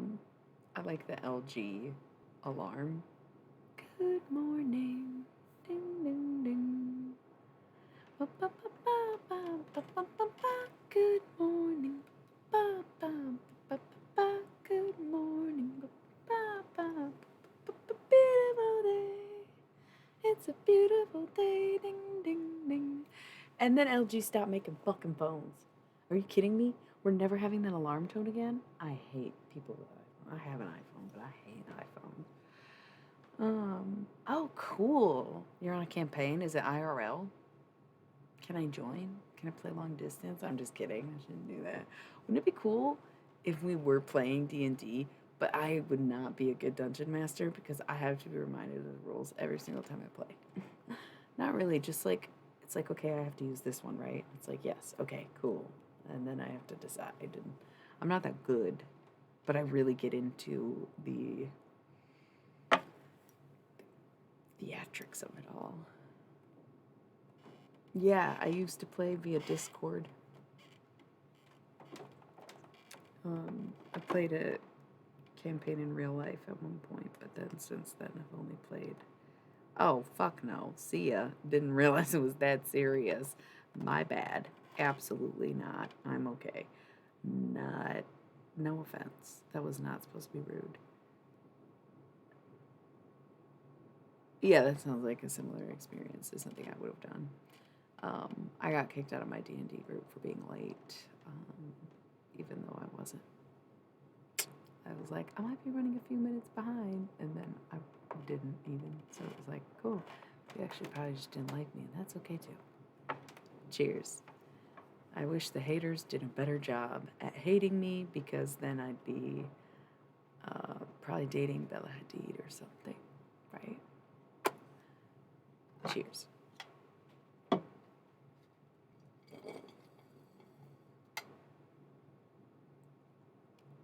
A little bit. That's okay though. It was virtual too, but yeah. Usually the wrong crowd. It's okay. You can own up to it now. All right, what are we thinking? I have these cards on the table. Should I read them? We about to fucking have to roll another ad break already, but I'll just do a minute instead of 3 minutes. Um, it's been lovely talking to y'all, honestly. I like getting the stream time and being able to like socialize a little bit so that we can all kind of focus in together and so that I don't exhaust myself by trying to do too much back to back to back. I really enjoy the pace and I really appreciate y'all being friendly with me. And this is why when people come in here and are like, "Can I get a reading?" I'm just like, "Nope, you can leave if you want to, or you can hang out and chill and have fun." It's like, this is the energy that I'm looking for. So I just want to say thank you all. We are on the last deck of the evening, and maybe that's why I'm prolonging reading it because I am having such a good time. But it is getting late, and we have been silly as fuck. Um, of course, I did take like a month and a half off streaming. Um, yeah, yeah. And some people do actually chill and stay, and they're like, "Oh, I kind of see what you're saying about general readings. That was super cool. Thank you so much." And then some people take total personal offense to the fact that they didn't read my rules before they decided to talk to me, and then don't like the way I talk to them. Well, guess what? You ignored the first thing I said, so now I'm not going to be friendly. So sorry about that. I try to be conscientious because Twitch is a global network, and I understand that it's not everybody's first language to speak English, and so maybe it's harder for people to read the rules than it is for them to hear what I'm saying. So I try to be friendly, but there are some nights I stay up cashing in my bad luck. Some nights I call it a draw. Some nights, you know, I'm scared that you'll get me a castle. I don't know. I always win. Let's take this little 60 seconds. Oh, yeah. I'm a recovered Grinch just as much as the Fuckboy Supreme situation, but we can talk about that in a moment. Let's do this commercial ad before anybody tells us that we have to. Okay? Yeah.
Hello, is it me you're looking for? I was just stretching, so I was still standing. And I was like, oh, I'll just talk to them while I get ready to come back on. And then I was like, fuck it, let's do a dramatic entrance instead. Okay, great. Love it. Vampire, Victorian, dead ghost, prince, queen, jester thing. Like, yeah, all right. Whew. Forgot to get water again. It's not dire, but it will be. You know what I mean?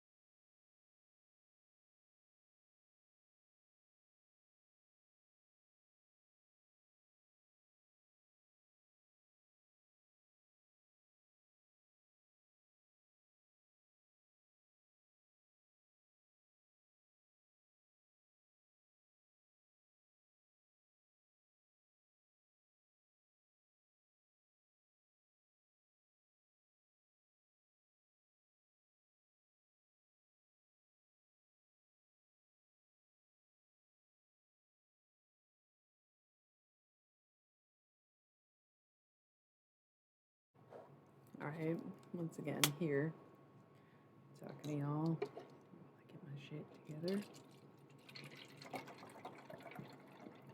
ASMR.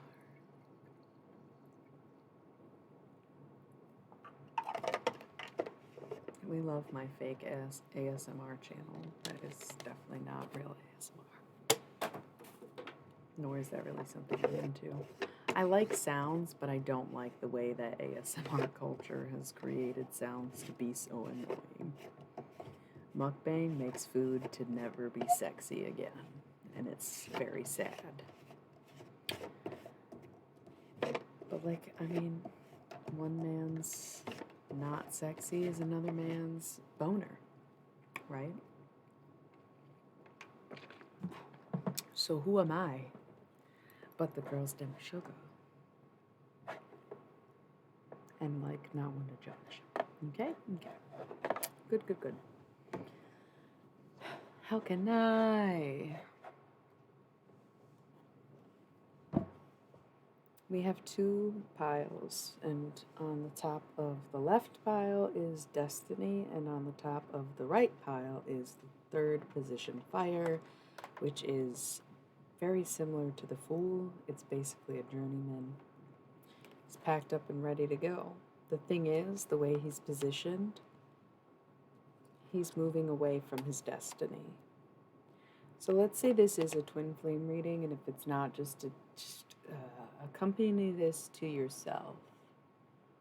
Because if your twin flame is not in another body, then it's within you, right? There's no point in coming into union if you're already whole. And that's why you have a soulmate, to complement you, not to complete you, right? So think of this in your own terms, in your own identity, if you can't relate to the twin flame reading.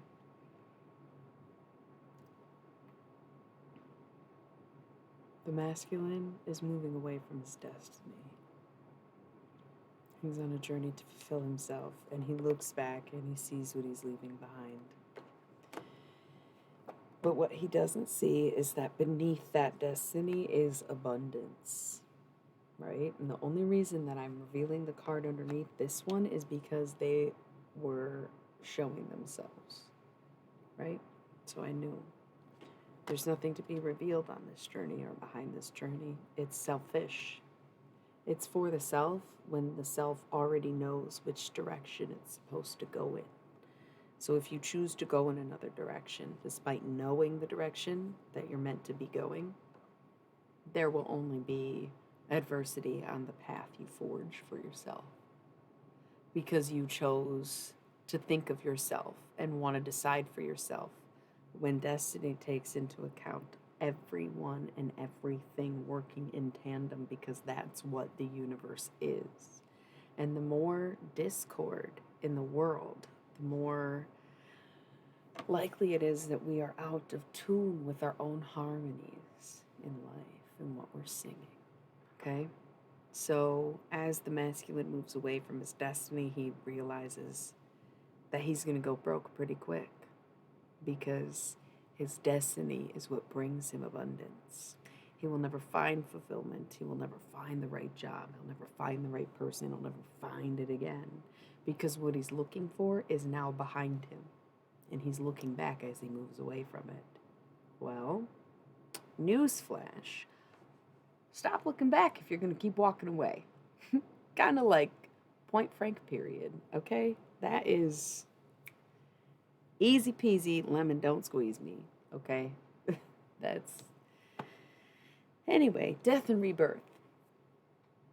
A choice has to be made. Are you going to end this cycle and create a new one, or are you going to end this connection and find a new one? Okay, because that is what it really comes down to. We have fifth position Earth, giving big Capricorn energy, big devil energy, right? Femme on femme. She's holding the cards in her hand. She says, what does fate got on me when I'm the one who's holding, right? When I'm the one who has the cards to lay down. This energy, this feminine, is like no sweat. I'm able to play these aces no matter what goes on that table. It's one of those hands that's good no matter what game you're playing. Okay? That's where the feminine's at. Listen, the masculine is going to choose his destiny or he's going to choose to walk away from it, but that choice is of his own. So the feminine is like, yo, if you're not in on this, guess what? I'll lay him down elsewhere. There's other tables and other games. Okay? So we still do have second position water, which is love. It's essentially the Two of Cups, which is love in every single tarot deck, pretty much ever. The love is there. The love is there. It's just there. The thing is, it was separate, right? We have these two piles that we're absolutely incinerating, and then there's these 3 cards in a row that I did not mention, stacked this way. Would you call that vertical? That Animal Collective song. Like, girl, it's too early. Shut up. Gotcha. It's okay. And on the other side of this vertical wall was love. So, like, the love is there. The love's there. But it's not there because the masculine's walking away. Oh my God, I love Animal Collective. It's something many people that do drugs have in common, I noticed. From ages 17 to like 21, it was like everyone I knew listened to Animal Collective, and it was the only thing every single person I knew had in common. Like, it was such an era. Maybe like 2009 to 2000. Yeah, 17. What did I say? 17 to 21. Animal Collective is good. I've seen them probably twice, but for some reason, I feel like I've seen them 3 times. But it's really, I was supposed to see them 3 times, and on the fourth reschedule, I finally got to see them. So I saw them once at an indoor venue. That was like 2013. We waited like 4 years. They canceled so many tours and had to reschedule so many dates. Finally saw them. And then I saw them at Lollapalooza in 2009. Bro, the fucking Merriweather tour. Like, oh my God. And all I remember is when they played fireworks because the sun set the whole time. Oh my God. It was so good. It was so good. It was so good. Yeah. Yeah. Yeah, dude. Fuck. I was like probably 16, 17 at that Lollapalooza. Yeah. It was, fuck, dude. It was so good. Yeah, I would see them again. Fucking heartbeat, and I always come like so close to seeing them and then just end up not seeing them or they cancel or something happens. I love Animal Collective. I feel like I take more inspiration from them than I realize in my music because listening to them be comfortable making some of the sounds that they make with their mouths inspired me in the long way to do the same, but without sounding anything like Animal Collective. Mostly because I am a singular animal and not a collective. But maybe you would like my music. Maybe that's the target audience. I don't know. Because despite my covers, that is not the obvious target audience. Yes. So anyway, the love is there, but it's not there. At this point, the masculine and the feminine, rather than coming together, working together, and realizing their assets are better off with one another and that they can make some long lasting investments into their future, they're both so fixated on working things out for themselves and by themselves that they are putting aside their feelings of love or have yet to realize them. That sounds complicated. That sounds weird. That's like, how do you not know the way you feel about someone, but also, like, how can you know until you try, but also, how can you try if you already know? That's often the conundrum and part of the reason it does take so long, because it's very hard to rationalize feeling like you already know someone or already connected to someone that you don't know, which is typically how twin flame relationships go. And I would fucking love to ask Laurie Anderson how long she had a crush on Lou Reed and through how many wives, because they give major twin flame vibes. Can't think of anyone else really. But and like maybe Marilyn Monroe and JFK, oddly enough. But kind of they'd probably be karmic. But they're trying again. I think I know them. This lifetime is crazy. And it's like not anyone you'd expect it to be. They're like the total opposites of who they were. It's just like a suspicion I have. Anyways, um, yeah, so the love is there, but it's being blocked by cosmic forces in a way.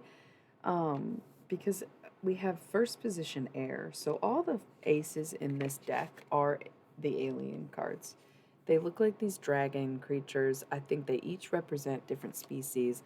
The earth pentacle is like the reptilians. I believe that the air is the Pleiadians, or like, yeah, and then the fire is sort of like the species that I don't really know or understand or connect very much with. And then the water is the no, the water's the Lumerians, so the air is the Greys, I guess. Like, there's like different connections up there. There's like different frequencies that you can catch that get channeled through space, I guess. And everybody communicates differently. So yeah, I'm feeling like the Greys are.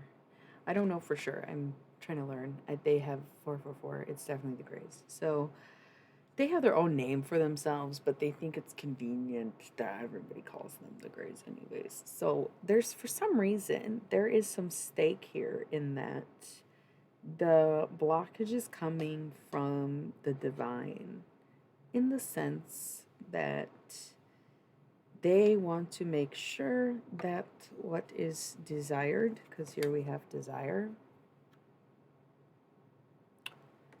that it's more than just, I hate to say, the youth. Are you after this because you are chasing your youth? It makes you feel young again. Is it that you just want something new? You just want to start over? Or is this a love that you really never felt before? Oh my God. Kind of same, because I was a freshman in high school when that album came out. When that album came out. So 2006, and some like older dude who I thought was like so hot, but it's probably kind of creepy, but I guess he's cool or whatever. He like let me borrow Grass. Like my freshman year. I didn't even smoke weed yet. I did later that year. Or maybe it was sophomore year. I think it was 15 when I smoked weed. And I could only fit so much on my 2 gig iPod, so I picked all the shortest songs. And so I didn't get into Purple Bottle because it was over 6 minutes long, and I was like, it doesn't make the cut. I can't. And like, what's the other one on there that's super long? Not Did You See the Worlds? That's not on that album, is it? Maybe it is that. I'm thinking of the one. Is that what song that is?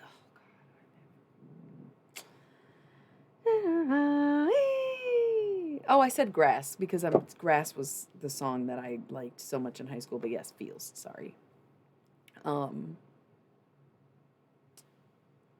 Yes. Yes. That's what I'm saying. So like, I got into Purple Bottom when I was much later in life, when I could like fit more um, stuff on my iPod, or started listening to music on the internet, or getting into Animal Collective. Um, in my later teen years, like when we were doing drugs. Yeah. So cute. So Grass was my favorite song then, but like Feels was my first Animal Collective album because it came out that year. And then it was like, okay, go to Strawberry Jam. So same concept, shortest songs, Winter Wonderland. That was my favorite because that was what I could fit on my iPod. Y'all do not know what life was like with like that mini. And then I upgraded to the 80 gig, but it was like, if you could get your hands on a CD to upload to get it, nobody could afford iTunes. Like, what the fuck? We were in high school. Such a different era. Such a different era.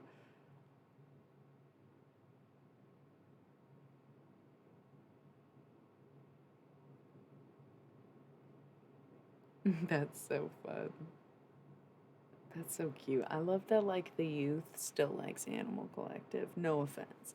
But someone I'm on like the Animal Collective Reddit and someone posted a meme that was like 12-year-old me hearing My Girls for the first time, which is really cute because I showed my niece that song and she loved that music video when she was like a baby. But it's like such a funny concept because the song wasn't out yet when I was 12. But I'm saying that to say that I'm glad that Animal Collective has sustained because I feel like um, some of the younger crowd prefers new stuff and things right now. And granted, like Animal Collective still makes music, but they make music like they always have. So they're not making music that sounds like music that's being made or is popular when everyone's so into what's new and even kind of like more into independent creators, it seems like, but they've always been so like forwardly independent. I don't know. Okay, I might be like slightly leaning to special interest. Look, people are like, I'm not gonna sit here and listen to you talk about this all night. I really love Animal Collective, one of my favorite bands ever, because so consistently good. Though it does take me a long time to warm up to their new stuff, so like I haven't kept up.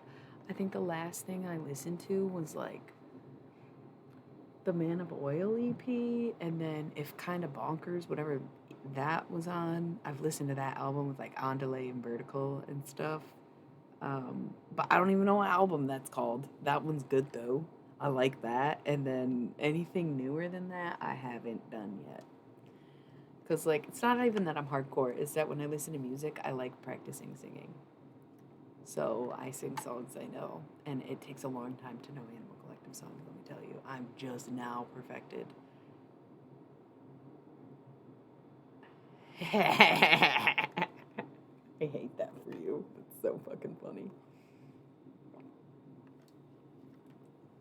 I love how we were literally in the middle of this reading and like I was like, wait, we get to talk about Animal Collective?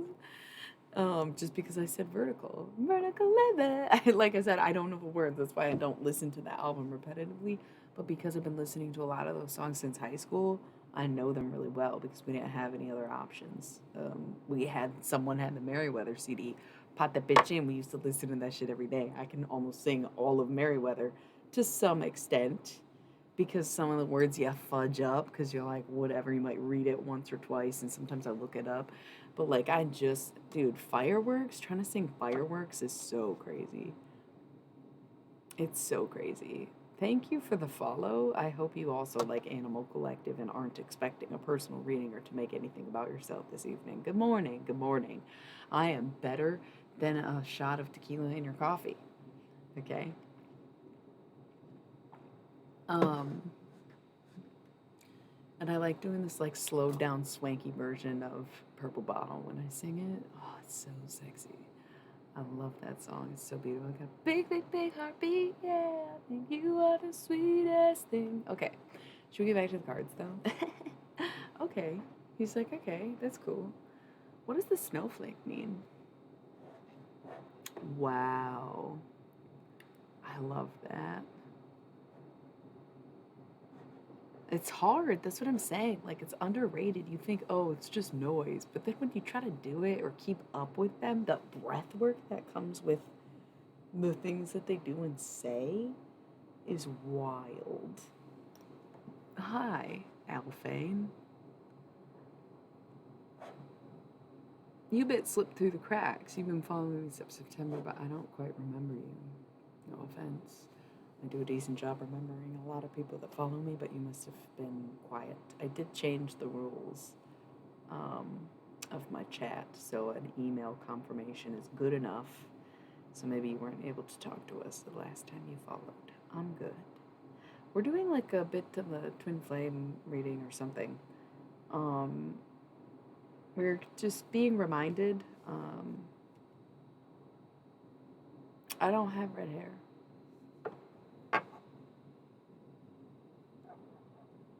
It's blonde. It's like dirty right now, so it looks a little bit darker, but it's blonde. It's only red back here. Isn't that crazy? I know, but it's like, look, up close, it's like blonde. It's just the lighting from over here. This fucking ring light. This is, it's because it also, like, I need to wash it and it'll get blonder when I wash it, and you can see my roots starting to come in. I don't think this is all root. I think the root, maybe it is. I don't know how hair works like that.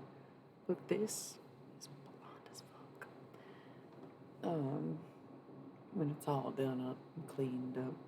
But yeah, the lighting is making it look hella dark, and also the fact that I haven't washed it's making it look dark. And the back is a little bit darker than the front. Tobacco sunburst. It's pretty fucking blonde though. You know? Yeah. Hello, that's great. Just like chill out. You'll get it. It's a vibe around here. And we like it that way. So vibe with us. Okay? Good morning. It's like 5 a.m. It's 5 o'clock somewhere, you know? Kind of like the wrong 5 o'clock, but who cares? Cheers. Enjoy yourself. Drink a beer. Or don't if you're like getting ready to go to work or something. Really? Jimmy Buffett? Or, oh, Jimi Hendrix. Is that even Jimmy Buffett that sings 5 o'clock somewhere, or is he just Margaritaville? I don't know. What good timing though, because there's like a slight delay in the chat too. Yeah, Jimmy's cool. Oh man, my bangs. We were talking about my hair too much, and now it's freaking out. They're like, "Why would you draw attention to us? We're having a bad hair day." Okay, and maybe we should have wore a hat, but we didn't. We committed. Cool. So back to this shit. We're doing like a little bit of some alien channeled messages. No, that's okay. I'm saying I was messing with it so much and I was already having a bad hair day before you said anything. It's just funny because people who haven't seen me in a while also were very taken aback with the hair, and it does look super red, but it's actually pretty blonde. Yes. So we're doing some kind of like alien channel messages, twin flame reading, crossover sort of thing. It's fine. I got that when you said boyfriend, best friend, he, this, that. You're good. But yeah, so make sure that the person that you're chasing after, or the one that you think is your one, is for the right reasons and not the wrong ones, that you're not just avoiding responsibility, chasing after your youth, having a midlife crisis, etc. You need to come to the conclusion that it is true love on your own and prove it to yourself, not to the other person. If you have concerns about the age gap or the any kind of difference, but age gap seems really prevalent because it was like the desire with the maiden, and the maiden sort of represents youth and like a new journey, but we are talking about love, where it does feel like make sure that this person isn't just chasing after their youth. Even if I'm hearing like if you're going through a breakup too, to be weary of something about that. Yeah. So we have 10th position, Earth. The mask comes off. The real deal appears. And then we have number 16, Journey. Okay. The journey includes light and dark, right? There's day and night. Even when you walk one path, it's two roads, right? One way and the other. We've got third position, air, which is, knowledge, basically, learning, reading, the masculine spending his time educating himself, because the feminine is who she's meant to be at this point, and is more so revealing her true self than finding her true self. And it seems like the masculine, in finding himself, is learning a lot about the feminine or from the feminine, okay? And then faith. Yeah, so even in the scenario in which you walk away from this connection, even in the scenario where someone walks away from you, it all comes back in the end. So if this is something that's been put on hold already and like, I don't know if I should try again, If it never went anywhere the first time, then absolutely yes, try again. If you have already full blown been with this person, you're dealing with a karmic, and if you really need to learn that lesson, then sure, do it again. If it's a soulmate, then they'll be there no matter what. There's so many different energies at play. But if you are dealing with this twin flame connection, man, absolutely try again. Give it a chance, you know? That's so wild because as fate will have it, it all comes back to the same place, the same person, and the same questions, right? Am I going crazy? Is it just me? Do they feel the same way? Am I losing my mind? Am I too old? Am I too late? Am I the wrong guy? You know, like, I don't know. Just go for it. Just relax a little bit, you know. It's Sag season. Do something impulsive and unexpected, okay? So we've got a few more cards on the desk here. I guess we gotta roll an ad break already. Feels like it was just not that long ago. I think we'll go with 60 seconds. We'll just take a quick minute ad break, and then I'll be wrapping this up soon. So I don't want to keep y'all waiting when I also don't want to keep me waiting. So I'll be right back.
Wait a second. Are you talking about your best friend who you earlier said you weren't jealous of and didn't have feelings for? Interesting. The lie detector test determined that was a lie.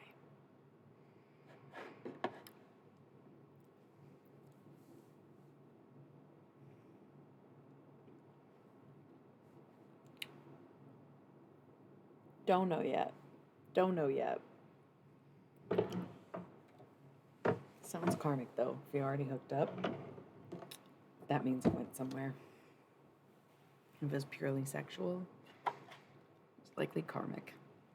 Part of the twin flame connection is that you aren't even sure if you want to make it physical. And that's sort of part of the hesitation and the intense feelings that you get is like it's never been physical and yet you feel a certain way about someone.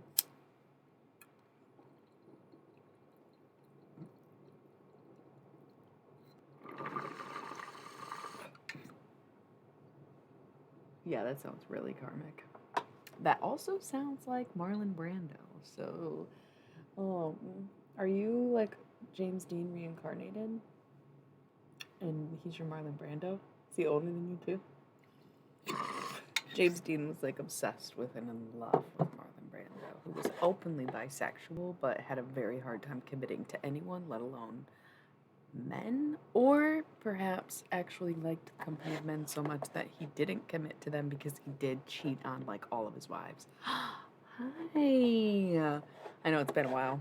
I'm trying to be on a schedule now. Yeah, and Marlon Brando at one point did sexually burn James Dean, and he bragged about it because James Dean was obsessed with Marlon Brando. That is a karmic connection for sure. And then, of course, James Dean didn't learn his lessons and died young. Very sad. 24 years old. He's an Aquarius, of course. And Marlon Brando's what? An Aries, right? April 3rd, baby. Totally an Aries. I've looked it up before. That's why I was like, wait, I do know. Cool. So once again, if you can't totally relate to the twin flame reading, at the end of the night, you can, or even tomorrow when you're, you know, um, you can go back. LOL, that sounds treacherous. That sounds like 3 placements that I really do not like at all. Not at all, I shouldn't say that. Scorpio moons aren't that bad, and I don't know if I really know any Aries rising. They just sound unpleasant. But Pisces suns are always so low on my list because I try to raise them up, and there's a few good ones that I absolutely love, but like they're not holding up the whole team. Somebody's got to be at the bottom of my ranking, right? And if I'm gonna have a Scorpio placement, I hope it's not the moon. Oh Lord, Scorpio moons are like the most like how do you say unsettled? You know? And then the Aries placements are just angry. So like I said, I don't really know any Aries risings, but oh boy. Oh boy, that sounds intense. It sounds karmic. I actually was having a conversation with this person I know, and I was saying something about the water signs: Cancer, Scorpio, Pisces. Cancer, oblivious to karma. Cancer placements, Cancer, sun, moon, whatever. Good morning. This is what I was waiting for, was the good morning. Bing, bing, bing. The good morning crowd. Good thing I have lunch plans. Yeah, it's late as fuck. Um, yeah, I'm a Scorpio rising too. I told you that. I'm basically the same thing because Taurus and Scorpio and Aquarius and Leo are the fixed signs. So like I'm a Taurus sun, Aquarius, and Scorpio rising. Like 2 peas in a pod. Yes. So hello, kin, brethren, what have you. He's also a Scorpio. Say that shit to my face, okay? Probably got like a Leo moon or something. I don't know your chart actually somehow. I bet you got a Leo placement though. You kind of look like a Leo. And you look so good with the hair. Gotta be a Leo placement in there. Libra rising, maybe? Something like that. Maybe you have told me. I don't know. Um, I make it look easy though. It's been a very hard life, but I make it look so damn easy that people get mad at me for suffering. But it's fine. Because I love that shit. Let the haters hate and let the shining shine. That sounds so mental when you say that. Let the shining shine. Oh wow, I love that I just said like the Libra and Leo placements about someone else. Is so funny.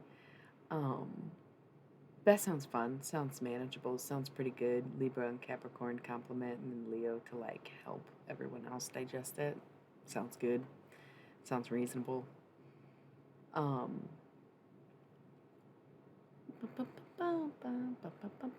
good morning. Yeah, so like Cancer placements are oblivious to karma. Scorpios live with the fact that being a Scorpio is the karma. And Pisces are like the karmic. Like they're always the karma.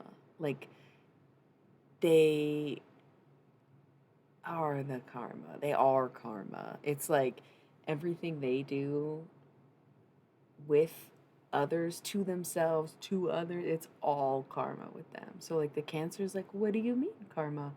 Nothing I do is bad and everything I do is fine. It's fine. Kind of energy. And then Scorpio's like, I'm unaffected by shit because I'm a Scorpio and that's my punishment. Is like nobody likes me, basically. No offense to all the Scorpios in the room. Everybody thinks I'm a Scorpio, and I think they're basically subtly trying to say they don't like me because nobody fucking likes Scorpios. But I come off as one because my Scorpio rising, and it's like, cool, love what you did there. Yeah, that's why we keep to ourselves. Yeah, because you got a lot of karmic lessons to learn. And maybe you have good karma. Karma's not always a negative thing, right? Sometimes it's good karma. And that's why it's like Pisces is a deliverer of karma regardless and experience a lot of karma too. They are the karma in the situation, good or bad, for themselves or others. Fuck yeah. I also notice where there's one water sign, there's like a pack of water signs. But where there's a Virgo, there's a pack of Virgos. They don't fuck with other earth signs. They fuck with other earth signs, but there's like, if there's a Virgo, there's like 20 Virgos. So weird. But yeah. Okay. So I shuffled more. Can't remember how we ended up with the cards that are out here. But all that's face up is the child. What child is this who lay to rest on Mary's lap, a baby? That's like some weird Catholic Christmas song. LOL. I could see that. It's very powerful. I think Pisces are pretty submissive, in a sense. Integrity, though. Gotta have integrity. Know what's good for you. Know what's bad. Know when to stop. Know what's abusive. Know what's pleasurable. Know what's consent. Know what's coercion. Having the integrity to know what's good for you and to know the difference. We have third position water.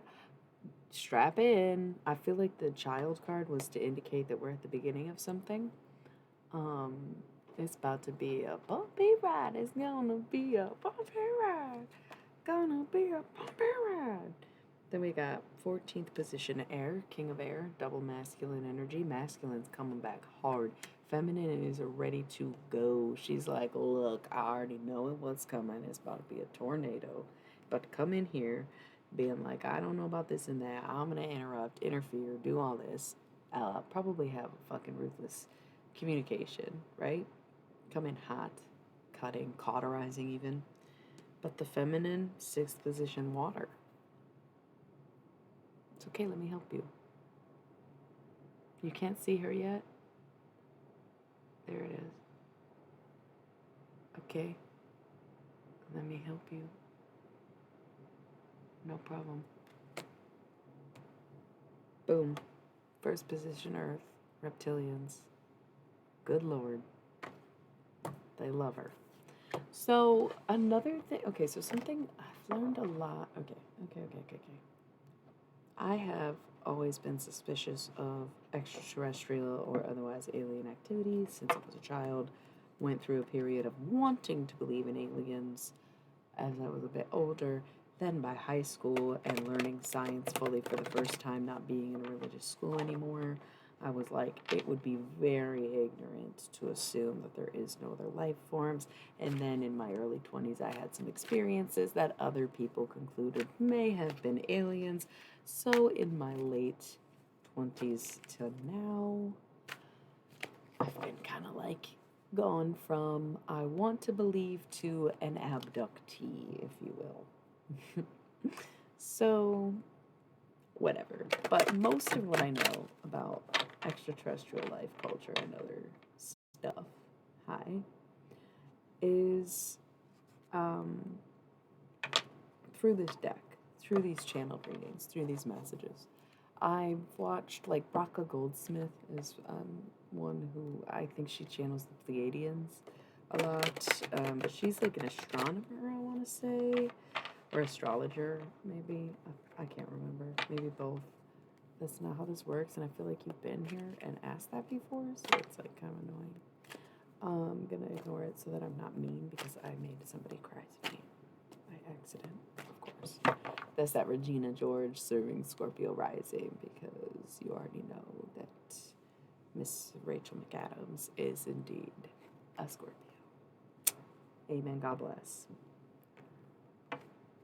Wow. See, and that's why you're on my channel. Because not only do you get me, but also, yeah, that's like the thing is we do end up finding each other. So I feel like part of what's going on right now is there seems to be not like, I don't want to say a crossover of species because that sounds really intense, but part of the narrative that I was learning this summer or fall time, whenever we got hardcore into these readings, we had like a brief period, probably before October. So it was probably like September where it was like we were doing all alien channel messages. Thank you, Gold Hairs. I just didn't feel like it. I really appreciate you. Okay. Um, Hi. I feel like I know you IRL, but I can't remember who you are, or maybe I made that up. I don't know. No, maybe not. Who are you? I like vaguely remember you, but don't really. It's good to see you too. Thank you. Oh yeah, I am a recovering Grinch. Yeah, same, same. I've embraced it. I think that's why I have PMDD, but I'm trying to put it into words and explain it step by step, day by day, and a fresh start over in every single way, or whatever the fuck that theme song is, so that it sounds more rational when I lay it all out on the table. But I have reason to believe that yes, absolutely. And this bitch better have my money, you know? Because it's like I've been nothing but patient, nothing but kind, nothing but consensual capitalism, right? We're gonna fuck you either way. So do you want to take it willingly now or unwillingly later? Heard, right? Like the ads. Yeah, no, a little intense. It got a little intense for 5 a.m. I'm so sorry, everybody. Good morning. Good morning. Welcome to whatever you would call this. It's super fun around here. We're all vibing, honestly, super hard. But now we're getting aliens involved, and that's like the turn no one expected. Unless you come to this channel often, then you're totally about it. So maybe you just need to come around more if you still think we're weird. Bitch better have my money. Who y'all think y'all fucking on? I was singing that last night too, or was that earlier today? She's a Pisces. Yeah, so there's things that I've learned from media. Like People of Earth is very funny. It's a great take, but it has a lot of stuff that's based in like the general alien community and what they tend to believe. So obviously whoever made it did their research. And then when you think about X-Files, like let's not go down that rabbit hole right now. But they did base the character of Fox Mulder on a real person and used some of the actual cases that were public in the show. So there is aspects to it where it's like, that makes sense. That's kind of checks out. That makes this experience of mine make sense. This is cool. I'm gonna look into that. I'm gonna look this up. Oh my god, that was real, right? So there's aspects of that, but there's to a greater extent things that I learned once again using this deck, like over the summer fall time. And like I said, if you were here, you were here. We would rotate between like love readings and alien channeled messages. It's kind of cool, and throw some dead people in there. It's like definitely more of a vibe than it sounds like it is. Probably, I think. So, cheerio. And kind of yes. So,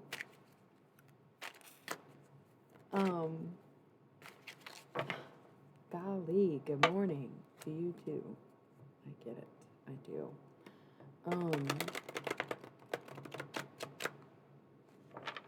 Something that came up in one of the readings I did was about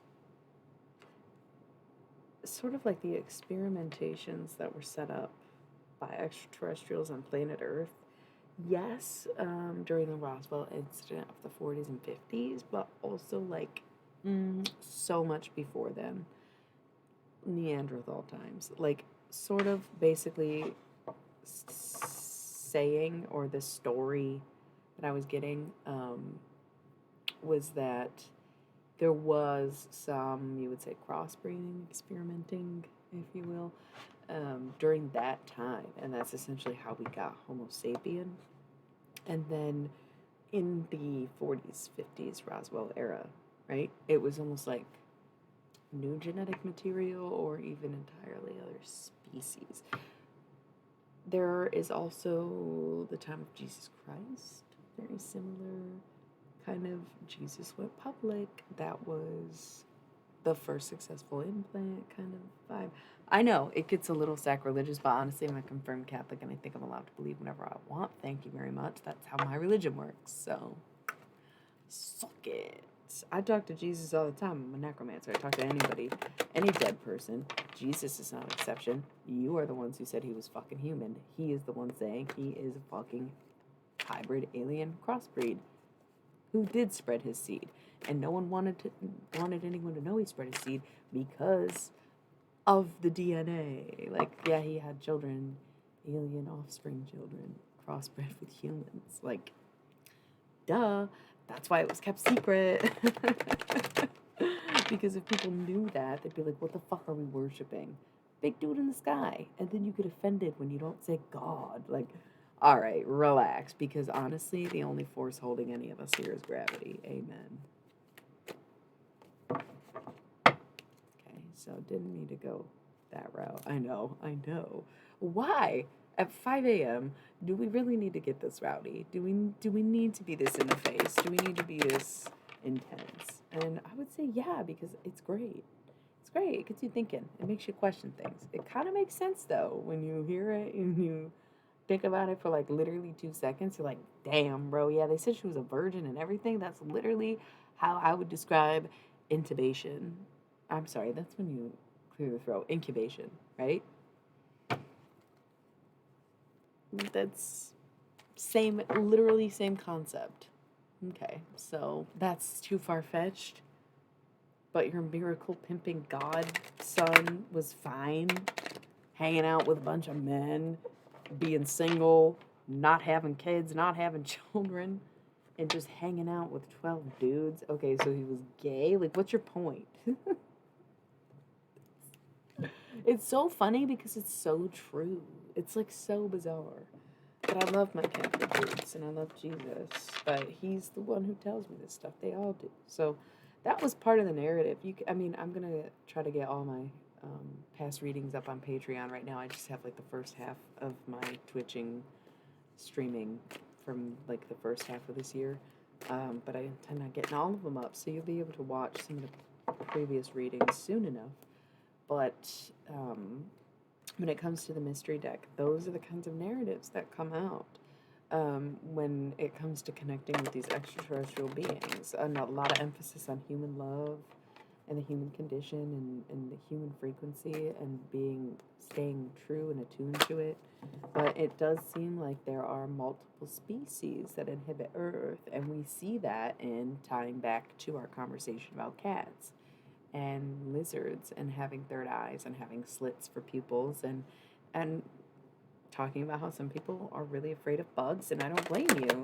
They have like 8 to 1,000 legs.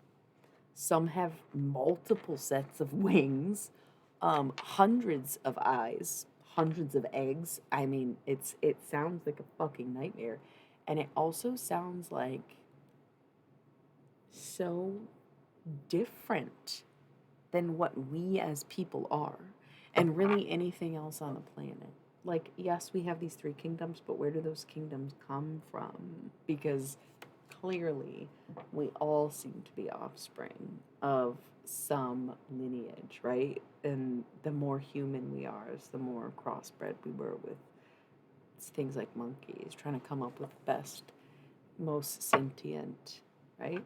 And that's why we have no idea what's in the ocean. Because if we knew, it would freak us the fuck out. You think that the people living in the ocean are smart enough to be unseen by our pathetic land-yielding machines? Anyways, what's your theory?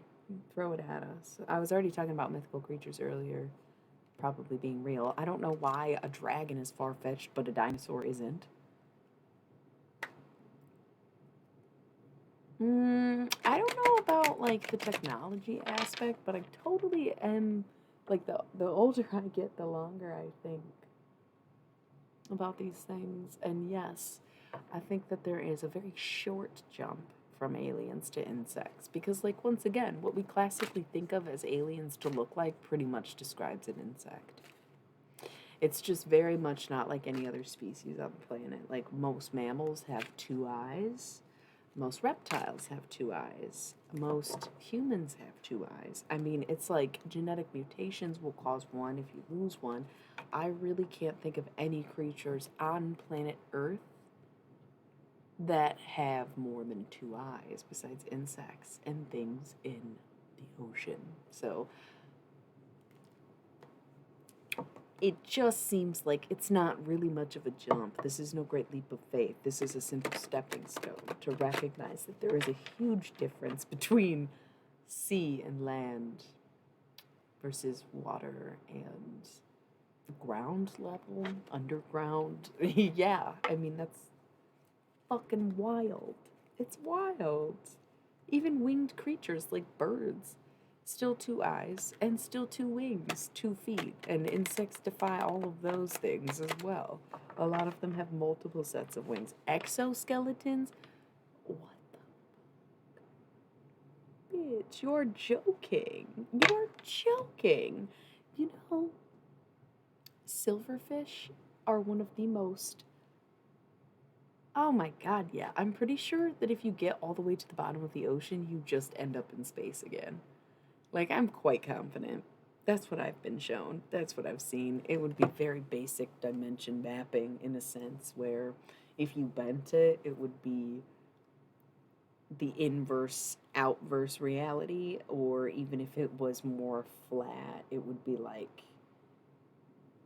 like distance, right? It would just, I've thought about that a lot. But yeah, so it just seems like these are not big jumps, and especially when we see so much come out, like the CIA releasing old MK Ultra and admitting that they believe in projection, astral projection, right? Or Roswell in Area 51, and them saying, "Yeah, we'll keep it secret. There's some stuff we know about," and the idea of mass panic right now. And yes, mysteries like the Bermuda fucking Triangle that we cannot humanly or naturally explain. Probably a black hole, and it just spits you out somewhere else, and we'll never know because this ain't the Shell Manifest, is it? It's not quite the same.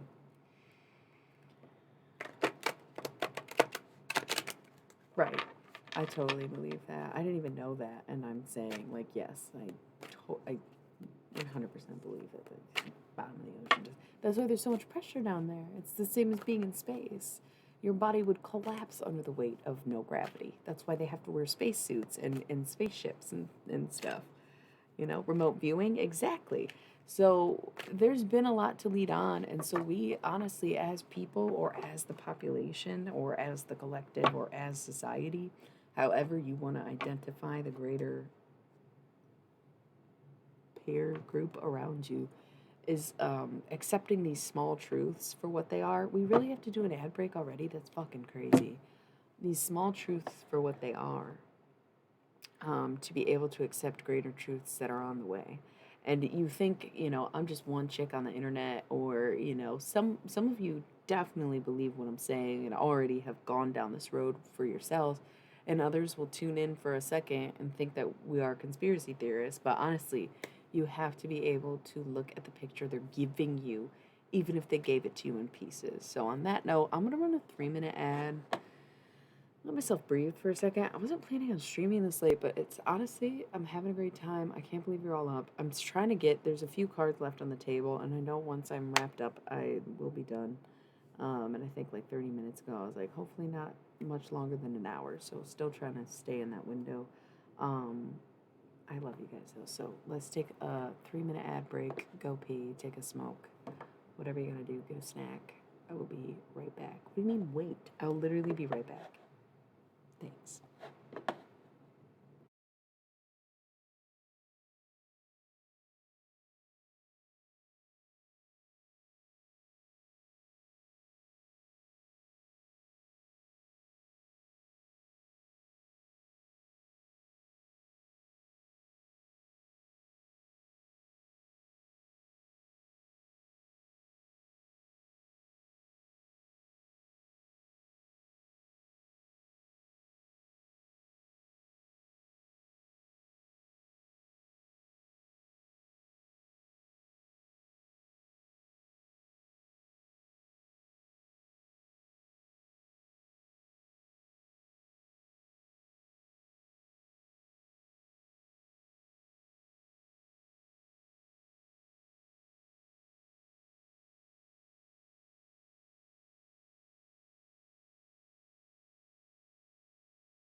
Okay, hello.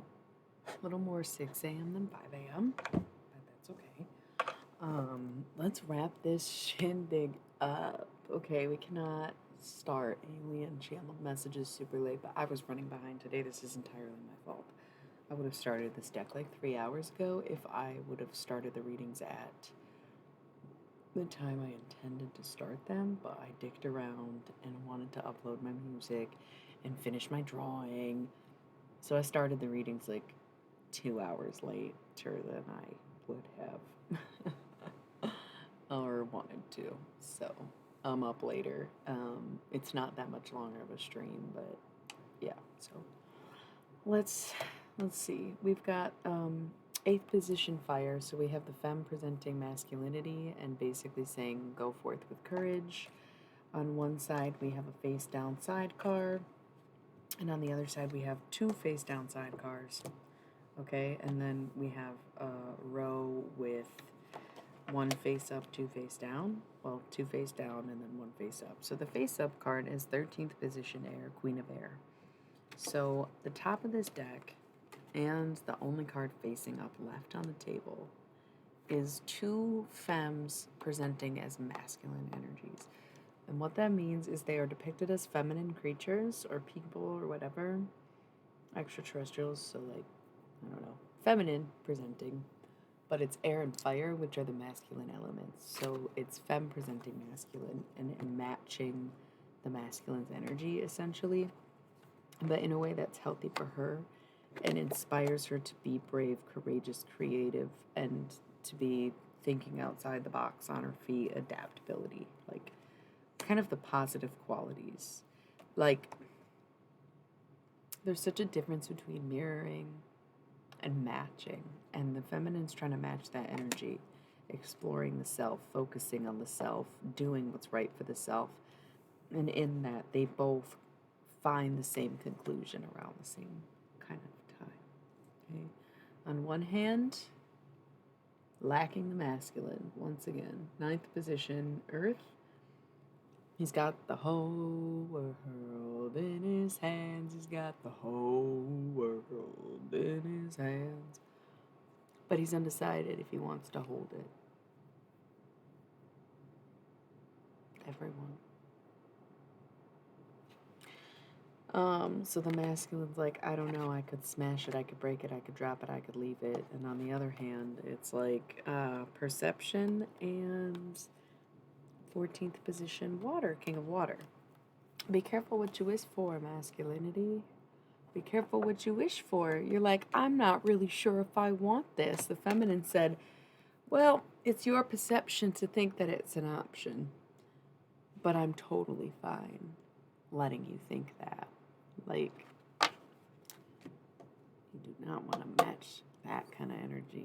It is not the direction you want to go in if you are the lead. So if it's maybe better to make no decisions at this point in time than it is to make bad decisions. However, the advice that we were going with is to be a little bit impulsive and go a little bit outside your norm and do something unexpected for these last 10 days of Sagittarius season. Okay? Commemorating that fire, mutable energy that we all know and love so well with something out of the ordinary. Okay? Being someone that other people can depend on too. Because look, we have the 12th position water, the counselor, right? Being able to listen and not just wait to be speaking. 7th position water, going with flow and therefore being in control. Okay, so these 2 face down. Oh my god, some gay shit going down probably, but 5th position fire, it's no use. The masculine likes men and that's okay too. Yeah. Okay. And 8th position earth. Femme already knows that. Yeah. The femme already knows that, so it's all good. You know, maybe coming to terms with some bisexuality is the energy. We talked about repressed emotions earlier, and I did briefly say that repressed sexuality would count as a repressed emotion. So I feel like bisexuality might be a vibe, I feel like masculinity, masculine elements, fire, air, or mask presenting people assigned male at birth. Um, yep, yep. A lot of them are kind of realizing maybe I never had the option to be bisexual. Maybe I never had any choice in what I wanted sexually. Maybe I didn't give myself, look, it's love. It's self-love too. If you can appreciate or reconcile with the thought of loving a man, then you can truly love yourself, even if you don't actually like men. That's like masculine fragility, but in a good way, like being vulnerable, being fragile intentionally, you know? Being like, oh, it is okay to love men. I love myself, and I'm a man, you know? I am like pansexual, so like I'm very attracted to myself. I'd be like, anybody would be lucky to be with me. And I also get nervous when I talk to women. So whatever. That's like you just gotta own it. Self-love is the best love, but if you can accept loving others, maybe you can accept loving yourself instead of vice versa, which is the usual pressure. So cards seem quiet. I can't believe we ended on a gay note. That was kind of unexpected, honestly. That card is super gay. I don't know if you really saw it, but it's just like two men naked and holding each other face to face. So that's crazy. The Hero. Bottom of the deck is 14th position Fire, King of Fire, double masculine, so can confirm. And then we have 12th position Fire, the Hero, very masculine Emperor energy. And Knowledge. Yeah, so maybe it's like there's some masculines who are like already know this about themselves and are wondering if they're gonna be judged for it, and the answer is like, no, I doubt that. Like, what the fuck? Men still fearing coming out as bisexual in 2022 is fucking sad, and like there's no reason it should have ever been like that. And I'm sorry because I know a lot of people. I truly do see the biphobia. I thought y'all was exaggerating because I'm like, I've been openly bisexual forever and people fucking love that shit. Probably in the wrong way. But also, I still see stuff like, I would never date a bisexual man. Why? Why? Why? Why? Would you also not date a bisexual woman? Would you think it's okay if a man said that he wouldn't date a bisexual woman? Like, why? The biphobia is fucking real. It's weird, right? It's really weird. But I think maybe if you're straight, yeah, sure, get that.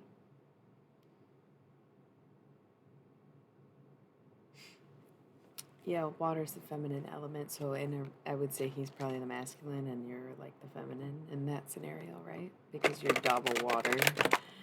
Um, and Aquarius is so like non-binary energy, right?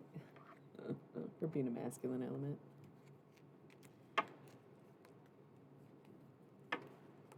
I keep mixing this deck up, but I'm not getting any cards coming out, so I think we're gonna call it a night, y'all. It's like way earlier than I thought. And I've been loving it, and I could talk about this stuff for days, but I got some shit to do, honestly, so I gotta get on with it.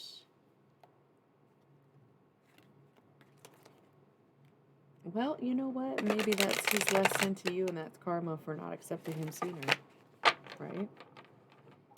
Who knows? But yeah, okay. On that note, y'all, we did this thing. We did it right. We did it long. We did it tight.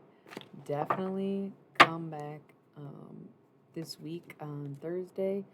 I will be streaming, but not tarot cards. So if you have any questions about anything, spirituality related, tarot related, questions, not personal. No, I've never had the opportunity to raid. We should raid. There's never anyone at the end. Usually I end my streams because everybody leaves because it gets to a certain point. Thank you. It's so funny that I said kid recently. I think it was on the stream. Like maybe you were here, maybe you weren't here. It's hilarious. I love it. Yeah, we should raid. we should definitely raid. I've never been able to. Like I was saying, I usually just leave because everybody else is leaving. But like, fuck, you're right. If there's 7 viewers, we can raid somebody. I'm so excited. Any suggestions, or does anybody know how? Sorry.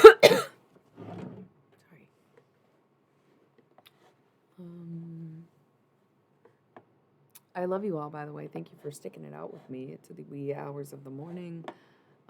It's my favorite way to spend the night. I also surpassed 200 subscribers, or not subscribers. That would be insane. Holy shit, how cool would that be? No, but I surpassed 200 followers during the stream this evening, so thank you everyone for the new follows and to the old follows who keep coming through and subscribing. I got like two or three new subscribers tonight too, so thank you for the resubscribes and the new subs and the new follows. Okay. I don't have my commands set. I don't think that's gonna work. Let me look over here real quick. Oh yeah, raid channel. Okay, so okay. How do okay, so it's like pick a live channel to raid, and then it says channels you follow, and it's blank, and I do follow channels, but that means none of them are live, right? So does anybody know of anyone who's like live right now? Thank you. I'm trying to stick to a schedule. So like I said, if you have any questions, we were talking about like, I don't know, sometimes we talk about meditation and stuff, or we talked about trusting your intuition and past lives, higher self, all those kind of questions. I want to start being able to talk about that stuff out of context of the actual tarot cards so that we don't cut into the readings.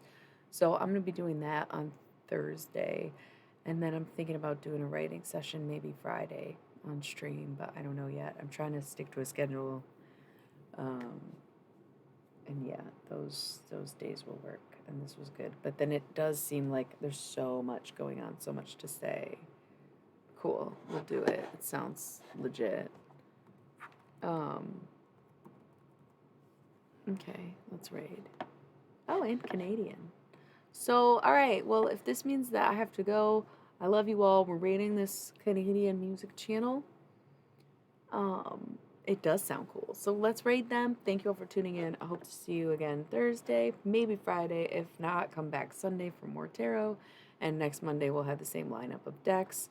I love you all so much. Thank you, thank you, thank you. Mwah. Good night and good luck. Let's raid this channel.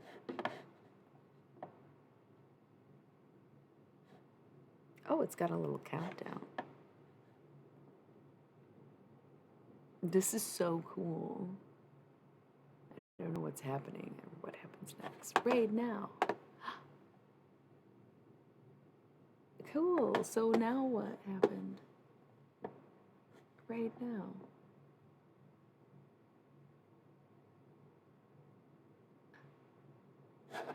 Did it work?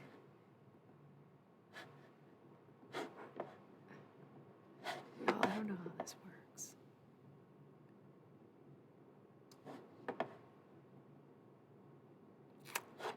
I'm confused.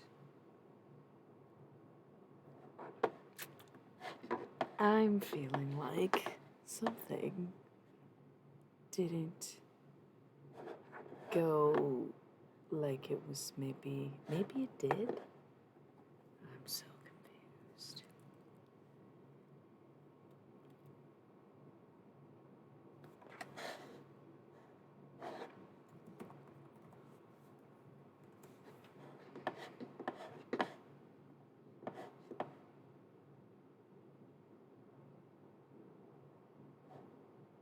Oh, okay. I found it. We did successfully raid. I'm gonna follow. I don't see a chat. Okay. How do I pick a song?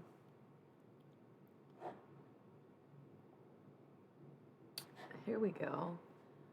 Okay.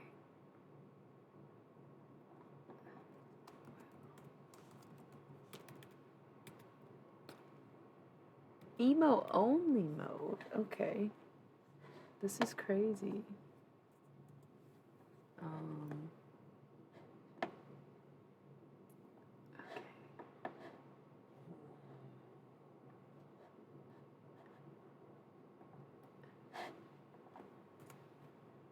I did good. Okay, so now can I end my stream? I think that's how this works.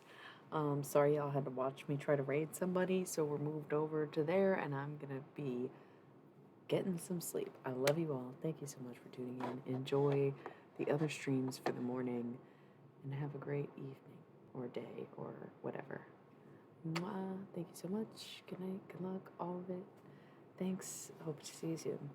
Love you.